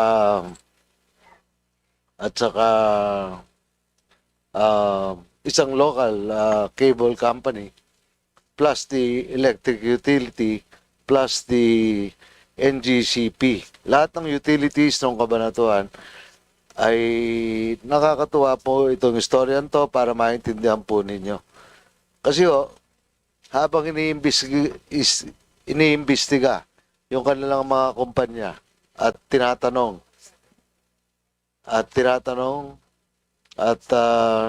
ang nangyari po ay kapuna-puna na pagdating ho sa prime water, tumigil ho, natitigil ho yung public hearing dahil yung empleyado ng prime, yung empleyado ng Smart, ng Sun, ng Globe, ng PLDT, ng NGCP, at ng iba't pang utilities sa Cabanatuan, ang reklamo na kaagad, hindi na rin sa utility, kundi sa prime water. So, humingi po ang prime ng sarili nilang oras para maiwasan na napapahiya po sila na pinagbigyan naman po nung naturang LGU. So, ipinaliliwanag ko lang po para malaman namin kung paano namin ipapabatid dun sa aming mga mamamayan na kung paano ang gagawin po namin. Mr. Chair, Congressman Vergara, makakaasa po kayo na makakaramdam po ng lunas ang iyong mga constituents po sa Cabanatuan at iba pang mga Pilipino na naapektuhan. Kami po ay may utos na po na ayusin at pagbigay lunas. Thank you. Maraming salamat po. Sususugan ko lang po yung sinabi kanina ni Congresswoman Len ng Pangasinan. Sa kapabayaan po at kalungkutan ay nakita ko po na ang ating Sierra Madre at ating Cordillera at ang iba't ibang mga mountain ranges sa ating bansa ay kalbo na. So, nahirapan yung mga tao. Totoo po yun. Ang highest point ay sa amin po ng Sierra Madre Mountains 1,750 meters above sea level. At ayan po yung pangalan, Mount Kimalugong, Paasa Peak. So sinasabi ko lamang po yan dahil po sa isang bagay. Ang mga bulubundukin natin ay wala na pong punong kahoy. At tayo ang Pilipino ay parating nasa flood area. So, number 2 nga po ang Nueva Ecija dyan. So, nung bumaha po noong 2015, ayan po ang itsura ng Cabanatuan. Pagkagaling po sa mga bulubundukin ng Bungabong, Gabaldon, Laur at Palayan City, Rizal. Yan po ang itsura. So pinakikita ko lamang po sa inyo na pagkayari po niyan, didiretso po yan sa Tarlac. Didiretso po yan sa Pampanga. Didiretso po yan sa Bulacan. Yan po ay joint study na ginawa nung panahon po ng aking asawa bilang congresswoman ng 3rd District of Nueva Ecija. At kasama po yan ang MGB at ang DPWH. Sama-sama po yung PhilVox, Department of Agriculture, Pag-asa, NIA, lahat na po ay kasama. Nakakalungkot pong isipin na pagyari po ng 9 na taon, wala pa rin pong nangyayari. So, ang kagandahan lamang po ay doon sa mga naipagawa, karamihan doon sa naipagawa na mga flood control doon sa amin ay gumana po. Pero yung mga pinlano po namin ay maayos at ang katanungan ko po ay isang bagay. Environmental Compliance Certificate ito po ay, ang nag-i-issue po nito ba ay ang DENR o ang gobernador? Unfortunately sa amin, hindi. Sec. Well, under the law, Mr. Congressman, the ECC is to be issued by DNR. Sa amin po, 205 kaso, 205 violations. Tapos? Nakaupo pa. Oh baby, hirap. So, sinasabi ko lamang po yun. Ang pangalawa pong concern ay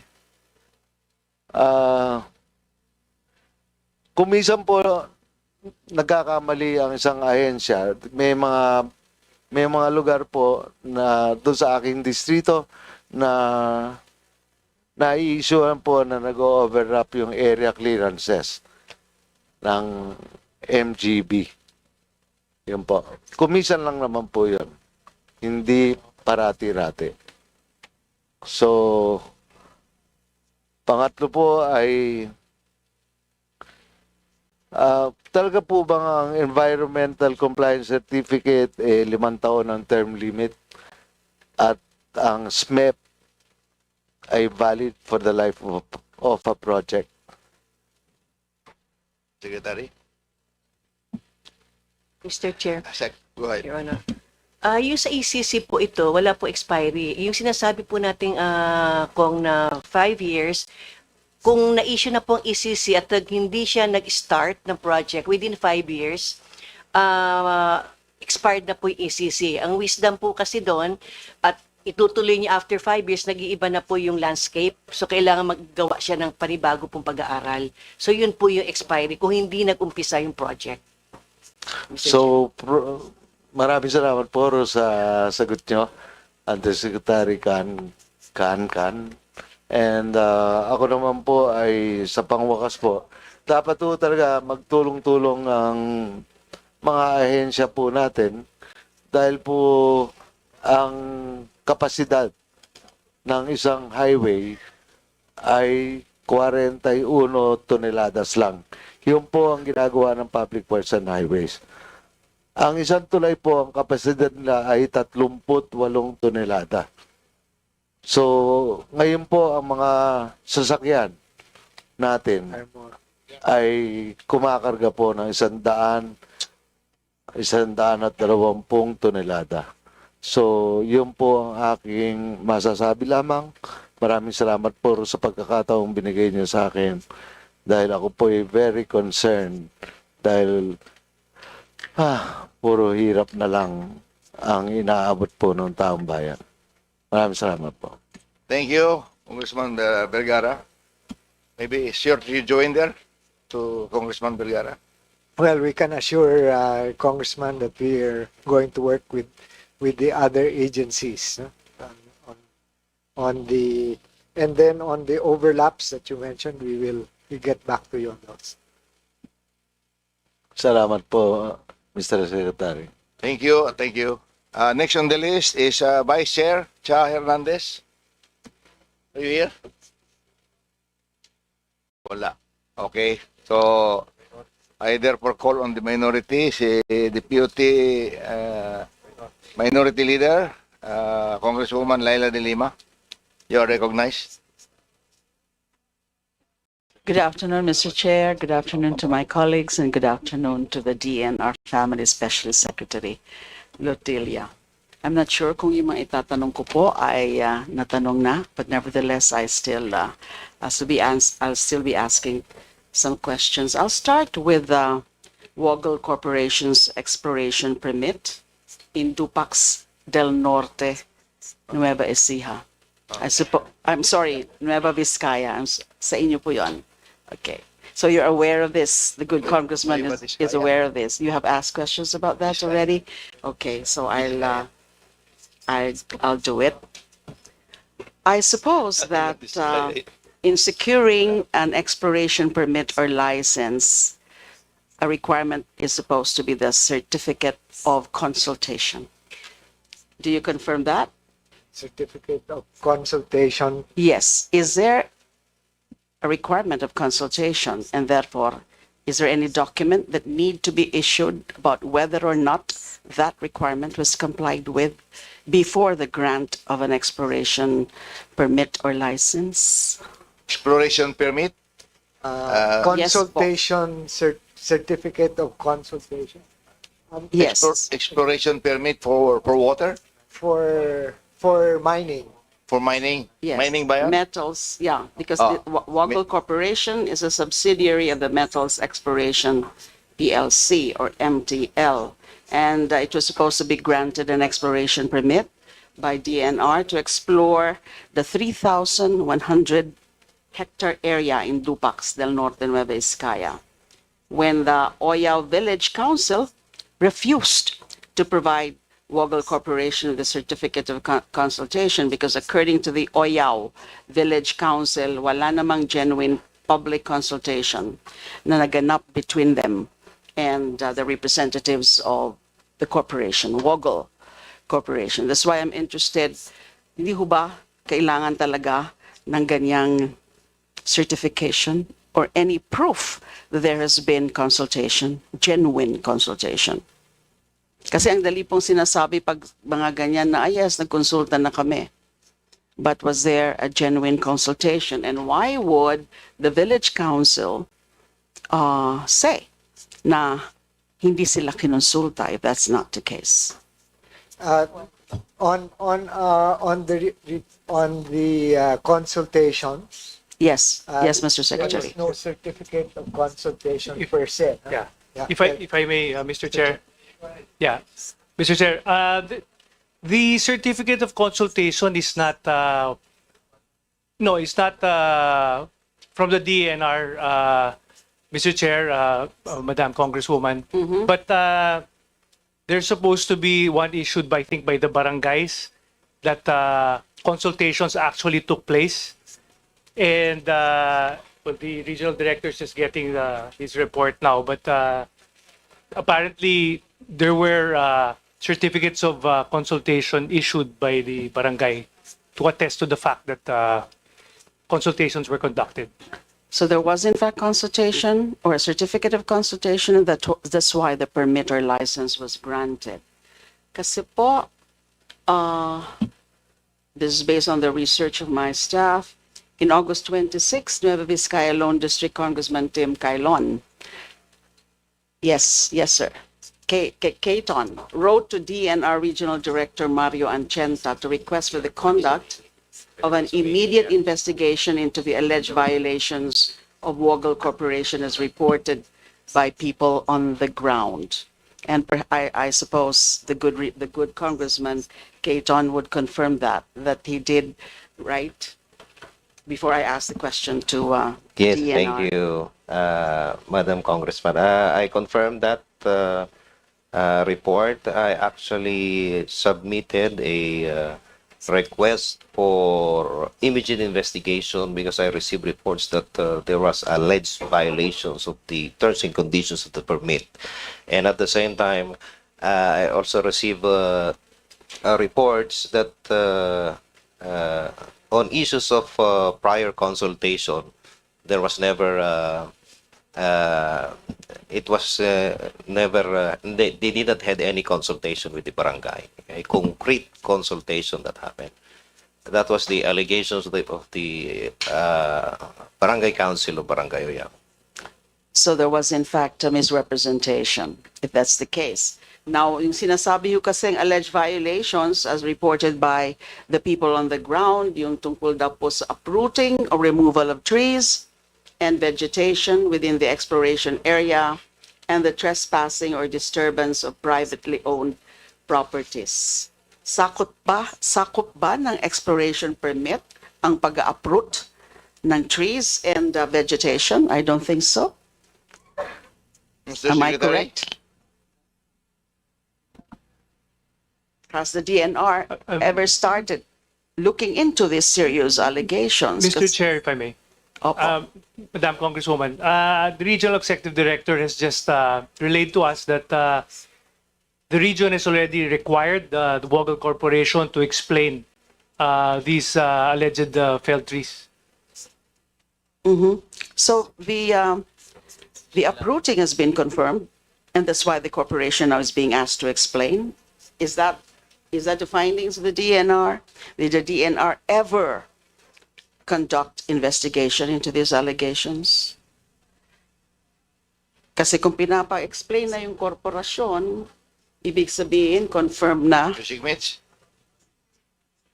Yep. Mr. Chair, if I may. They were directed to explain the situation that found these failed trees, and I just instructed the regional executive director to follow up on their explanation on this, Madam Congresswoman. So it is confirmed that there has been uprooting Yes. because they're now being asked to explain. And the next step, I suppose, especially if there is no satisfactory explanation, and how can they explain that?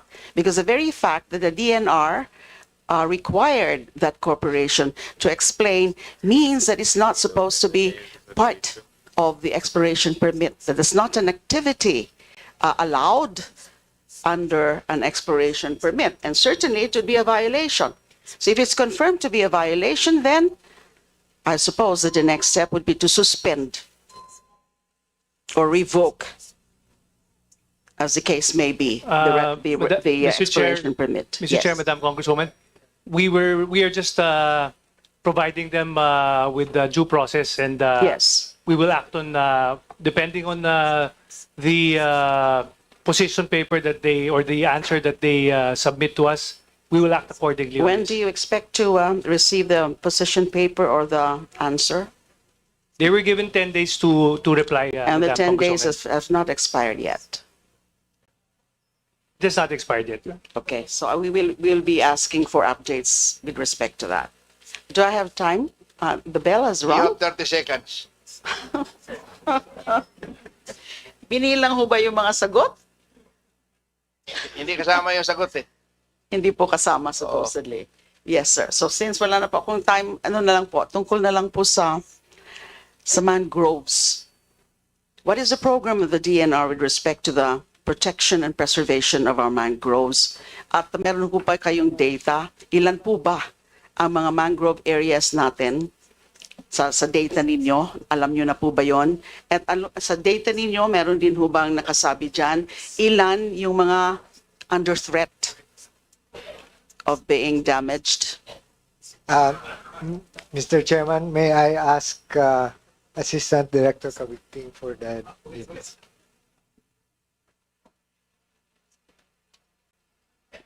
Mr. Mangroves. Yes, Mr. Chair, Madam Congressman. Mr. Secretary, I'd like to request to defer the answer to the Biodiversity Management Bureau Director Mariglo, sir. The mangroves are with Coastal and Marine Division po. Thank you. Thank you, ma'am. Thank you. Thank you. Good afternoon, Mr. Chair. Good afternoon, Madam Congresswoman. Okay, so we do have data on mangroves. On a national scale, we have 311,400 hectares of mangroves. And within NIPAS sites, we have 104,801.36, or 1/3 of the total coverage of mangroves in the country are found within our NIPAS sites po. And do you still have do you have data on the exact condition of those mangrove areas? Because my other question earlier was, ano po ba yung mga mangrove areas under threat? And therefore, ano po ba ang plano ng DNR with respect to the preservation and protection? If they're under threat, then they have to be protected. Yes, ma'am. So recently, we finished our national mangrove map under the leadership of USEC CP David, and we are going through ground truthing or validation, and that is where we will be determining the actual status of the mangrove. Of course, it's good for us to be able to see more or less what the coverage is, but on the ground, it may be a different story, precisely. And so we are going through ground truthing po. But Thank yes, we you. can discuss further, ma'am. We will submit a report to you, ma'am. Yes, please. Yes, please, because I filed actually a mangrove protection and preservation bill, and I really need to know what was the real score about these mangroves. Thank you. We'll provide the data to the committee and to the congressman. Yeah, maraming salamat, Congresswoman Laila de Lima. Thank you and thank you. And next on the list is from the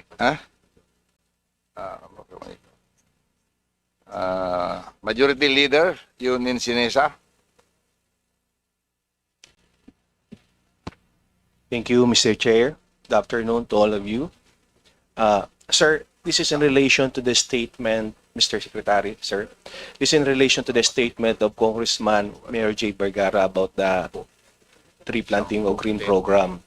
Do we have data every province or region for the protected area and green program?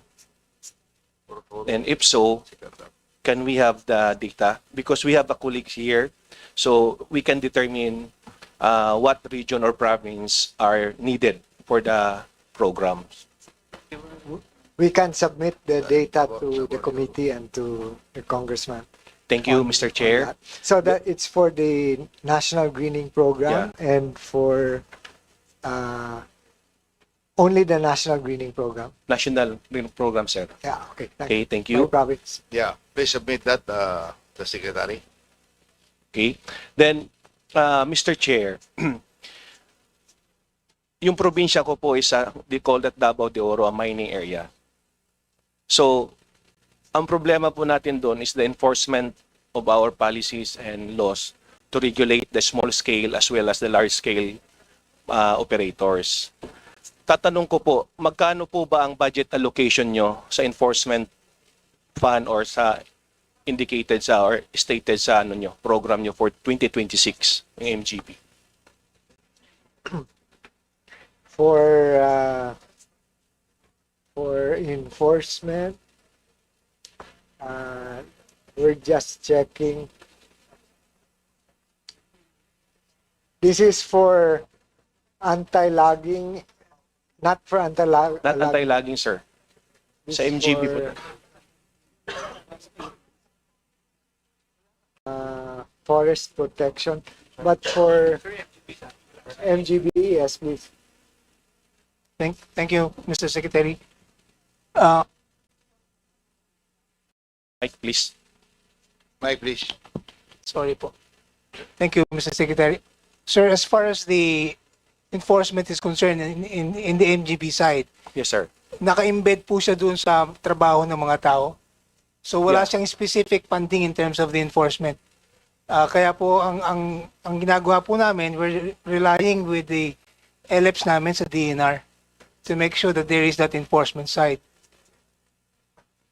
Kasi sir, every time we ask the assistance from the MGB about geohazard assessment or enforcement of policies, nahihirapan po sila mag-deploy eh. They need to tap the PNP, the NBI, and with that, the NBI, the PNP, and other agencies, wala din silang pondo for the enforcement of the policies of the DNR under MGB. So I'm just asking, magkano, just in case, kung kulang po, dadagdagan natin.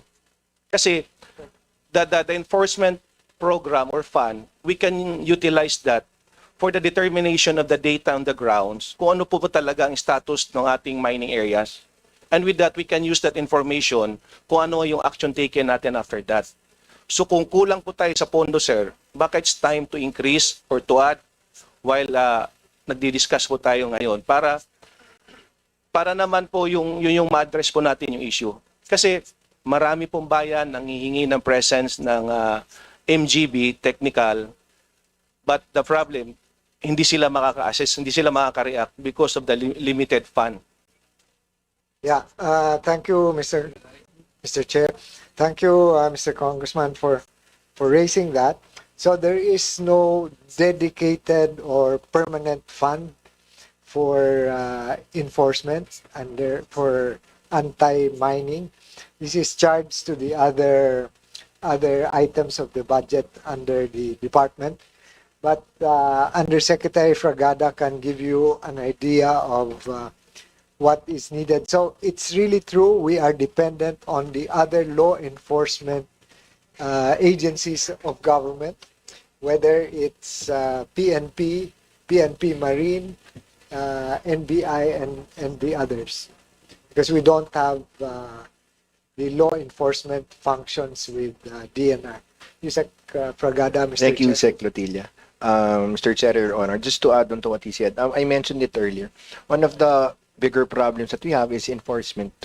Truly, because besides the lack in manpower and funding for it, hirap talaga kami. So the most we can do is coordinate with the law enforcement agencies. So PNP, the Army, NBI. Kaya lang nahihirapan din kami kasi syempre they cannot dedicate their time to serving our purposes. Precisely. But all due respect, Your Honor, of course, it will help us a lot if we can have better funding for enforcement through the LFs, the enforcement. We have a bureau that we're pushing. It's for enforcement, but we lack the manpower and the funds. So, issues for the EMB and MGB, mahirap din po namin mabantayan and mamonitor kasi kulang po talaga kami ng tao tsaka manpower for that. So, we make up for it by just trying to do our best to coordinate with the other law enforcement agencies. So, yung mga areas, I'm aware of the area, kung I know you know that. Mahirap talaga magbantay. In fact, in Region 10, we have a brewing issue with Kong Bambi. And we were just trying to coordinate better with the LGU, the PNP, and the Army to help serve the purpose of enforcement. So, to answer the good Congressman, sir, yes, makakatulong din po na makapagdagdag po tayo ng konti sa law enforcement. Yeah. Enforcement. Kaya ako po sinasabi, Mr. Chair, kulang na po tayo sa tao, but somehow, if we do have extra ma-maximize natin yung existing staff to tap other agencies to have accuracy of the data or the status of the actual field conditions. Is that all, Congressman?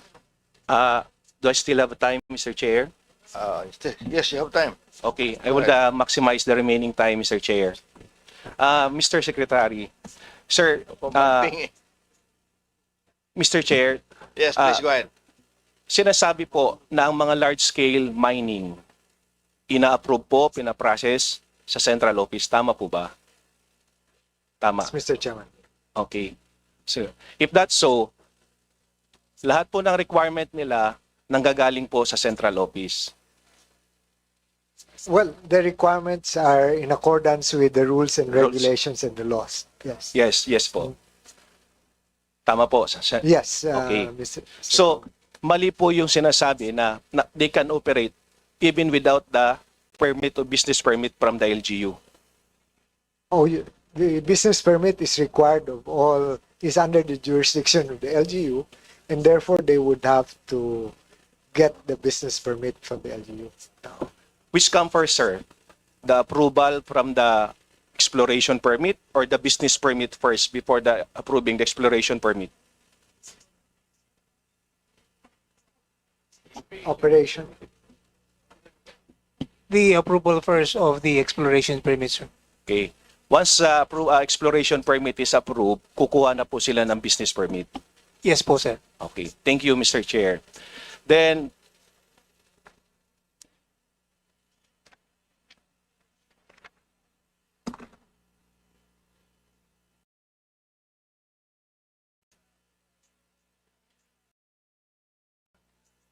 yung pong kasing Mr. Chair, it's about the share of wealth. This is just a manifestation for the benefits of the LGU, province, as well as the national government. Di ba po sa share of wealth, it is directly deposited to the national. Tama po. But there are some clamors coming from the mining companies na dapat po yung share of wealth idiretso na po sa beneficiary like LGU, barangays, province. Kasi po, it would take almost a years bago nagagamit o babalik yung share of wealth sa LGU. So, yung risk po sa area, every day, prone po ang mga barangays, LGU province sa baha or sa effect ng minings, and yet yung share of wealth, nagagamit pa po a year after. Mr. Chairman, Yes. This has been Please, addressed. please go ahead, Mr. Secretary. This has already been addressed by the new fiscal regime law that was just signed by the president. So the release will be direct to the LGUs concerned. Yeah. Thank you, Mr. Chair. So, Mr. Secretary, I'm manifesting that with the support of the DNR. In fact, one of my advocacy, other program of DNR is that planting of native trees. So I'm a beneficiary of the green program. So I hope this green program would continue based on the data that you are going to provide us per region para ma-determine po ng mga my colleagues kung kailangan ba nilang pondohan or suportahan yung programa na yun. Well, thank you for the support, Mr. Congressman, Mr. Chair. Okay. Thank you, Congressman. That's all, Mr. Chair. Yeah. Thank you so much, Mr. Secretary. Thank you. Mr. Chair, very short, my name was mentioned. Just 1 minute, Mr. Chair. My name was mentioned by Yusek Pragada earlier. Just 1 minute, Mr. Chair. Okay. 30 seconds will do. 1 minute. Approve. Mr. Chair, first and foremost, I thank the wonderful job that DNR had been doing. And the concern, Mr. Chair, is actually very important when it comes to the province of Davao de Oro. And that's what we're trying to avoid in the province of Misamis Oriental. What they need, Mr. Chair, are funds for enforcement and hopefully funds also to hire additional employees and staff for DENR. In time, Mr. Chair, if given opportunity with a very limited fiscal space, but if we have available funds, I move, Mr. Chair, that they be given the needed funds so that they will be able to enforce the laws in protecting the future of this country. And hopefully, at the proper time, that they will be given opportunity that they will be given even police powers, even without weapons, just to apprehend people who actually are abusing the right and the God-given gifts that He had given to the Republic of the Philippines. That's all, Mr. Chair, and hopefully, and thank you also for finishing the building at the EMB and DNR 10. Thank you, Mr. Chair. Mayong gabi. Thank you. Next on the list would be Assistant Minority Leader Robert Nasao. Thank you, Mr. Chair. Good afternoon. Good evening na pala. Good evening to the DNR family. Good evening, Mr. Secretary, and sa aking mga kaibigan. In 2008, the Supreme Court in its decision directed 13 government agencies led by the DNR to clean up, rehabilitate, and preserve Manila Bay, restore and maintain its waters to a level fit for commercial propagation of shellfish and milkfish, as well as for swimming and other forms of recreation. Since 2023, the DNR has sought and received Congress approval for the locally funded project development, updating, and implementation of the operational plan for the Manila Bay Coastal Management Strategy pursuant to SC decision under GR number 171947-48. May I ask how much has been appropriated for this project for the Manila Bay cleanup since 2023? Mr. Chairman, I'll request Yusek Leones to go ahead. Respond. Thank you.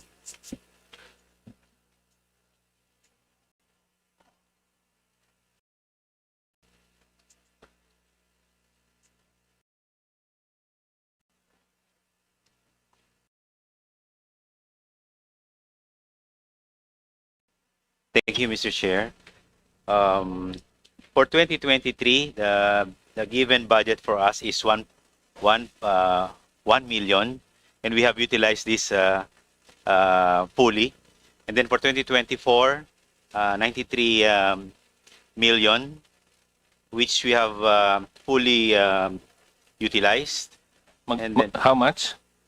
for 2024, 93 million, Mr. Chair. 93 million? 93 million, Mr. Chair.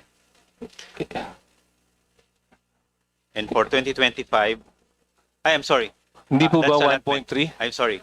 For 1 po- 2023, Mr. Chair, the budget given to Manila Bay is 1.68 billion. For 2024, 1.470 billion. And then for 2026, we are proposing 1.3, but 1.2 was only given, Mr. Chair. So in 2026, you have a proposal of around 1.3. Yes, Mr. Chair, that's correct. May I ask what are the activities undertaken under the expense class MOOE? Considering that our magkano po yung MOOE proposal natin for 2026? Tama ba? 696 million? Can you address your query to the chair? Mr. Chair. Mr. Chair, we just... Yes, Sec, please answer. So for 2026, Mr. Chair, the total MOE is 696,894 million, Mr. Chair. 696. May I ask what the expense class under the MOOE, Mr. Chair? Okay. What What are we the did, expense Mr. classes? Chair, is that we follow the key results area. For the MOOE, for KRA1, for example, key results area number 1 for liquid waste management, we have allocated 91 million for to address the liquid waste management. This includes rehabilitate or restoring the water quality of Manila Bay. And then for KRA2, addressing the solid waste management, we have allocated a total of MOE of about 439,415,000, Mr. Chair. And for key results area, which includes the ISF, informal settler, informal settlers families management, we have allocated 18,971,000. For KRA4, Mr. Chair, on habitat and resource management, we have provided an MOV about 1.9 million, Mr. Chair. And then for Can you just give me a report on Oh, yes, sir. a summary Yes, of the Mr. report Chair. We'll do on that. all the expense classes? Bakit po parang lumalabas, Mr. Chair, that mas malaki pa yung MOOE kesa dun sa capital outlay? Mr. Chair, the bulk of the MOE pertains to the hiring of estero rangers because one of the major activity of the rehabilitation is grabbing and cleaning of the esteros, where solid waste management are being removed as a result, as a caused by the informal settlers along the waterways, Mr. Chair. Gaano kadami po yun, Mr. Chair? Estero Rangers, I mean. About 2,500 2,500 individuals, Mr. Chair. What is the timeline for this project? Do you think it's doable that eventually people will be able to swim? Actually, sir, we have difficulty in really determining the completion of this project. That's the reason why perhaps the Supreme Court decided to issue a continuing mandamus, so that there will be no deadlines for us. But if you will only note that because of the budget given to us by the Congress, we were able to accomplish so much in terms of infrastructure, in terms of providing the... Is there a master plan, Mr. Chair? I mean, where is this going? How much do we need to spend? How long? Yes, Mr. Chair. We are following the operational plan of Manila Bay Coastal Strategy. And recently, we have the DepDev has completed the formulation of the master plan for Manila Bay, but this is still under review by the DepDev, because we during the presentation we saw a lot of things that should be included in the master plan. So the master plan for Manila Bay has not been approved and adopted, Mr. Chair. And in your report, I think for the budget request, it was mentioned that we are the largest, one of the largest pollutants in the waters, in the ocean, around 30%, 35%. 34%. 34% comes from the Philippines. So, paano po kaya natin, I mean, considering all our expenditure, isn't it about time also that we look at maybe incineration or whatever, clean air, clean incinerators or whatever? Actually, Mr. Chair. Actually, sir, one of the direction of the secretary now is really to look at the viability of the waste to energy, both non-burn and burn technology. That's the reason why in the previous discussion with the Honorable Congressman of Bataan, we made mention that we are in the process of characterizing the waste of the different provinces so that we can identify the appropriate technology that can be adopted in per province. So we have a lot of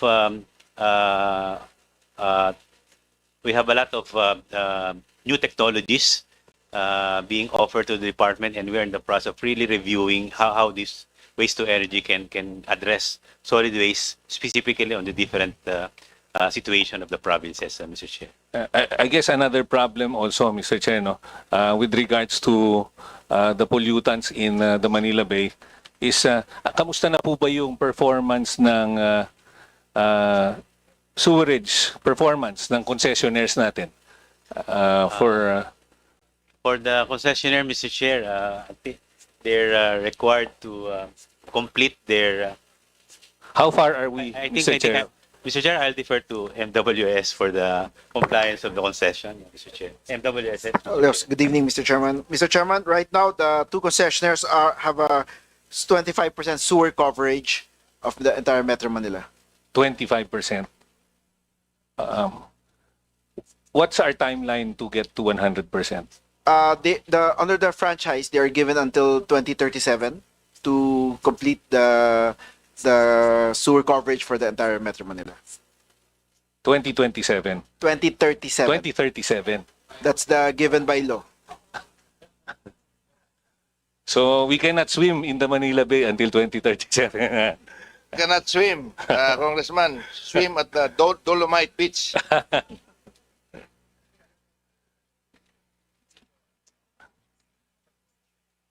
My next question.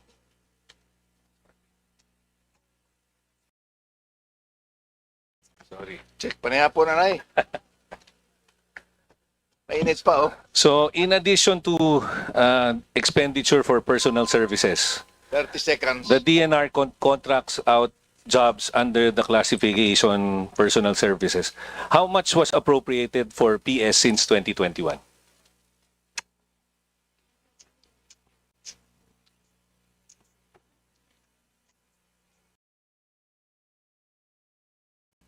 Anyway, in the interest of time, mabigay na lang po ng report, Mr. Chair. Yeah, Pwede naman siguro, sulat na lang, Congressman. So you're referring to the Manila Bay person?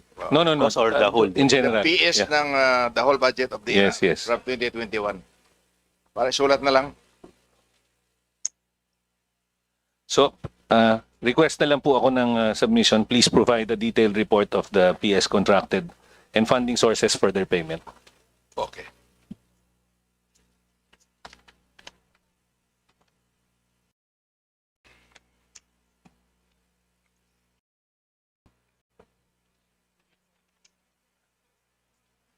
For your earmarked revenues, how much are the balances of the DNR and its attached agencies as of December 31, 2024? The Secretary. Yes, you Secretary. Mr. Anyway, sige, pabigay na lang rin po ng breakdown. Mr. Chair. Sige, please go ahead. what is the nature of the expenditures under the earmarked revenues? Can you please give us a brief description? Sir, the activities being conducted as a result of or from the earmark revenues pertain to different activities for the protection of the protected areas. And if the earmark revenue comes from the integrated protected area funds, for the water quality and air quality funds from EMB, activities pertain to operations of the air quality management areas and other activities to enforce improvement in air and water quality, Mr. Chair. Okay, Mr. Chair. Yeah, please go ahead. Yeah, so I just noticed that your balance as of December 31, 2024 is around 3.8 billion. Since please wind up. Thank you, Mr. Chair. You received revenues of 672 million in 2024, but your expenditures for your total earmarked revenues was only 220 million. And in 2025, you declared revenues of 586 million, and your declared expenditures are 250 million. So, meron po tayong pera sa earmarked revenues. Marami. Hindi po natin nagagastos. What do we need to do? Ano bang mga programa po natin so that magamit po natin ito? Clean up of Manila Bay, Mr. Secretary. Can you use that fund for clean up of Manila Bay so we don't have to wait? Yeah. Specific uses. Can we use that money for clean up of Manila Bay? Sir, for the water quality management fund earmark revenues, we can use that to support cleanup of Manila Bay. But on the question on why are they not able to spend the whole amount that was allocated, I think there are several reasons, sir. Some pertain to procurement. The delays in procurement. That's why we have to improve also. Yes, we have to facilitate, and then also the limitations in terms of the personnel requirement, Mr. Chair. Okay. Anything else? I just like to put on record na maybe it's about time that we revisit the law and then update it para po magamit po natin. That's very good. Thank you, Mr. Chair. Okay. We'll do that, Mr. Chairman. Okay. Thank you.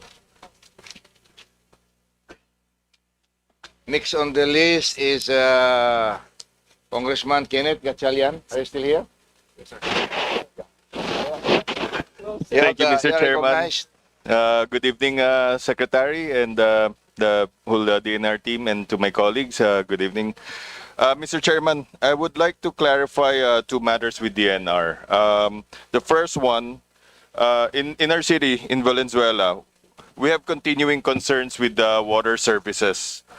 The services of our concessionaire is becoming a problem. No? While we understand that the concessionaire agreement is with MWSS, right? Our issues were not addressed since we were passed around the different agencies with overlapping functions. Under DNR alone, there are two administrating bodies. One is the National Water Regulatory Board and NWRB, and the other one is Water Resource Management Office, no, the WRMO. Our question, Mr. Chair, to which DNR office do we seek redress? Mr. Chairman. Chair, please answer. Thank you. Well, it would, if the problem is with respect to resource regulation, water rights, then it will be with NWRB. NWRB. Thank you, Secretary. The next one, can DNR enlighten us, Mr. Chair, the function of each office? What's the difference between NWRB and RMO? Mr. Chairman, I will ask Please go ahead. Yusek David to explain that CP, one you are is recognized. regulatory, the other one is coordination. CP, you are recognized. Yes, Mr. Chair. In 2023, under EO 22, an interim apex body for water resources was created. This is the Water Resources Management Office. They coordinate the work of pretty much all water agencies. NWRB is the regulatory office for private water service providers. LUA, Local Water Utilities Administration, manages our water districts, which are GOCCs. And MWSS Regulatory Office handles Metro Manila. Those are our three regulatory offices. Okay, thank you, Mr. Chair. We were able to locate the NWRB budget appropriation, right? How about the WRMO? Where do we have a budget allocated for this? Yes, sir.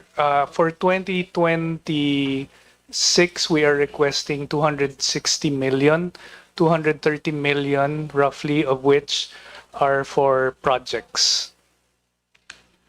Can you elaborate what kind of projects are we referring to? Sure. 100 million of the 230 million is for expansion of water district service coverage. Around 50 million are for desalination equipment for isolated island barangays.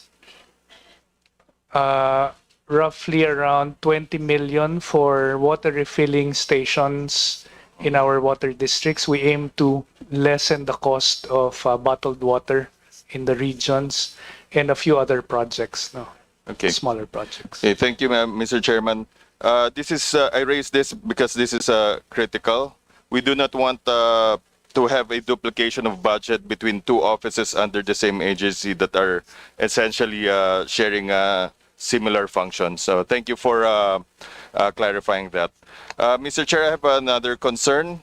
This pertains to the cumulative impact assessment. Earlier, it was discussed that the cost of the impact assessment is around 48 million. Does this compose of the total project already, or this is only one phase? This is phase one and phase. Yeah, the phase two is ongoing, Mr. Chair. So phase one is for the 47 million. 47 million. How much would the total project cost, covering the whole span of the CIA?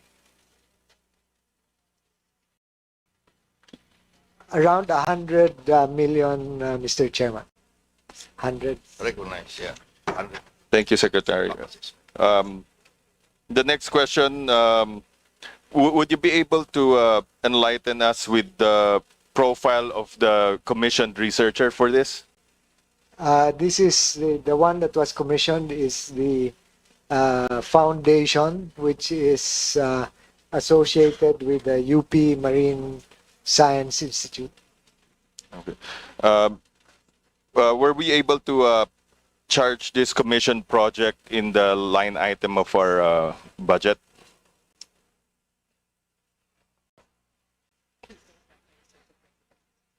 No, this is charged against our line. Yeah, it is. Under the Manila Bay budget. Okay, thank you. I point this out because this is important factor right now, since we are formulating and preparing the master plan for the flood management flood management plan for the Metro Manila and the whole country. I think it's essential to incorporate all studies and findings that will contribute to the finding of the right solution to our flood and worsening flood issues. Mr. Chair, I encourage everyone to be fully transparent and accountable to the people. With this, Mr. Chair, I reiterate for the DNR to fully furnish the committee a copy of the full report of the CIA including its engagement, scope of work, and all its updates. Thank you, Mr. Chair. Mr. Secretary, will Yes, you kindly do that? Mr. Chairman, we will provide the committee with that. Thank you. Thank you. Is that all, Congressman Gatchalian? Yes, Mr. Chairman. Thank you. Thank you very much. Is Congressman Irene Labad-Labad here? You're recognized. Thank you, Chair. Good evening, and good evening to Secretary Lutilia and the NR family. My question po is in regards to the extended producer responsibility.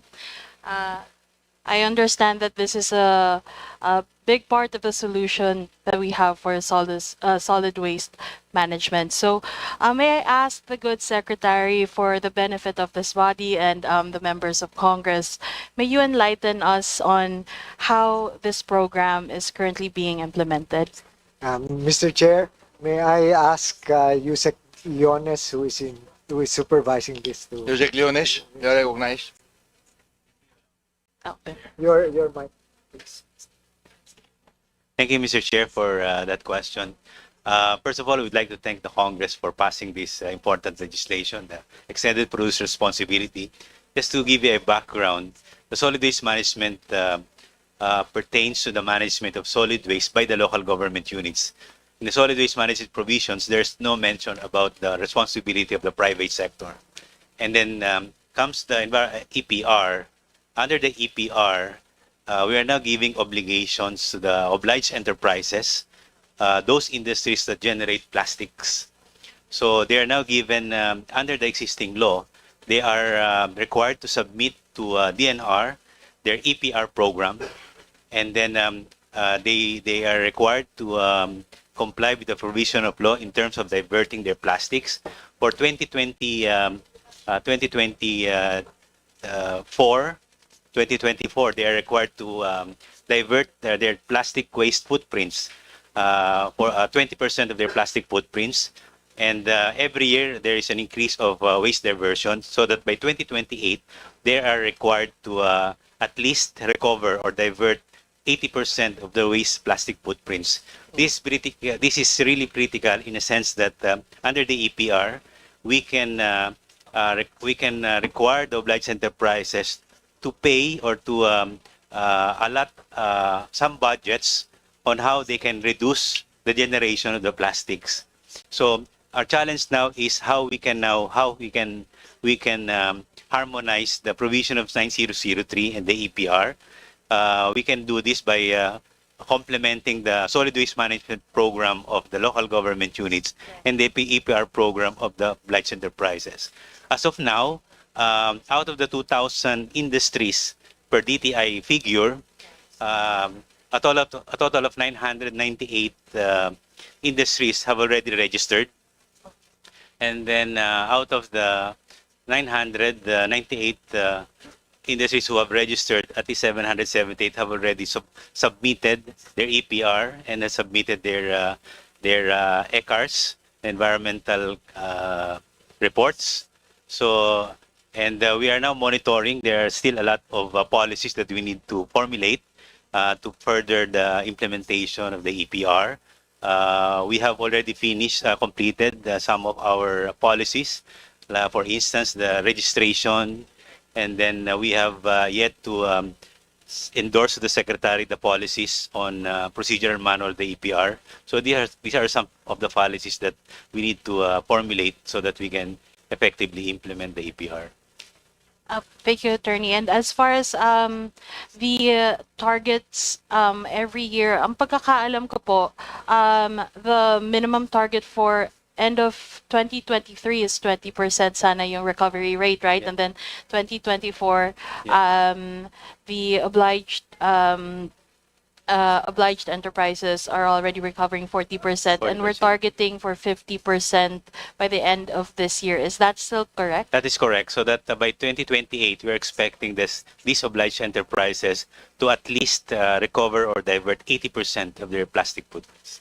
Right. And so right now po, we're only requiring, I guess, participating industries to provide us with a report of their EPR programs. Yeah. Is that correct? They have submitted the we call it AirCars.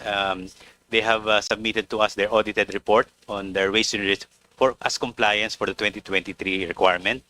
And we're now in the process of reviewing submission so that we can see whether these obliged enterprises comply with the requirements of the law. So far, our initial evaluation of the EMB is that all the registered enterprises have our targets. The 20% requirement for the 2023 has already been complied. Okay. Just to add for the accomplishment based on the target of 2023.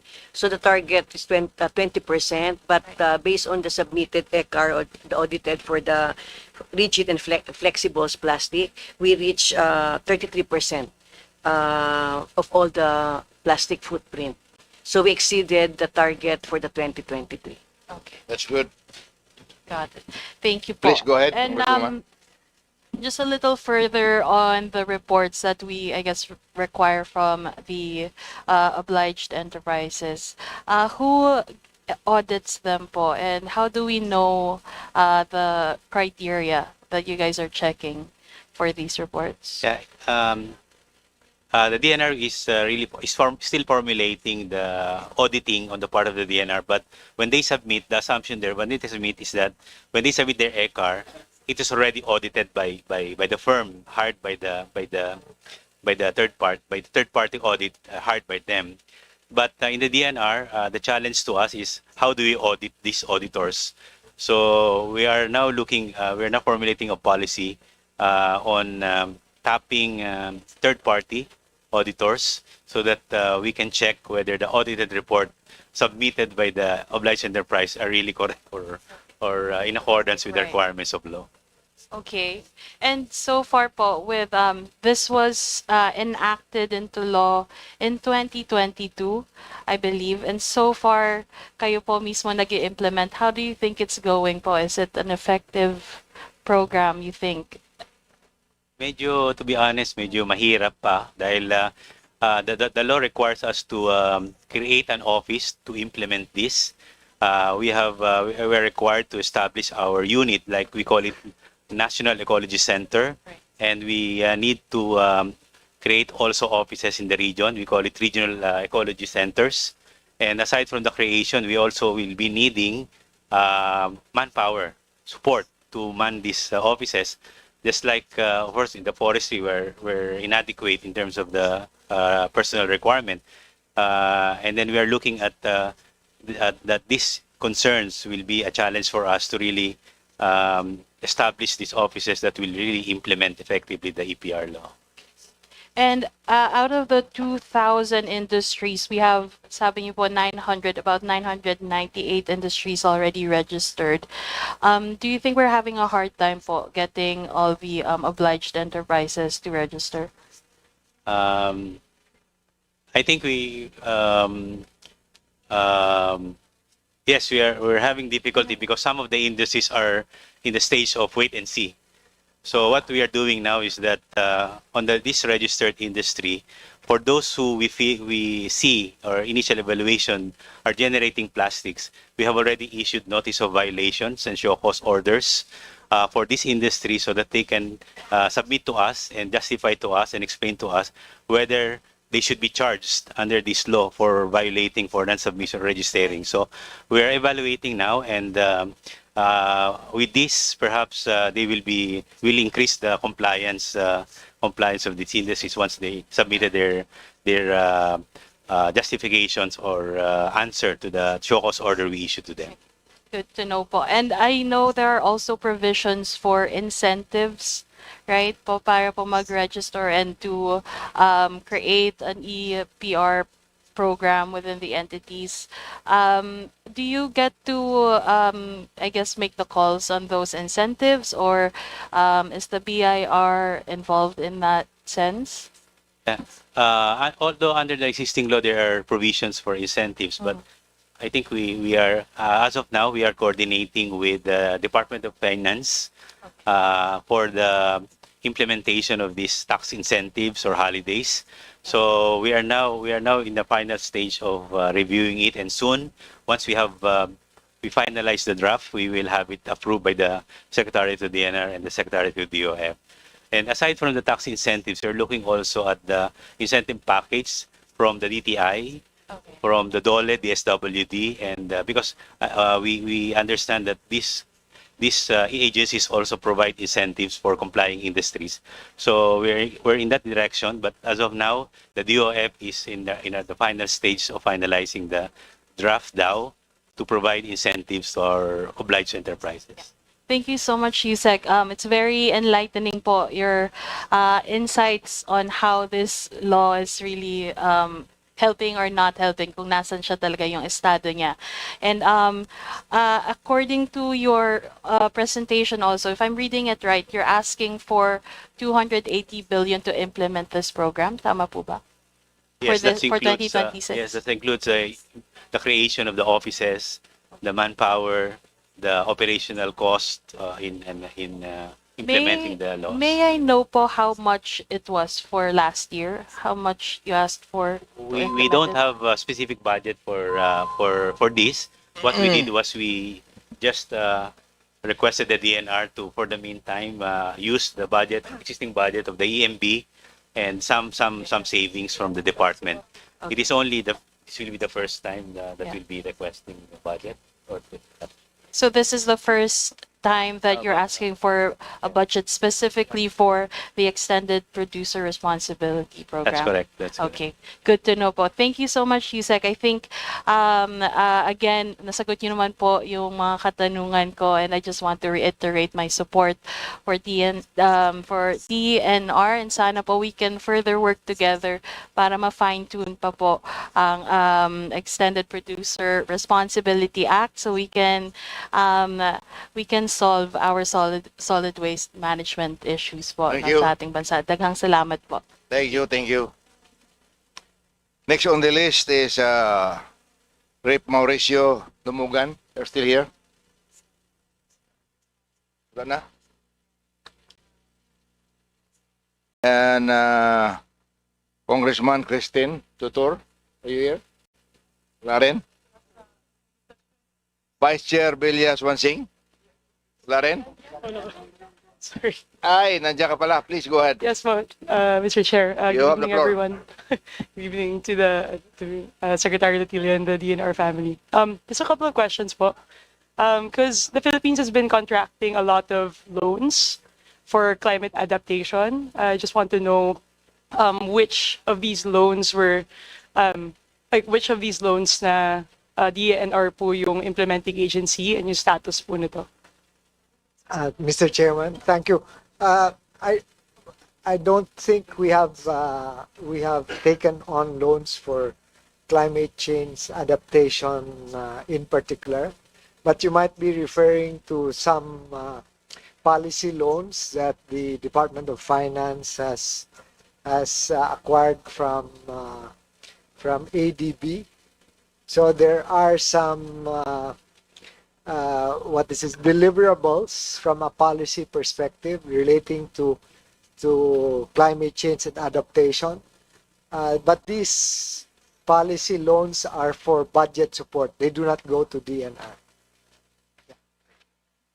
Yes, Mr. Chair, because from my understanding, most of these are for, they're directed to LGUs po, no? Is that correct?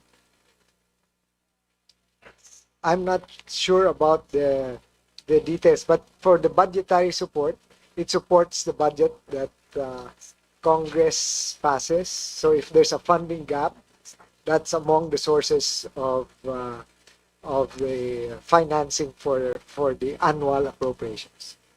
Okay, Mr. Chair, siguro po for the good secretary's information, kasi with ADB loans, these are specific. There are specific provisions here that they're supposed to be used for climate adaptation. Well, so, Mr. Chair, I Please think proceed. the idea is that in the GAA, there are already funds that we are spending for adaptation. So even whether it's for forest reforestation and so on. These are adaptive mechanisms because we're adjusting to the negative impact of climate change. So it's an expenditure that has to be supported.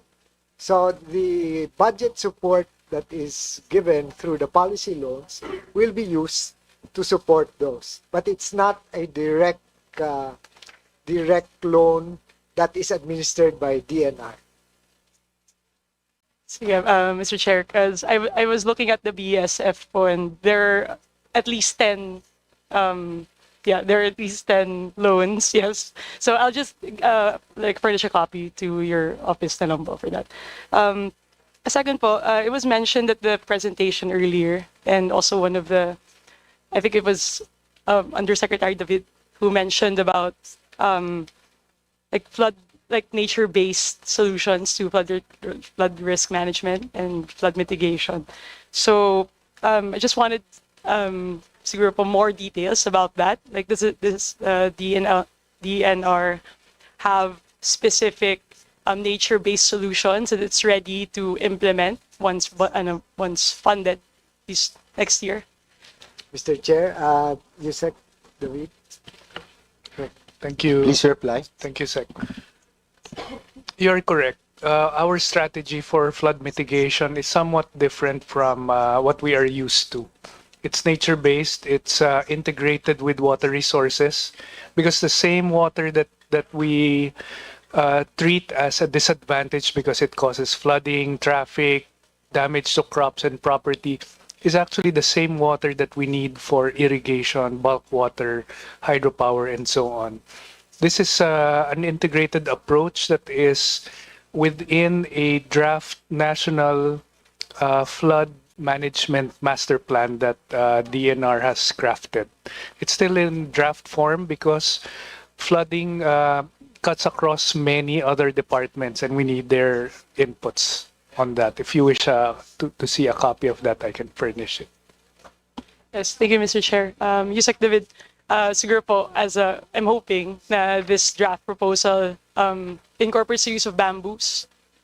Kasi ang bamboos po, at least sa distrito ko sa Sultan Kudarat, kasi coastline kami.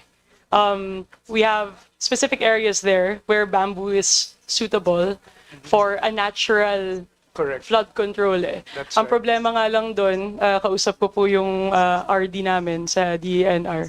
Nagkakaproblema lang doon kasi minsan daw yung bamboos nakaka-attract daw ng daga. Yun actually po yung gusto kong i-bring up, Mr. Chair. Kasi po, well, not for this particular program because this is draft pa lang, but the enhanced national greening program. The reason why some of the times like hindi na-utilize yung budget talaga kasi magbababa ka ng, for example, for mangroves, magbababa ka ng pondo for mangroves for the greening program pero walang suitability analysis or assessment doon sa lupa. So hindi siya ma-plant, or actually naka-harm pa siya doon sa sa soil. So yun po sana yung gusto ko i-bring up dito sa DNR na sana kasi parang wala yata po masyadong funding for that. If we can support funding for the conduct of suitability analysis or assessments for our national greening program. I also just want to ask, like, ano po how much is it for 2026? Kasi wala po siya dun sa presentation. How much is the budget proposed for the enhanced national greening program for fiscal year 2026? Yeah. Tom? Yes, please.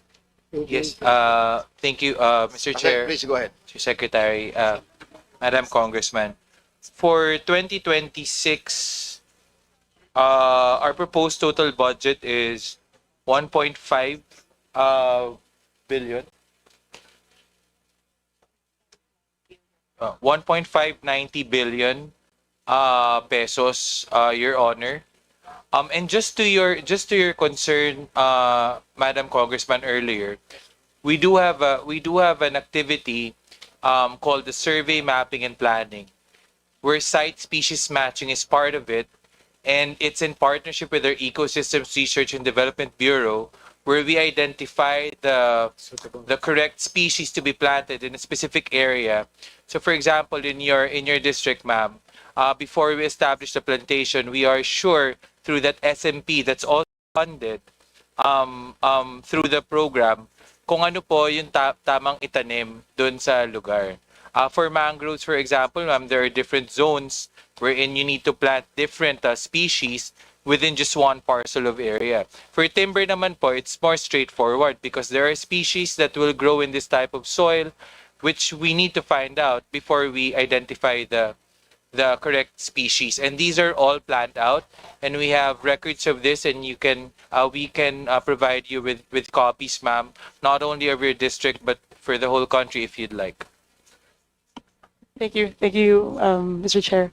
Siguro po, in line with that, so from my understanding po, the National Greening Program, parang we're trying to hit two birds with one stone here. So we're trying to plant like species na would also help with livelihoods. So it's a really, really good thing because in Sultan Kudarat, alam ko po yung in-implement po sa amin coffee. Eh. I was just wondering, like in terms of determining and ascertaining what species yung iaano, do we also consider plant species that yung with high potential in carbon sequestering? So yung humihigop ng carbon, pinakamalaki. Sir? Mr. Chair? Please go ahead. Yes, yes, ma'am. If that's the design of the proponent of the community partner, we can do that. In terms of carbon sequestration potential, plants in general, they have very little variances when it comes to that one. It really depends on the age and on the stage of the carbon sequestration. Pero and also on the scale. So a bigger area would have more carbon stock. And that's basically it. But for the National Green Program, if that's the plan of the community who's our partner in developing the area into a plantation, into a forest rehab area, which is to generate carbon credits, we can design the program in such a way as to choose species that would have a higher sequestration potential and faster growth rate in order to generate more carbon credits. But this is not an assurance, ma'am, Your Honor, because it still depends on a lot of other parameters such as the condition in the area, socioeconomic, and actually the activeness of the community in participating in the various activities that would lead to plantation establishment eventually. Yes, please go ahead. Yes. Thank you, Mr. Chair. Thank you. Siguro po, I just want to, just for the information also of the good secretary, UP Los Baños has this research study where, malapit na po. Go ahead. About like some local species that have high carbon potential. So they identified Melina. Our province is dubbed as the watershed haven of Cagayan Valley. The province sits as headwaters of major river systems that supplies water not only in the province but the entire region, including the surrounding provinces as well. And at the same time, Mr. Secretary, not only that is a water haven, it is also rich in minerals. I have to update you, there are two large-scale mining companies operating there for several decades already.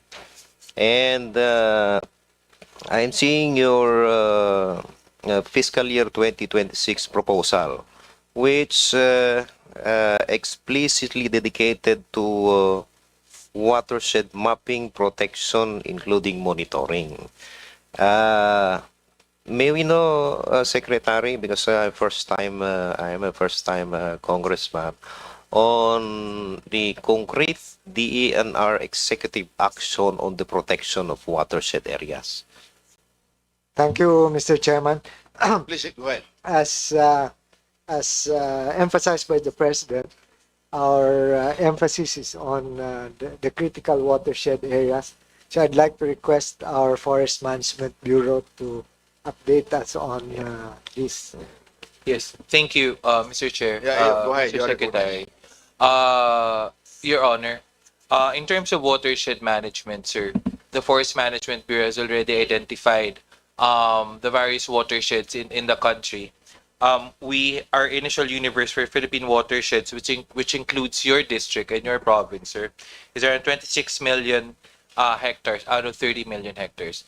And in so far as the different tiers of management is concerned, we've also identified critical watersheds, which are watersheds that are supposed to support domestic water supply or hydropower, but are denuded and are in need of rehabilitation.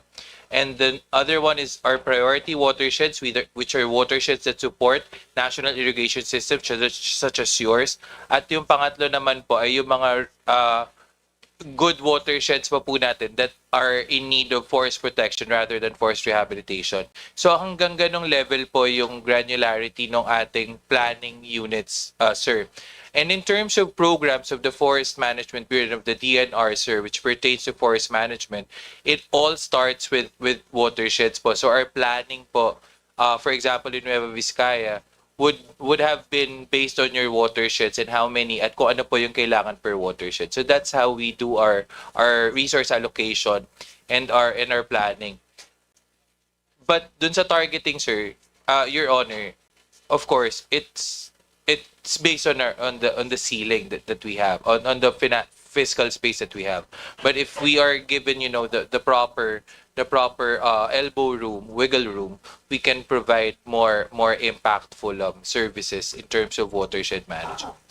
Okay, thank you. Anyway, we have here our regional executive director, Madam Gwen, and the MGPRD, Sir Mario. Nandito sila, listening to your statement. And my second question is, as per PSA, Nueva Vizcaya is declared as one of the top provinces as fastest growing economy. The yardstick of which is agriculture, tourism,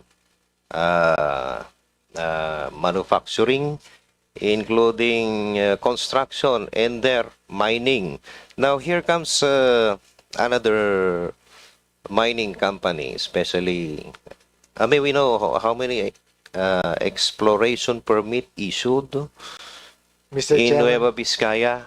Mr. Chairman, we Ilan po have bang- only yes. one on record. Two? Two na. Cebu and Dupax. Flow permits. Exploration. Yes, exploration permit. So dalawa ho ang na-issue, recently issued. One is Dupax del Norte, the area is Dupax del Norte, and second is municipality of Casibo, na in addition to the already two operating large-scale corporation. So what was highlighted actually, ngayon ho sa panahon ko, na-highlight ho kasi yung exploration permit na na-issue ng Google, as mentioned by Madam Congressman Leila de Lima. So dalawa pala ang na-issue na mining, exploration permit. Now, ang tanong ko ho is, yun ho na-issue sa Dupax del Norte,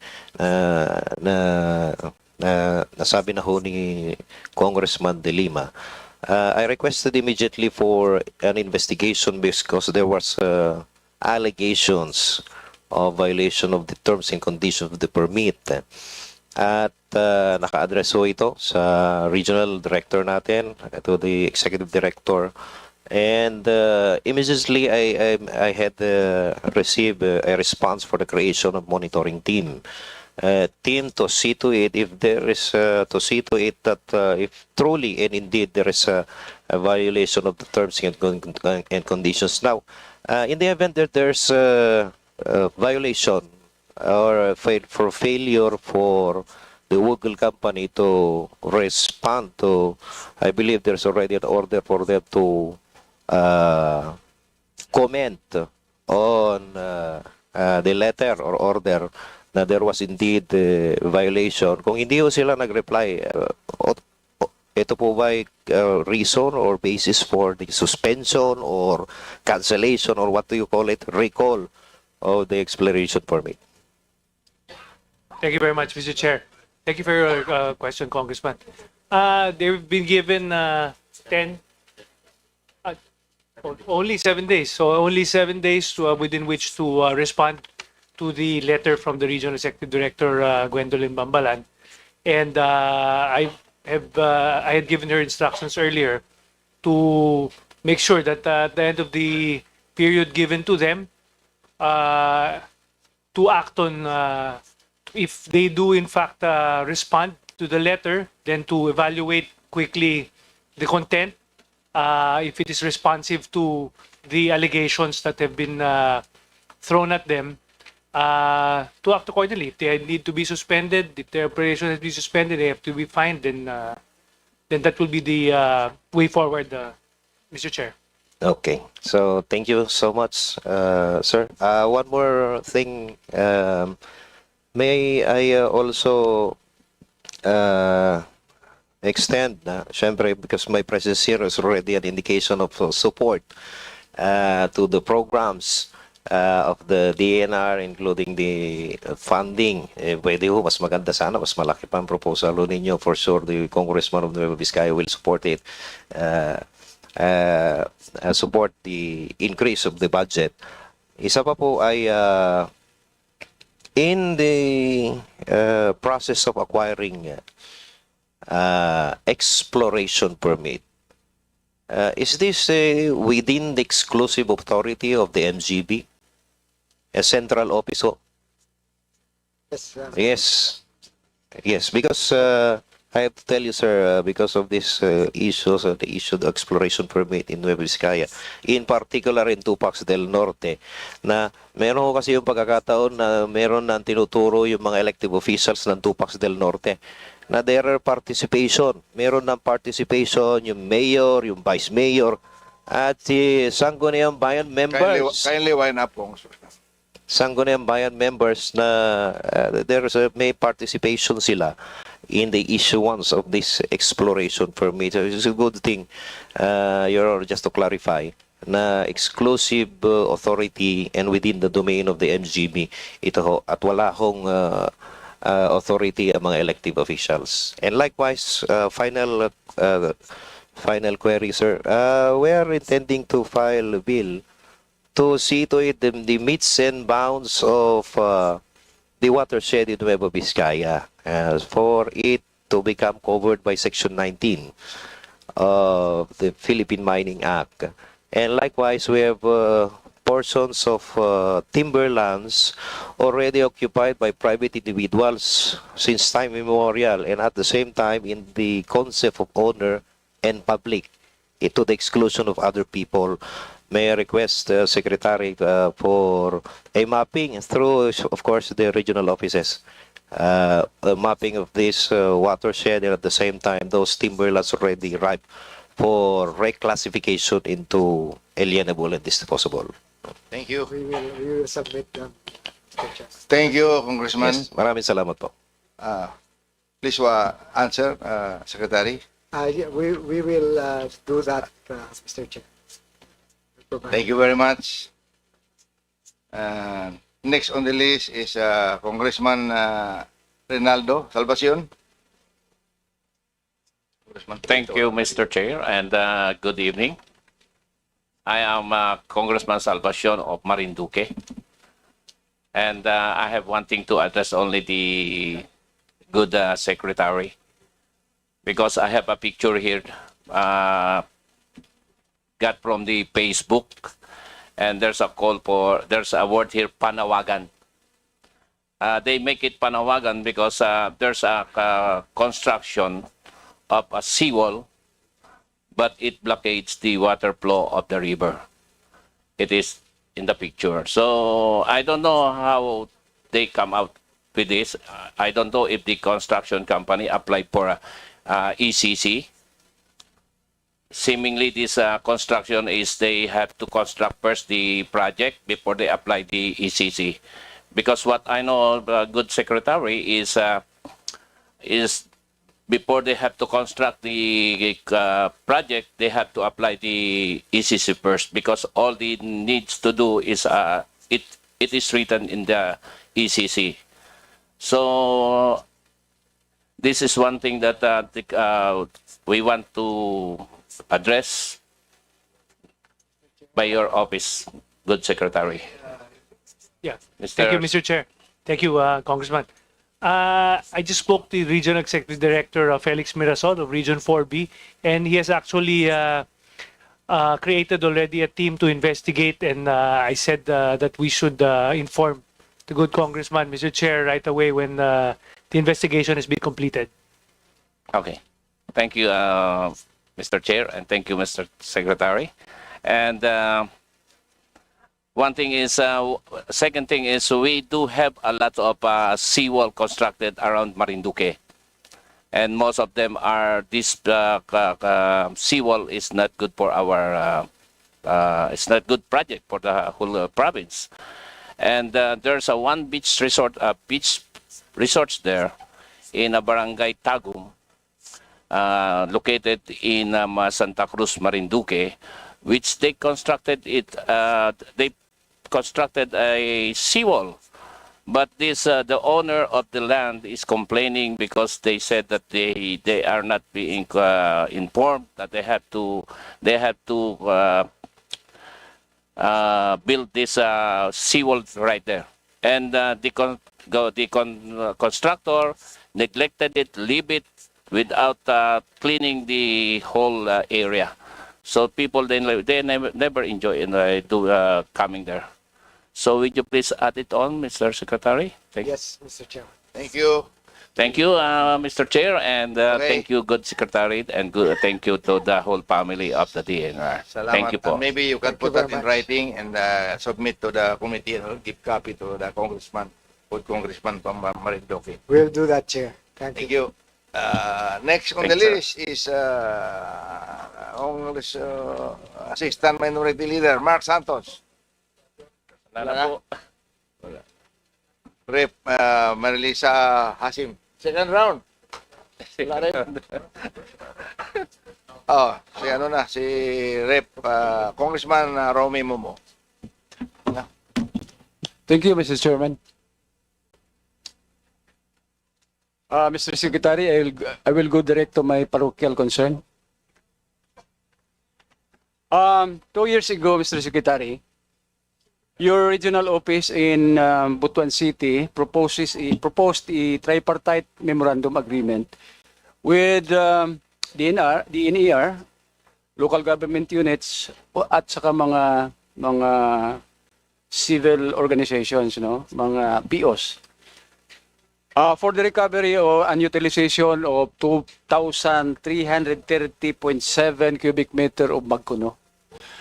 Alam nyo, Mr. Secretary, Surigao del Sur is blessed, especially the municipalities of Lianga and San Agustin, because of the abundance of Magkuno. Now,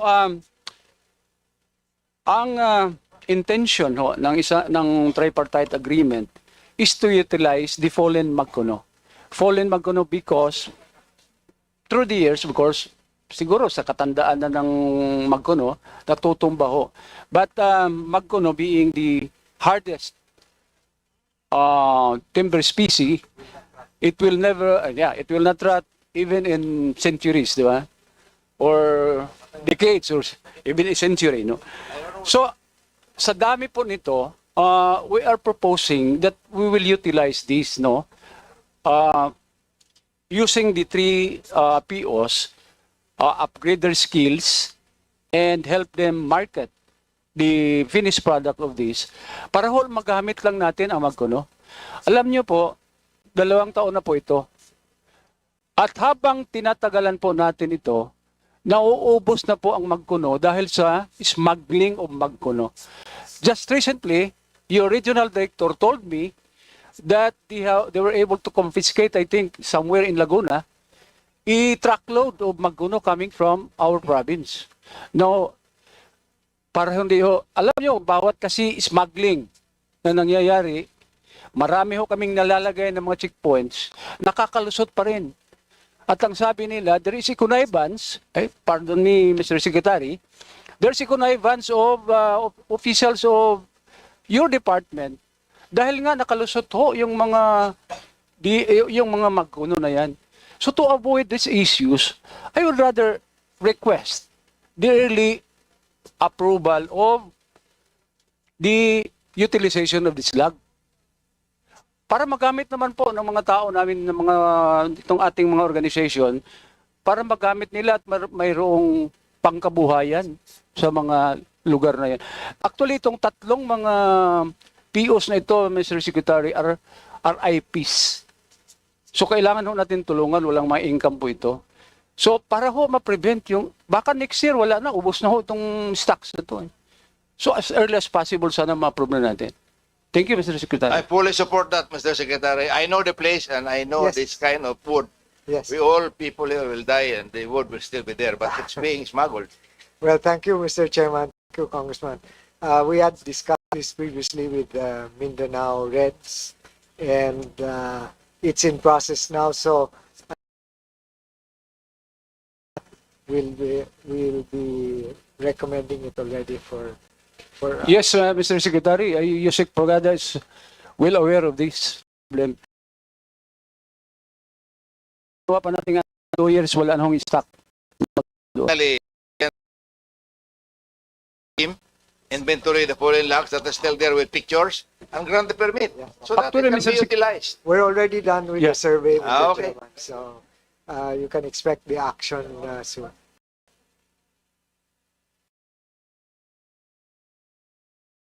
Secretary, ito lang inintay ko talaga. Oh, sige. Okay. Mr. Chairman. Thank you, Chair. Majority. Mr. Chair, hailing from the Best Island Province. My question would be first and foremost, same part one, Secretary, as to the to my former boss in the Provincial Legal Office, Attorney TJ Mata, the executive. Mr. How much is the budget of Palawan County for 2026? How much in total, Mr. Chair?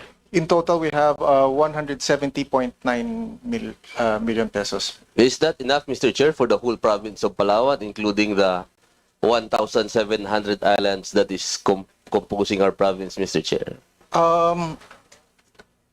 Mr. Chair, kulang na kulang po yun, yung budget namin because with 14,000 square kilometers, talagang kulang yung aming manpower and our operations budget. Thank you, Mr. Chair. Also, my second question would be, if, for example, in our province, Mr. Secretary, kulang po talaga yung, in terms of enforcement, which is a problem of the DNR. I think the question was already asked kanina by Congressman, distinguished gentleman from Catanduanes.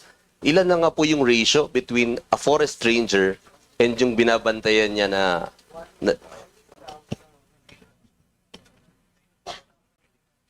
1,006. It's 900. 1,600. 6,000. One Oh my God. person po. One person. It's one. Attorney? It's one forest ranger to 6,900 hectares. Grabe pong laki. Yung etong taon po na to. Opo. And being a farmer myself, Mr. Secretary, even a 10-hectare land is very hard to circumnavigate. So 6,900 it's a very large tract. And also with the experience of Palawan Council for Sustainable Development, Mr. Chair, there were in the past years in the province of Palawan alone, forest rangers, takot po eh. Ang DNR, wala na nga ho masyadong enforcement power. Pag nag-ikot pa po yung inyong forest rangers, sa amin ho, in my district alone, ayaw na hong umikot dahil malayo pa lang po, binabaril na eh. And minsan, kausap natin yung police, but kahit po yung police, Mr. Secretary, ayaw din samahan kayo. Kasi nga po ang layo eh. Pag tinanong dyan lang, it means 5 kilometers in forest. So, I think what's the stand of DNR for us to have a legislation finally, Mr. Secretary, for your forest rangers to give them, empower them for the enforcement of forestry laws here in the Philippines? Mr. Chairman, we have we are looking at several proposals, but one proposal would require a creation of a separate bureau for enforcement of environmental laws. So I don't know to what, we have not discussed this internally with the Department of Budget and Management and the economic managers. So it's something that at this point we are internally looking into, but we are not yet prepared to elevate to Congress. Okay, thank you. But if the time comes, Mr. Secretary, that it would be elevated here, I think my colleagues here would be 100% in agreement that we have to empower DNR to finally enforce the relative laws that is related to DNR, Mr. Secretary. Second, Mr. Chair, my question would be as to ENGP, because as the second district representative here, as a good project in terms of the ENGP. And the question kanina po is 1,590 billion is the 2026 proposal po. Tama po ba? Yes. Yusek Ana. Opo. Baka po pwede naman hong ano. Is there for new sites? Katulad po sa kanya. Ang ganda ho eh. Nakapunta ako doon sa mga bagong site for NGP. Planting nandokmay, jackfruit, napakaganda ho. Although, during the past 3 years, when pumunta ho ako sa distrito ni Mr. Chairman, what I saw is that before po, merong mga sites ng NGP. Kasi po, for 3 years lang ho yan, di ba? After the 3rd year, wala na ho yung sustento ng gobyerno. And in the field, what I discovered was that kung nagplant ho tayo nang wala nang pakinabang doon sa nabigyan, ang ginagawa usually, Secretary, naputol na eh, after the 3rd year. But kung yung high value fruits po, hindi ho nila puputulin eh. Kasi on the 3rd year, nabunga po siya. So, Yusek Ana, sulat na lang po ako for my district to be included in the new sites for National Greening Program. Third, Mr. Chair, my question would be, yung difference po in terms of, ang dami ho kasing bills dito sa Congress, bills for the reclassification of timberland or unclassified public forest.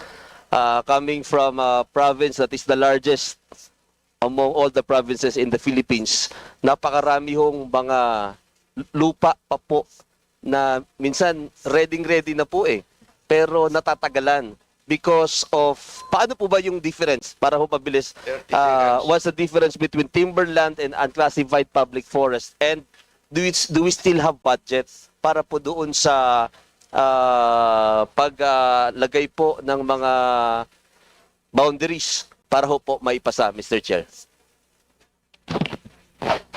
Yeah, okay. Sige, please. Mr. Adobo, you have the floor. With the permission of the Secretary, Mr. Chair, may I answer the question? The difference between an unclassified public forest and the forest land. Forest land is already a classification. An unclassified public forest can still be administratively classified. So the process should be easier because reclassification would require legislation. Mr. Chair, is that ano po yung mas mabilis, Mr. Chairman? By admin or by legislation? Admin is only for unclassified forest, but timberland must be through Congress. Right. So, Mr. Chairman, in relation to that, we will update you on the internal studies that we have prepared on the potential for reclassification, including through Congress. Including, Mr. Chair, those lands that are whether or not they're timberland or unclassified, but they were issued a presidential proclamation before. Po, pwede po ba yun? Na may PP na, tapos through ano ko pa po, kung unclassified public forest siya, po pwede ba siyang by admin ma-reclassify? If I may, Mr. Chair. The proclamations is of no moment, no. what we really look at is the classification. Okay. Right now, our basis would be our existing LCs, which says which part is forest land. National park is a classification, and of course, mineral reservations. But LCs indicates the delineation between what is agricultural and forest. Most of these LCs were done before the existing itong 87 Constitution. So, ang question is, which one would? Kung yung napipipi, kung may Hindi, pipi po, o kasi pwede pa pang... okay, ang proclamation, most of the proclaimed areas are in the forest. No? Mostly. At times it would cover a portion of the agricultural land. But what would determine classification would be our LC, the land classification map. No? So, yung proclamation, hindi consideration whether if we want a REC classification. If you want portion of the forest land reclassified to agricultural land, okay lang na may proclamation. So po pwede pong direct. For example po, sa amin, merong piece of unclassified public forest that is within a PP. Gusto na po namin i-reclassify. Kasi po may bahay na, Mr. Chairman. Okay. So po pwede na ba yung direkta? Kung proclaim lang siya, but unclassified public forest, Pwedeng administrative. So we'll as I said, we will submit our... Mr. Secretary, ganito yun. Merong presidential proclamation signed by President Marcos. Yung 500 hectares. 500 hectares of land in Puerto Princesa. The title is Provincial Agricultural Center. 50% of which is mangrove. 50% is already occupied by DA, occupied by PCSD, occupied by the province. And the classification we check in the DNR is still timberland. But it's a PP, Presidential Proclamation. It's 500 hectares. The 250 mangrove, no touch. It's okay. But the other 250 is already habitated by so many buildings. So can we submit that to you for an admin order? Kasi it's in the city already. Long before it was far away from the city. Now it's inside the city. Do we need to legislate or do we need an admin order for that? Mr. Chairman will look into it. We'll submit it to you. Yes, because if it has been classified, then it needs congressional action. But if it's unclassified, then the administrative proceeding can. Okay. So we'll get back to you on that. Understood. We will submit to you all documents pertaining to this area. Thank you. Is that all? Thank you. Next on the list is Vice Chair Cha Hernandez. Here. Ayun. Okay na. Para makauwi na tayo. Dalawa na lang. Thank you, Mr. Chair. Good evening, Mr. Secretary, and to our DNR family. My questions are about the DNR. I'm sorry. Okay. Okay lang. I'll continue, Mr. Chair. Are about the DENR's efforts on the protection and preservation of Mount Makiling. So last July 12th, this year, Calamba, particularly Barangay Pansol, was heavily affected by severe flooding, with muddy floodwaters disrupting traffic and endangering our residents. And this was widely documented, and given that Mount Makiling is our watershed, may I ask, since that flooding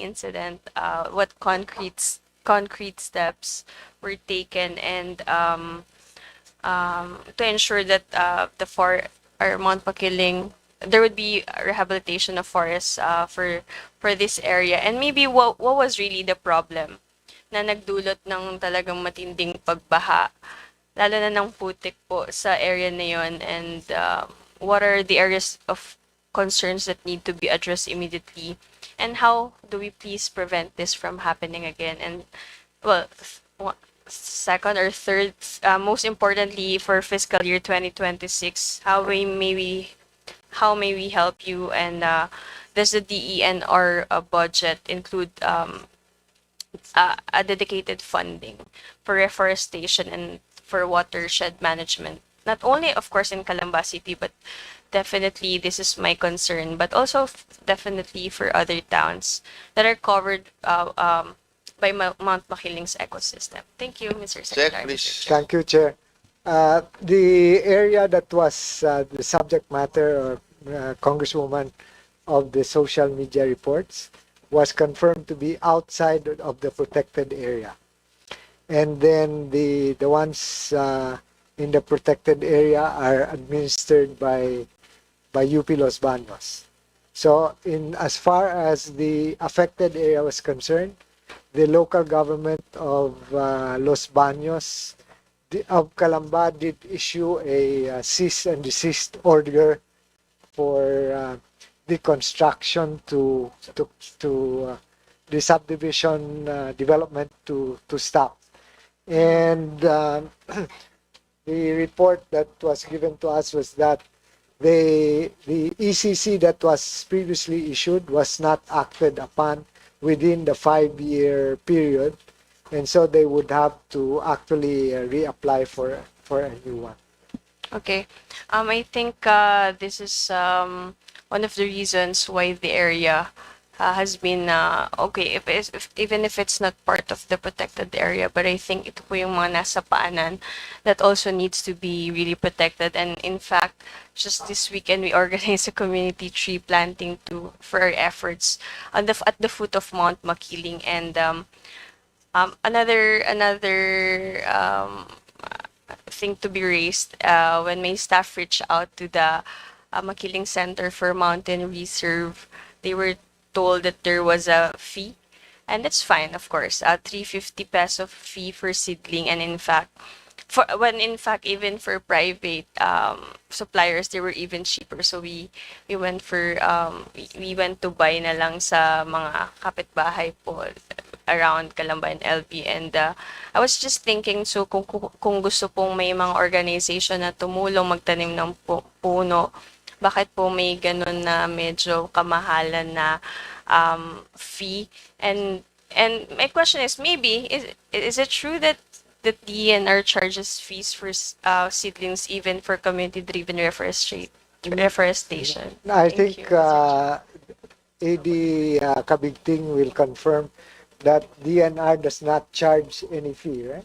No, we don't. Mr. Yes, Chair, you can go ahead. Secretary. For community-driven reforestation programs and events, we can actually provide assistance to seedlings. There is actually a mechanized forest nursery in Makiling that actually produces a seedling stock that you can access, Madam Congresswoman. In any case, the regional office po in Calamba City and the Penra in Laguna, and in the forest management bureau also, which is just down there in Visayas Avenue, can assist you with these efforts next time you do it. And for tree planting activities such as this, we'll be able to provide you also with other technical assistance as to where to plant, how to plant it, and what type of species that you can plant within your chosen sites. Yeah. So very unfortunate you had to go through that, but we can assist you next time. Thank you, Mr. Secretary, for clarifying. And I don't know exactly what happened, but that has been the case that has been told. But of course, if it's really the situation, then we welcome that clarification, Mr. Yeah. Secretary. Sir, if I may add something, just to clarify, Mr. Chair, if Please I may, go ahead. sir, just to clarify, Madam Congresswoman, the Makiling Center for Mountain Ecosystems is not part of the DNR. It's not a DNR office. It's I couldn't say why they did charge, but and they're not part of the DNR. I think they're part of the College of Forestry and Natural Resources of UP. But for the DNR, if you reach out to us, we don't charge any fees for seedling distribution, especially for community-driven and government-led reforestation efforts. Oh, that's good. Thank you, Mr. Chair. I'm satisfied with the answer. And looking forward for more partnerships in the future. And for my last question, and yeah, for my last question, last sets of question. May we ask, how does the DENR plan to directly involve the surrounding communities? So even if hindi siya part ng reserve, but the surrounding communities in the protection and preservation of Mount Makiling. And more importantly, does the fiscal year 2026 budget support community-based programs that build capacity and provide alternative livelihood that would make residents partners in conservation efforts, so that the residents would not only be, and specifically for Mount Makiling, so that residents would not only become protectors, but also eventually, like an ecosystem, they would benefit from it. Because I think in our city, although of course Los Baños, UP Los Baños is very active, but I believe that this representation also would challenge and ask that our district or our city be included in the efforts. Thank you. Yeah, we take note of that, Mr. Chairman, and then we will have our team work with you. It's our regional office as well to work with you on that. Thank you, Mr. Chair. I trust that with that response, more collaboration would happen in the future. And with that, Mr. Chair, I would this representation would like to manifest a strong support, especially an increase in budget for the DENR, because an increase in funding would mean strengthening our environmental protection and, of course, climate sustainable management. Thank you, Mr. Chair. Thank you. Thank you, Mr. Chair. Thanks. Again, from the minority, Assistant Minority Leader, Rene, are you here? Huh? Hindi. May minority.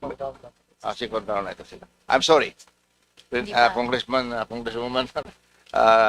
Rene Cole, sandali lang.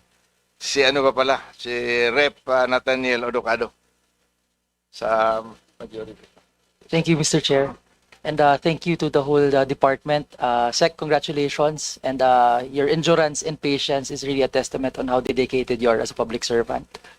Pasensya na po, makukulit tong mga batang to. We love the environment po.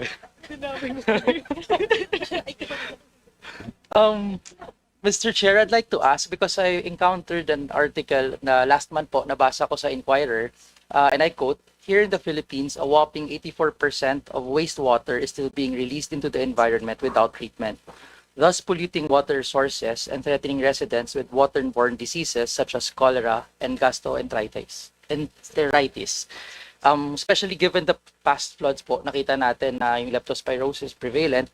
I'd like to ask po if meron kayong data or status on our water treatment facilities and compliance po." Yusek CP will answer that. Sec Jackie, sorry. CP, you are recognized. Sec Jackie. Mr. Chair, Honorable Mr. Chair, based on the mandate of the DNR, we implement the Philippine Clean Water Act. So under the Clean Water Act, no untreated wastewater must be discharged sa mga water bodies. So what we regulate in the DNR are those industries. So they need to have a treatment facility before discharging wastewater. So, and as far as the DNR under the Environmental Management Bureau, we issue discharge permit before they could operate and discharge wastewater.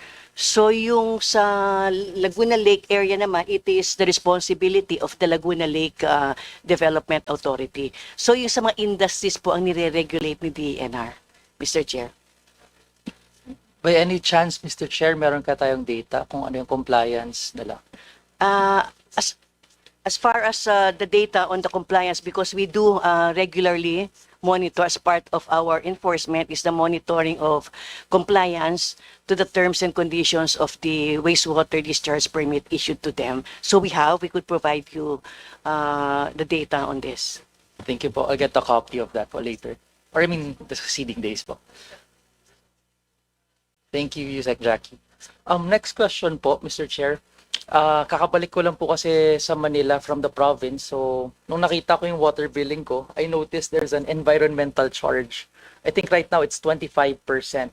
Etong charge na to ba, kinokollect sa lahat ng customers or consumers regardless kung connected na siya sa sewer line? Mr. Chairman? QC po. I think Maynila data. Maynila. Okay. Attorney Patrick. Yes, Mr. Chairman. Both concessionaires charge a environmental charge on the water bill. This is charged to all water customers. This is to answer for the sewerage and their sanitation services to all customers. So right now, this is at 25% of their water bill. Thank you, 25%. 25% of the total water bill? Yes. Kasama yung VAT? Not yet. So, for clarity, every 2,500 pesos po ang technically charge niya for environmental fee. I'm sorry? For a 2,000 peso basic rate charge, ang 25% is around 500 pesos for this purpose. Yes, that is correct. And do we have data on how much have we collected? Or, I mean, may audit ba tayo kung ilan na nakolekta about this? Yes, we have, we monitor how much is the total collection of Manila Water and Maynilad, and we monitor how much they are spending for their CapEx spending and their OpEx expenses for their environmental services. Indulgence of the body, may we know the figures? We can submit. We can submit the figures. Approximate figure, 20 billion, 30 billion. I have to get back to you with that one, but it is a significant amount. Okay. And since this is water charge, these water charges po kinokolekta supposedly for environmental purposes that benefits the public, that's such as sinabi mo kanina, I think sewage and treatment. Do we have a say on how it will be spent, or it is entirely on the boards of the concessionaires? No, there's a sewer master plan that is approved by the MWSS, and we regulate that and make sure that they comply with the terms and conditions of this master plan. And for non-compliance, what are our actions? The MWSS RO has a number of ways we can penalize them or force them. One, we can disallow expenses that are not prudent and efficient. We can penalize them if they are unable to provide the proper services, and we can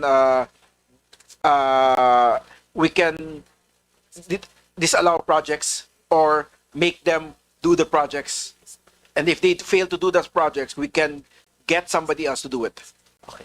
So technically po, just to break it down, etong pondo na to, pinabayaran ng ordinaryong citizen para gamitin for something that is public, which is treatment and sewerage. Tama po ba? Tama po yun. And because of the 2021 decision, correct me if I'm wrong, Attorney Azarton, yung Maynilad versus... ikaw rin pala. Sorry, Sir Pat. And Maynilad versus NWRB, public utilities na itong concessionaires. That's correct. The two have been given a franchise already by Congress. And since it is public in nature and public yung purpose niya, is this fund auditable by COA? Yes, that is correct. We just signed actually a MOA with COA to conduct a financial regulatory audit on the two concessionaires, and we are meeting with them with COA and the two concessionaires sometime this month to start the auditing for the last year's financial statements. I'd like to be updated on that if ever. I'll message you po. Yes. And then I noticed that the concession up until 2037, dun ang requirement niya na 100% dapat. Do we have a requirement on a year-to-year basis, or lahat ng ito ma-challenge lang natin during the rate rebasing every 5 years? Sorry, can you repeat the question? Sorry. Kasi po, ang 100% requirement for connections for sewerage and treatment is until 2037. Tama po ba? Yes, that's correct. Okay. Yung 2037 na yun, wala siyang graduation rate, meaning at this third year, dapat ganito na yung percentage na maabot ninyo at this fifth year. There is no fixed setting by the Supreme Court or the franchise law that states that they should be at this particular percentage at this particular time. So yes, I can confirm that the two concessionaires were actually, they wanted to slow down their sewer coverage, but the MWSSRO did not agree. And we required them to fast track their rollout of their CapEx projects in order for them to fast track their sewer coverage. And one of our safety mechanisms aside from that is the rate rebasing, tama po ba? Yes, that is correct. Okay. And they're required to fully disclose also dahil na quasi-public in nature ang fund na hinawakan nila. Yes, we conduct regular audits and they are required to submit quarterly reports to the MWSS Regulatory Office. And for the indulgence of everyone na lang, last na, how far are we from the 100%? We are now at 25%. And we are slowly getting there. But I am confident that we'll be able to reach the target set forth in the franchise agreement. Thank you, Sir Patrick. Thank you, Sec. That's all for me, Mr. Chair. Okay, thank you. So, ito na tayo sa minority. Second round, Assistant Minority Leader. Congresswoman Rene. Yes po, Mr. Chair. Yeah, please, you're recognized. Thank you, Mr. Chair. Good evening. Thank you for staying with Tsaga us. mo. No? My next line of question is in relation po sa protection of biodiversity and landscape. Pansin po namin sa BSF Table B56, details of the classification of the functions of government, yung budget po for protection of biodiversity and landscape ay more than half po ang natanggal. From 8.832 billion to only 3.076 billion in 2026. Ano po ba yung mga proyektong nakaklassify sa function na to at bakit po na-slash yung budget niya? Mr. Chair, I'll ask Assistant Director Mariglo to respond. Director, you are recognized. Hi, good evening, Mr. Chair. Good evening, Madam Congresswoman. On the question of what activities po yung mga kasama doon, we have protected area management and development. At the moment, we have 251 protected areas in the country with the various classifications. We are also moving towards greater leadership in terms of ocean governance. So we have a lot of programs that have to do with ocean, as well as wildlife resources. We also have to have wildlife rehabilitation and protection, especially of endangered species. So it's a whole lot of activities that would fall under that category. Now, as to why the budget was slashed for now, perhaps I would have to ask for support from Yusikte, yeah. You have to answer why the budget was slashed. Not by the department. Not by the department, Mr. Chair. Sir, I think one of the major reasons for the reduction one of the reasons for the reduction was we used to have a big target on NGP for protected areas, but for 2026 we reduced it to only about 55,000 hectares. Yes. My next follow-up question po would be, kasama po ba yung Sustainable Forest Land Management Program dito sa protection of biodiversity and landscape functions? Check. Mr. Chair, if I may, sir. Yes, Your Honor. The Sustainable Forest Land Management Agreement, although it only covers legally classified forest lands because we have a different instrument for national parks and protected areas, also have biodiversity consideration. So, yung mga 10-year instrument holders po natin, they are obliged actually to protect, if not enhance, the biodiversity in their areas, depending on their investment option. So, you would see renewable energy areas with reforestation components, of course, tourism is one good example of this. But it doesn't mean that it's a forest investment area. Doesn't consider biodiversity. Actually, it's one of the main parameters of compliance pagdating po sa sustainable forest management. Mr. Chair and Madam Congressman. Go ahead. Yung isang naging concern po namin, Mr. Chair, is gusto nating supported yung pagkakaroon ng forest land management. But we are worried na magkaroon ng cost cutting na hindi po makakasuporta doon sa mga plans in relation to that. Ano pong plan right now para pondohan yung Sustainable Forest Land Management Agreement, no? Kung may kahirapan ba sa pag-budget nito ngayon? Sir? Sir, thank you, Please, go Mr. ahead. Chair. Actually, ma'am, the Sustainable Forest Land Management Agreement is a 10-year instrument, but I think I'd like to circle back to the topic of the National Greening Program, because for 2026, because of the budget ceiling that we received, we're only able to target around 17,000 hectares of reforestation. That's roughly about 1,000 hectares per region in the country, and that's quite small. So if we're given more leeway and more opportunity to increase these targets, I think would have better impacts, because from 2026 up to 2028, which is the end of the program, we don't see any trend where the target area goes up. Rather, it stays stagnant until 2028, which actually is another around 15 to 16,000 hectares. Maliliit po yun, Mr. Chair and Madam Congresswoman. Mr. Chair, Please go ahead. Mr. Chair, I bring this up because if more budget is necessary para kailangang pondohan yung forest land management, ay pwede natin tong i-request and i-recurso dito. And gusto natin kasi mas pondohan to rather than, and from what I've seen a little bit on the forest land management plans, ay may private sector engagement that could have a conflict of interest in relation sa kung paano magkakaroon ng primary motivation of conservation, whereas we're seeing patterns of private corporations, ang primary motive nila over forest land is to profit off of them, develop them. There could be a conflict of interest. Paano po manage to? Mr. Chair, Mr. Secretary, Madam Congresswoman, in the Sustainable Forest Land Management Program, the business model is sustainable forest management.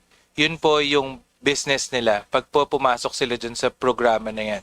In forest investments po, the business is the actual forest management. So you can either have a timber plantation there which produces good quality domestic wood, forest grazing, which is also a viable option, ecotourism, renewable energy projects such as wind and solar and hydro, and other and agroforestry. Lahat po ito, ang business model po nito ay pagtatanim at pangangalaga nung gubat.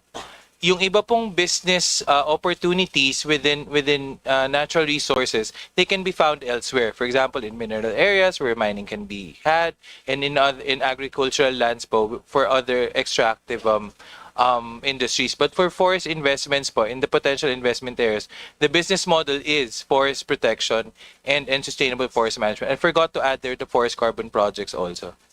Mr. Chair and Madam Congresswoman. Mr. Chair, I'd like to segue po to the next line of questioning po, and actually in relation to mining for transition minerals. Please go ahead. Global Witness published a report showing that more than a quarter of the overall territory of transition mineral tenements po, they overlap or clash with protected key biodiversity areas or important wetlands like known as Ramsar sites, crucial to mitigating impacts of climate breakdown, and actually even overlapping more than a quarter din with ancestral domains. So 27% ng transition mineral mining areas overlap with these biodiversity zones, and 26% naman yung overlap niya with ancestral domains. And alam po nating skyrocketing yung global demand for these minerals, especially with yung program po ni President Marcos. So in this rush for nickel and copper, how will the DNR defend the remaining ancestral lands and biodiversity hotspots from further exploitation. Lalo na't dumadami po yung ebidensya na mining deepens climate vulnerability, lalo na for marginalized regions. Mr. Chairman. Secretary? Yeah, so this is where careful balancing is required, because while we are for the program for renewable energy and even for electric vehicles, that renewable energy future is a minerals dependent future. So that means we will have to balance both objectives. And the Congress passed the PENCAS, which is the environmental natural resource accounting law, and which requires the DNR to take into account the ecosystem services that are being performed by the ecosystems. And so that's where the difficult balancing that will have to be done. And that's why oftentimes especially our Biodiversity Bureau, requires time to make the necessary studies in order to take into account the full valuation of these ecosystems. So it's difficult, it's challenging, but we will have to confront or address that challenge or tension. Gets naman po syempre yung balancing kasi gusto natin ng development, no? Although ibang separate topic pa kung nangyayari po ba yung development, like these minerals, are they processed here in the Philippines for use, no, of Filipinos. Siguro set aside na lang because I have 5 minutes. And so siguro ang Please wind up. last line of questioning ko po is in relation po doon sa minention niyo po kanina na mining sites na wala po ito sa no-go zones, no? We just like to flag, no, na according po sa we work with na partner na katipunan ng mga samahang magbubukid sa Rizal, there are several, no, or permits granted by DNR itself for mineral production sharing agreement. No, they've given us names of 12 companies, some with several permits on Rizal, no? And Rizal po, directly adjacent to Manila, floodings from the mountains rush down to the capital and naapektuhan din po nito ng mining. It's part of Sierra Madre po, bilang ito ay nasa mataas na area. And meron din pong exploration permits, no, granted to 15 companies po. We got names po of these 15 companies. And sa pag-aaral nila, more than 49,000 hectares of Sierra Madre land, with some overlapping with the Upper Marikina River Basin, protected landscape, yung subject to these mining or exploration permits. So, may I ask po the good DNR, bakit po continuously yung pag-endorse and the issue ng mining permits given in watershed or protected areas? Paano po natin nare-reconcile na these quarrying and mining projects are allowed in critical watersheds and climate vulnerable areas po, Mr. Chair? Yeah. Thank you. Mr. Chairman. Thank you. Please reply. Mr. Chairman, we would appreciate the list that the Congresswoman mentioned, because then we can verify if indeed they were issued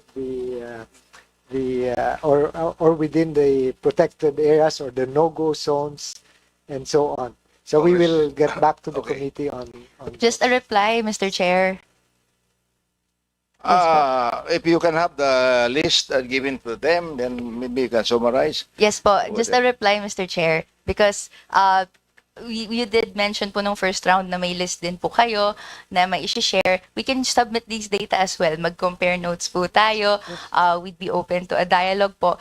Because I was told po that there are 52 MPSAs within 23 protected areas. So I look forward po to this dialogue para po mapag-usapan po natin itong mahalagang issue Thank you na very ito. much. Thank you, Mr. Chair. Thank you. Thank you.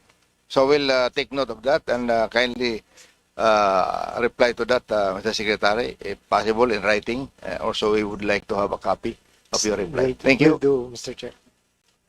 And next on the majority is Rep. Mark Juanco. Mr. Chair, is there a third round after this? Maybe next hearing. Okay. Kasi gagabihin tayo, abot na alauna. Sige po. I don't mind staying here until the morning, but Yeah. if you can. If you can help me, Mr. Chairman, understand the rulings of DENR. Kasi doon po sa dredging na merong spoils area, doon sa mga beach na kailangan i-restore through beach nourishment, actually may permit na sila. May permit na sila, but they want the sand to be deposited on the upper part of the beach. It will cost double because the dredger will have to lay a booster pump and extra hoses for the sand to reach 12 kilometers away. 12. Ngayon, kung doon sa pag-dredge, kasi three-way po yung barko, diretso sa barko, at doon ihatid, kalahati po ang presyo. So, napakamura. Yun lang ang kailangan change doon sa permit nila, na they allow that the ship will unload in the sea in front of the beach, and the waves will be the one to bring the sand to the beach. Kasi po, we are now entering the strong part of the typhoon season. And I gave the hazard map. Talagang tinatamaan, binabaha, at baka ma-wipe out yung barangay. So, hindi ba po maaari na magawa na yung permit within the week po? Is that possible? If there is no, if it cannot be, I need to know why. Anong ipapaliwanag ko doon sa mga tao? Congressman Mark, what kind of permit is that? To change the permit? Yes, because there's already a permit for 800,000 cubic meters along X number of kilometers of beach. Basta yung buhangin, idideposito doon sa ibabaw ng beach. Ang gusto lang natin, kasi yung barko po siyempre hindi makaabot doon sa mismong beach. May draft po kasi yun. Yes. So doon po itatambak sa harap ng beach. And the action of the waves Will be the one to bring the sand back to where it was before. No, to the beach. Which was already eroded. That's right. So we already have a permit. So I cannot understand what is the reason na hindi po ma-adjust ng konti yung permit para magawa na po kaagad. You reply? Yeah, Mr. Chairman, we did discuss this last time with the congressman, and I promised that our EMB and our regional director will look into this and report back to us. So, with some patience. Yes po, kasi Mr. Secretary, magto 2 years na pong delayed tong project, no? Pabalik-balik. Finally, they gave in. But they want the sand deposited in an impractical part of the beach. So I don't see what is the objection. Okay, we'll request the secretary to, how many days would you give the good secretary, Congressman? Siya po magsabi. At least by the end of next week, we will be able to get back to you. End of next week. Is that okay with you? 2 weeks from Pwede po. 14 days from now. Sana 7 days po. That's the end of this week. Or maybe the same day next week. Oh, Is that okay? Wednesday? 1 week? Wednesday next week? Because we will also be at the Senate.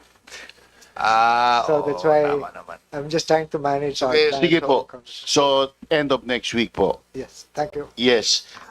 Mr. Chairman, my time is not up, right? Yeah, but that would be... Yes, just yung pinag-uusapan ng maraming congressman kanina, yung treatment ng sewage. Ang problema po sa Pilipinas, nagsasama po ang septic drain at saka storm drain. So, pag summer, sana yung volume kayang handlein, ano? Pero pag rainy season na, overflow, overcapacity na doon sa mga kahit anong klaseng treatment plant ang gawin mo, magbabypass lang kasi sobra ng volume. So the solution is a law which separates septic drain from storm drain in every establishment, in every residence. And then we adopt aerated septic systems so that the septic drain is already partially treated. Then we reduce the problem by a big factor. Kasi imposible po na maayos pa natin yan. So I'm going to request from the DENR together with the DOST. Gusto ko kasi po, bago ko pong i-file yung bill dito sa Congress, gumawa muna kami ng local ordinance sa probinsya. Right? We need a pilot area to try it out. What I'm asking for is a demonstration transparent septic system, one with aeration, the other one without, so that the public and municipal officials can observe how effective this is before we make the ordinances and before I file a bill here in Congress. Could you help us, Mr. Secretary? Mr. Chairman, yes, of course we... That would be nice. Yeah. We can work with DOST. It's a good partnership. Yes, DOST. Exactly the concern of Congressman Nathaniel Aducado of the party list kanina. Yes. I was listening, and these are his problems. Yes. Yeah. Mr. Chairman, as far as the MWSS area is concerned, because of the contractual commitments of the concessionaires, then there is a possibility of incorporating that later on. No? But for the others, it will require, of course, public investment. Yes. And that's the one that if we can show that there are solutions that will Spread that out the cost. Right. Then we can. That One would be more, useful. one more comment, Mr. Chairman. Okay. Last po. The administrator of NAMRIA, Mr. Peter Chanco, is here. And there is unclassified land along the entire stretch of beach, Lingayen to Binmaley. That's 12 kilometers long. And he's doing a survey, and I heard that DENR wants to make this alienable and disposable. This representation objects to that. We cannot reward those that broke the law by making them absuelto. So there is not a single property owner there along that stretch who has a building permit or who owns the land. That is all public land. So we want it to remain public land until we can plan what to do with it. So please, may I have your commitment, Mr. Secretary, that this will not be declared alienable and disposable. Mr. Sec?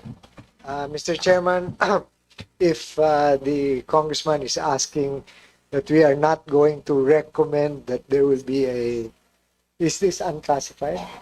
Unclassified? Okay. So Administrator Chanco is here to. Administrator, you are recognized. Pailawan mo lang. Ayan. Thank you very much, Mr. Yeah. Chairman. Okay, wait. Secretary. Yeah, actually, the surveying, mapping, and related preparation for the said tracts of land have already been completed a long time ago. Oh. This will be subject to deliberation and evaluation by the National Technical Evaluation Committee on 27 of next month, 27 October. Actually, those tracts of land are accreted land. They were formed by accretion, and they are highly susceptible to flooding. So there's no way we can classify them as alienable and disposable. So,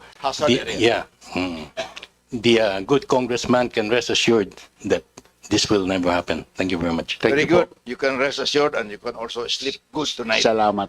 Salamat po. Thank you. Okay, thank you, Congressman Mark. Last of the minority, second round, Congresswoman Ismula. Thank you, Mr. You have Chair. 2 minutes. Grabe. Ang tagal ko Okay, nagantay. sige, because ikaw, 5. De, bibilisan ko na lang po para sa makauwi na rin po ang ating Oo nga, DNR family. Ito ay two different issues po. Una po, unahin ko na lang yung about sa Certificate of Alienable and Disposable.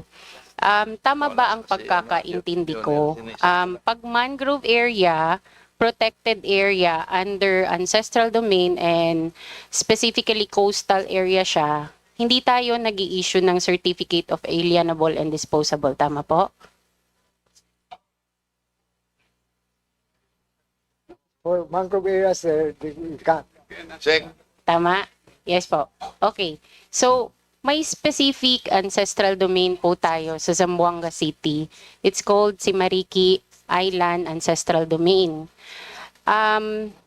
Nagtataka po kami bakit po nagkaroon ng or nakapag-apply po ng titulo or land title ang ilan sa mga negosyante para ma-own nila yung mga lots na yon. Di po ba isa sa mga requirement ng free patent application bago po sila ma-issuean or ma-register ng land title sa ROD, isa sa requirement yung Certificate of Alienable and Disposable. Tama? So, ito po ay mangrove area, protected area, and under a coastal area ancestral domain. Nagkaroon po ng 11 titles po siya. Bakit po yun na-allow natin? Can we have Can you reply to that? Mr. Chairman? Very interesting. Yeah, now we can look into it more closely because as pointed out, the titles could have been acquired by through judicial procedure and so on. So, may we request for the details of this and then we'll... We need the site specific. Yes. Don't worry po, Mr. Chair. I will provide or we can work on this together para po maayos po natin itong problemang ito. Because I don't believe po it is judicial order na para matituluhan po ito. Because we applied for the ancestral domain noong 2014. After 11 years po, na-approve po yung CADT, and then nung kailan po magkakaroon na ng coastal road project, doon pa lang po nagsulputan yung 11 titles na yon. Originally, there were only 4 titles there, but then afterwards, nung nalaman na magkaroon na ng coastal road project doon sa area ng ancestral domain na yon, biglang nagsulputan yung mga titulo. So, bago lang po ito, Mr. Chair. Anyway, I'll proceed to the next question po. Ito ay tungkol naman sa mga tree planting, No magkaiba. problem. Go ahead. But I hope that this can be noted and magawan po natin ng paraan yung sa ancestral domain na ito, Mr. Chair. We will do. Okay. Marami pong mga road widening projects ang tinututulan ng mga residente, environmental and religious groups dahil kabilang dito ang pagputol ng libo-libong puno. Ang ilan ay mga nanganganib na species or century-old na puno. May mga grupo na nga po na nag-file ng writ of kalikasan para maprotektahan ang mga nasabing puno. Ayon po mismo sa memorandum na inisyu ng DENR noong 2012, sa bawat isang naturally grown trees na napuputol, kailangan itong palitan ng 100 puno. Habang 50 naman po yung para sa planted trees. Libo-libong puno na po ang napuputol para sa mga road widening projects. Ang tanong ko po, sino po ba ang responsable sa pagtatanim ng replacement trees? Ang kontraktor ba? Ang LGU? DPWH? O ahensya ng gobyerno na nagre-require ng tree planting? Secretary, you have the... Right. Yeah. Director Kabigting. Yeah. Please. Yes, Mr. Chair, Please go ahead. Mr. Secretary, the Madam Congresswoman, the memorandum that you mentioned po was a memorandum from the Office of the President actually to the Executive Secretary Paquito Ochoa, requiring the replacement seedling, 100 for indigenous and 50 for exotic. Ang nangyayari po ngayon dyan is that when the proponent receives its cutting permit, he or she is also assessed with the number of replacement seedlings that he needs to provide. So it's provided to the CENRO or the implementing PENROs. Ang sistema po dyan is that it should be used for the National Greening Program, and yun nga rin po yung mga pinabibigay po natin sa mga local government units po natin and NGOs for tree planting. Tapos po, yung proponent naman po, kung gusto po niya siya ang magtanim nung replacement seedlings niya, a site will be jointly identified by the DNR and the proponent. So it's either it really depends on the strategy that they would impose. We receive regular reports from our regional offices on the replacement seedlings that they receive based on the permittees and the tree cutting permits that they issue. We would gladly provide you with that, Madam Congresswoman, if Yes you're po, interested to know. please. Okay. And also po, may sistema po ba ang DENR kung saan namomonitor ng publiko ang tree replacement per project? Yes. May data po ba kayo? Mr. Chair, yes. Please go ahead. Madam Congresswoman, yes. As I said earlier, they do report to us regularly, and we can provide you with that report. Okay. And we can even provide you with the locations of those seedling replacement that have been transplanted already to their specific sites, ma'am. Yung iba po kasi, ma'am, nasa nursery po, para po pag may manghingi po na local government unit or partner po, may pamimigay po tayo na libre po. Sige po. One last po. Ano po ang penalty para sa mga nasabing nagpuputol ng puno na hindi nag-comply sa tree replacement memo? Sa revised forestry code po kasi natin, the penalty is cutting trees without any authority. But if you are not able to you're not able to provide your seedling replacement, that you may be held you may be called out by the DNR. But as to the criminal liability, I don't think there is any criminal liability. It's not provided for by the revised forestry code. It's a new issuance in 2011 lang po. So I don't think there is, but administrative penalty po meron po. Meron na ba mga nape-penalize dito? So far naman po, maayos po ang monitoring and enforcement po ng regions natin pagdating dyan, because you cannot receive your permit without delivering the replacement seedlings, Madam Congresswoman. Okay po. Thank you for that. Before ko po i-end itong minutes ko, gusto ko lamang pong i-note, huwag nating hayaan makalbo ang ating kalikasan sa ngalan ng road widening at urbanization. Hindi lang ang mga kalsada ang lumalawak sa tuwing pinuputol ang mga kahoy na hindi pinapalitan. Lumalawak din ang problema natin sa pagbaha, pag-init ng ating mga syudad at paglala ng pollution. With that, maraming salamat po. Thank you, Mr. Chair. Salamat, Congresswoman. I now, Sec, will you kindly take note of that and then kindly include it in your notes? Yeah, definitely, Mr. Chairman. We now recognize the senior majority, senior Vice Chair of Appropriations Committee. Thank you. Thank you, Mr. Chair. Good evening. Good evening po sa DNR. It's already 8:25 p.m. Thank you for your patience. Pero as you know, Mr. Chair, yung ating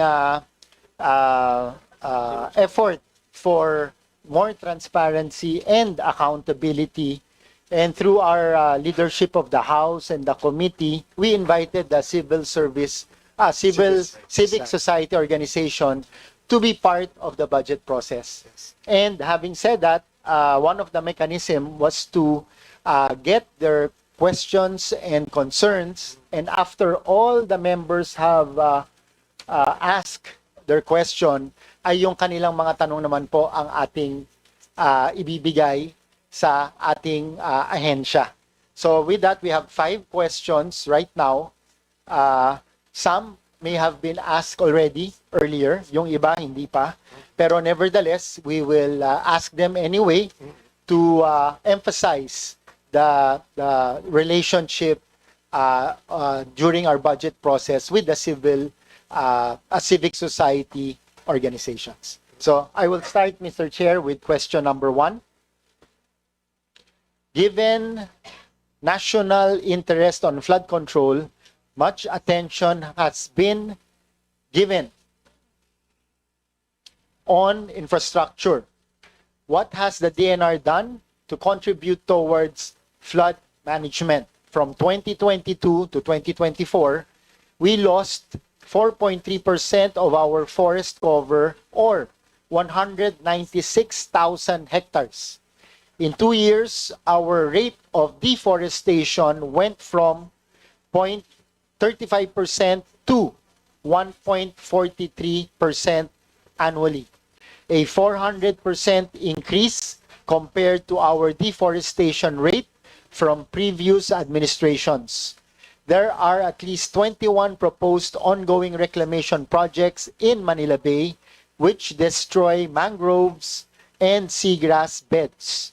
Our rivers are among the most polluted, with our country ranking 3rd in the world as the highest contributor to plastic pollution.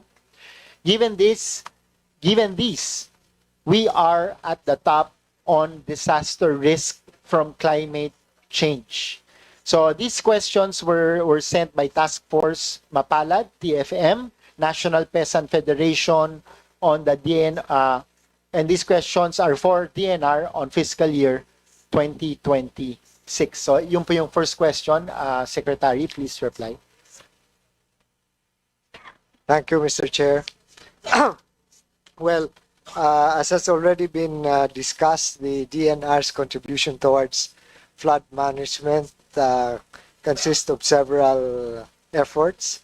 One is through more effective water management, including river basin approach to flood control, and multiple uses of water, not only for flood control but also for irrigation, for potable water, and for hydropower. The NAMRIA will soon be coming out with the updated figures on the forest cover of the country.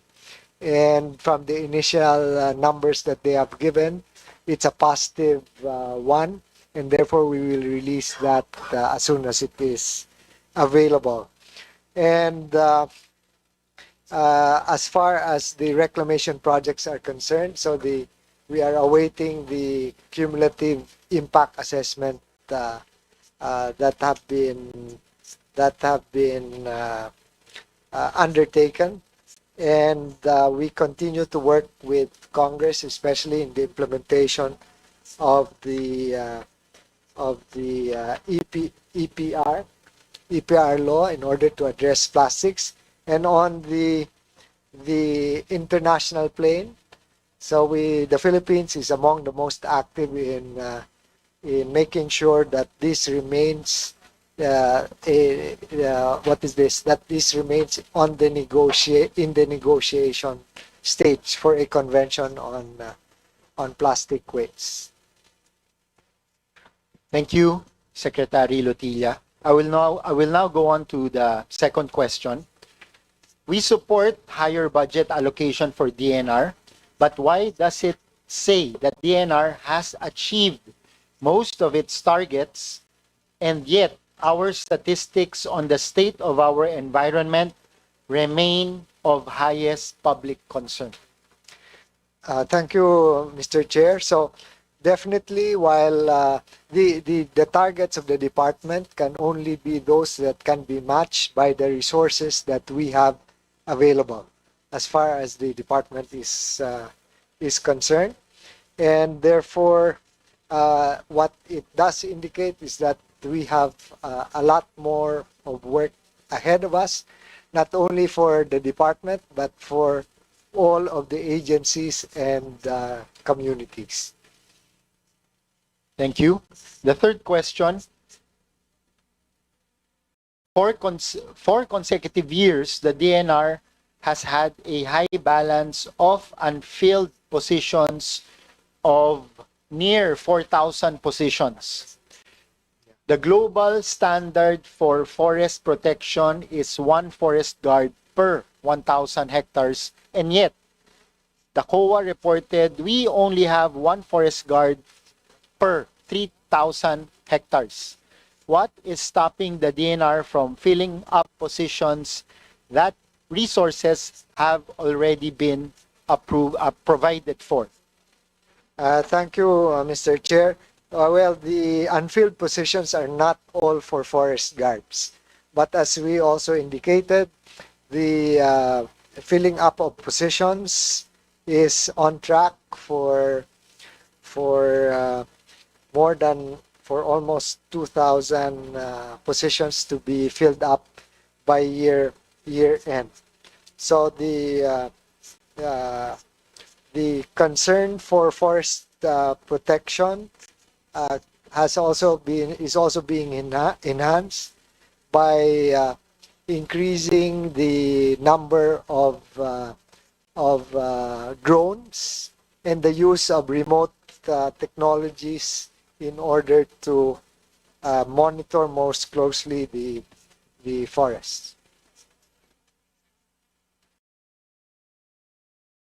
So we're prepared to work with Congress in order to provide more resources in order to live up to the requirements. Thank you, Secretary. For the fourth question, what is the reason for the low obligation rate of 70% of the coastal and marine rehabilitation program? Is this connected with the rampant reclamation projects in Manila Bay and other areas nationwide?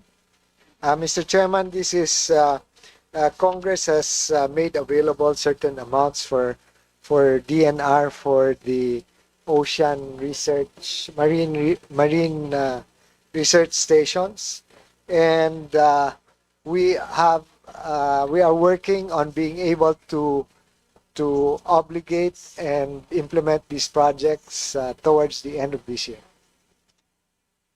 Thank you. And for the fifth and final question, why are targets so low in solid waste management?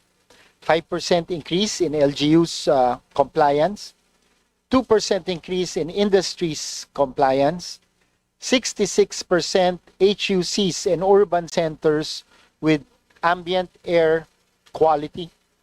There are so much health and ecological concerns from pollution. Why are targets low? What does the DNR need to make it more proactive in fulfilling its mandate rather than sit on the dire situation of our environment? Thank you, Mr. Chairman. May I request ASEC Jackie to respond to the low targets? ASEC, please proceed. Thank you, Mr. Secretary and the Honorable Mr. Chair. So, in response to that question, first we go to the target under the solid waste management. So the target here is based on the PDP 2023 to 2028. So the target was based on the baseline value for year 2021.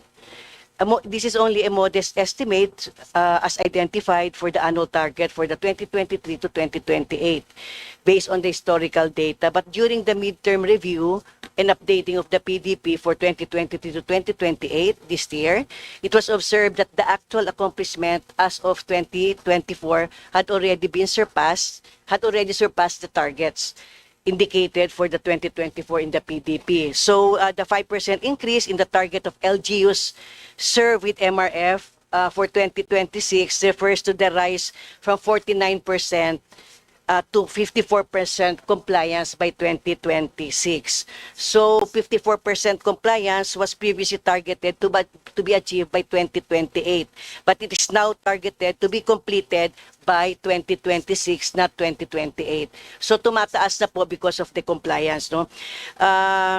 So this reflects only the intent to be more proactive in enhancing the solid waste management program and the capacity as well of the local government unit. As to the 2% increase naman po for the industry compliance, ito naman po ay based on the annual average increase as identified by our regional offices. As it is regularly being increased annually to ensure that newly introduced industries are compliant with environmental laws. And then sa pangatlo naman pong target na regarding the 66% increase in air quality monitoring for HUCs, we would like to highlight it is aligned with the previous PDP targets po ng 2027 target na ni-revise na po to 80% to achieve. So from 66% kasi na-achieve na po So nagre-revise na po kami ng target for the PDP to 80% to achieve 100% by 2028. So ito naman po ay relative din sa procurement natin ng mga air quality monitoring equipment. So since napondohan po for this year and then for next year, we will be able really to get record of air quality parameters po ng the nationwide po. Thank you, ASEC. So those were the 5 questions from our partners, CSO partners. So maraming salamat po sa ating mga CSO partners at maraming salamat po sa pagtugon o pagsagot ng ating Department of Environment and Natural Resources. Ito po, hindi na po ito tanong ng ating CSO partners. Ito po tanong na ng ating chair at ng ating committee. Very, very quick question. Ano po yung mga unfunded and underfunded programs ng DNR na priority po ninyo so that the committee can help you perform your job better moving forward para makita po natin kung paano pa natin matutulungan ang inyong ahensya. Thank you, Mr. Chairman. Definitely, we are grateful to the committee and to Congress for asking for raising that question, and therefore we will submit to you the amounts and the priorities which were unfortunately could not be funded under the President's budget. But don't ask for too much. No, Just right. Definitely, Mr. Chairman. Okay. Lastly, Mr. Secretary. It will affect our absorptive capacity in future budgets. Yeah, my last question na lang si Kong Bella, Mr. Secretary. But before we adjourn, the father and son team of Northern Samar is here again to ask for. He will not ask question anymore, but we need 5 minutes with you. Is that okay? After the adjournment. Yes. Thank you very much. Mr. Chair, sorry, ano lang po, pahabol lang po. Please go ahead. Yeah.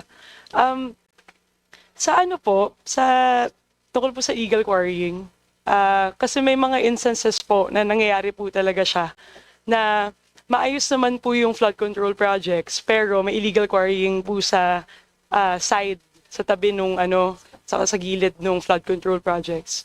So, ano pong pwedeng gawin dito ng DENR? Mr. Chairman, thank you for raising that question. So, the support from a science-based perspective that DNR can provide, especially through the Mines and Geosciences Bureau, is to help identify the river channels that are best that should be the subject of quarry if it's in, you're referring to river channels, you said. So any dredging or any activity that would not undermine the geological stability of the river channels. So that's what we are working on, Mr. Chairman. Thank you very much, Mr. Secretary. Sige. Yun lang po. Wait lang. Sorry. Si Chair. Yun lang po kasi talaga, Sec, ang nangyayari, ang dami po kasi talagang gumuguho na flood control, not because substandard or may problema dun sa mismong project. It's more of, grabe po yung illegal quarrying sa gilid ng flood control. So if you can get the commitment of the ENR, especially in the enforcement side po, to curb illegal quarrying here. For enforcement, we really would need, Mr. Chairman, the help of everyone, particularly of the local government units which are affected, because they are there right on the site. So we would only be too happy to work with them as well. Thank you very much. Kong Bella, do you have any motion to adjourn?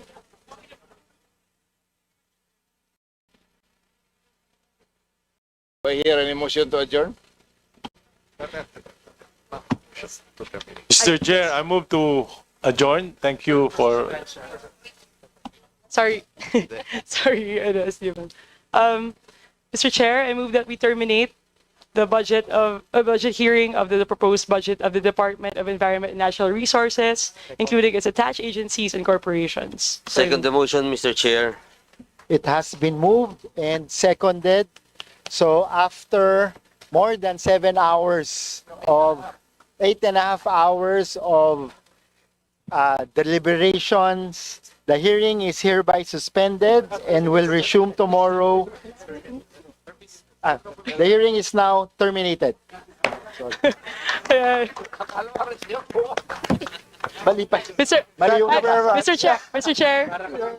Mr. Chair. Yes, Kong Bella. I move that we suspend the hearings and resume tomorrow, September 10, 2025 at 9 a.m. I so move. So it has been moved and seconded. The hearing is hereby suspended and will resume tomorrow, September 10, 2025 at 9 a.m. Maraming salamat po sa inyong lahat.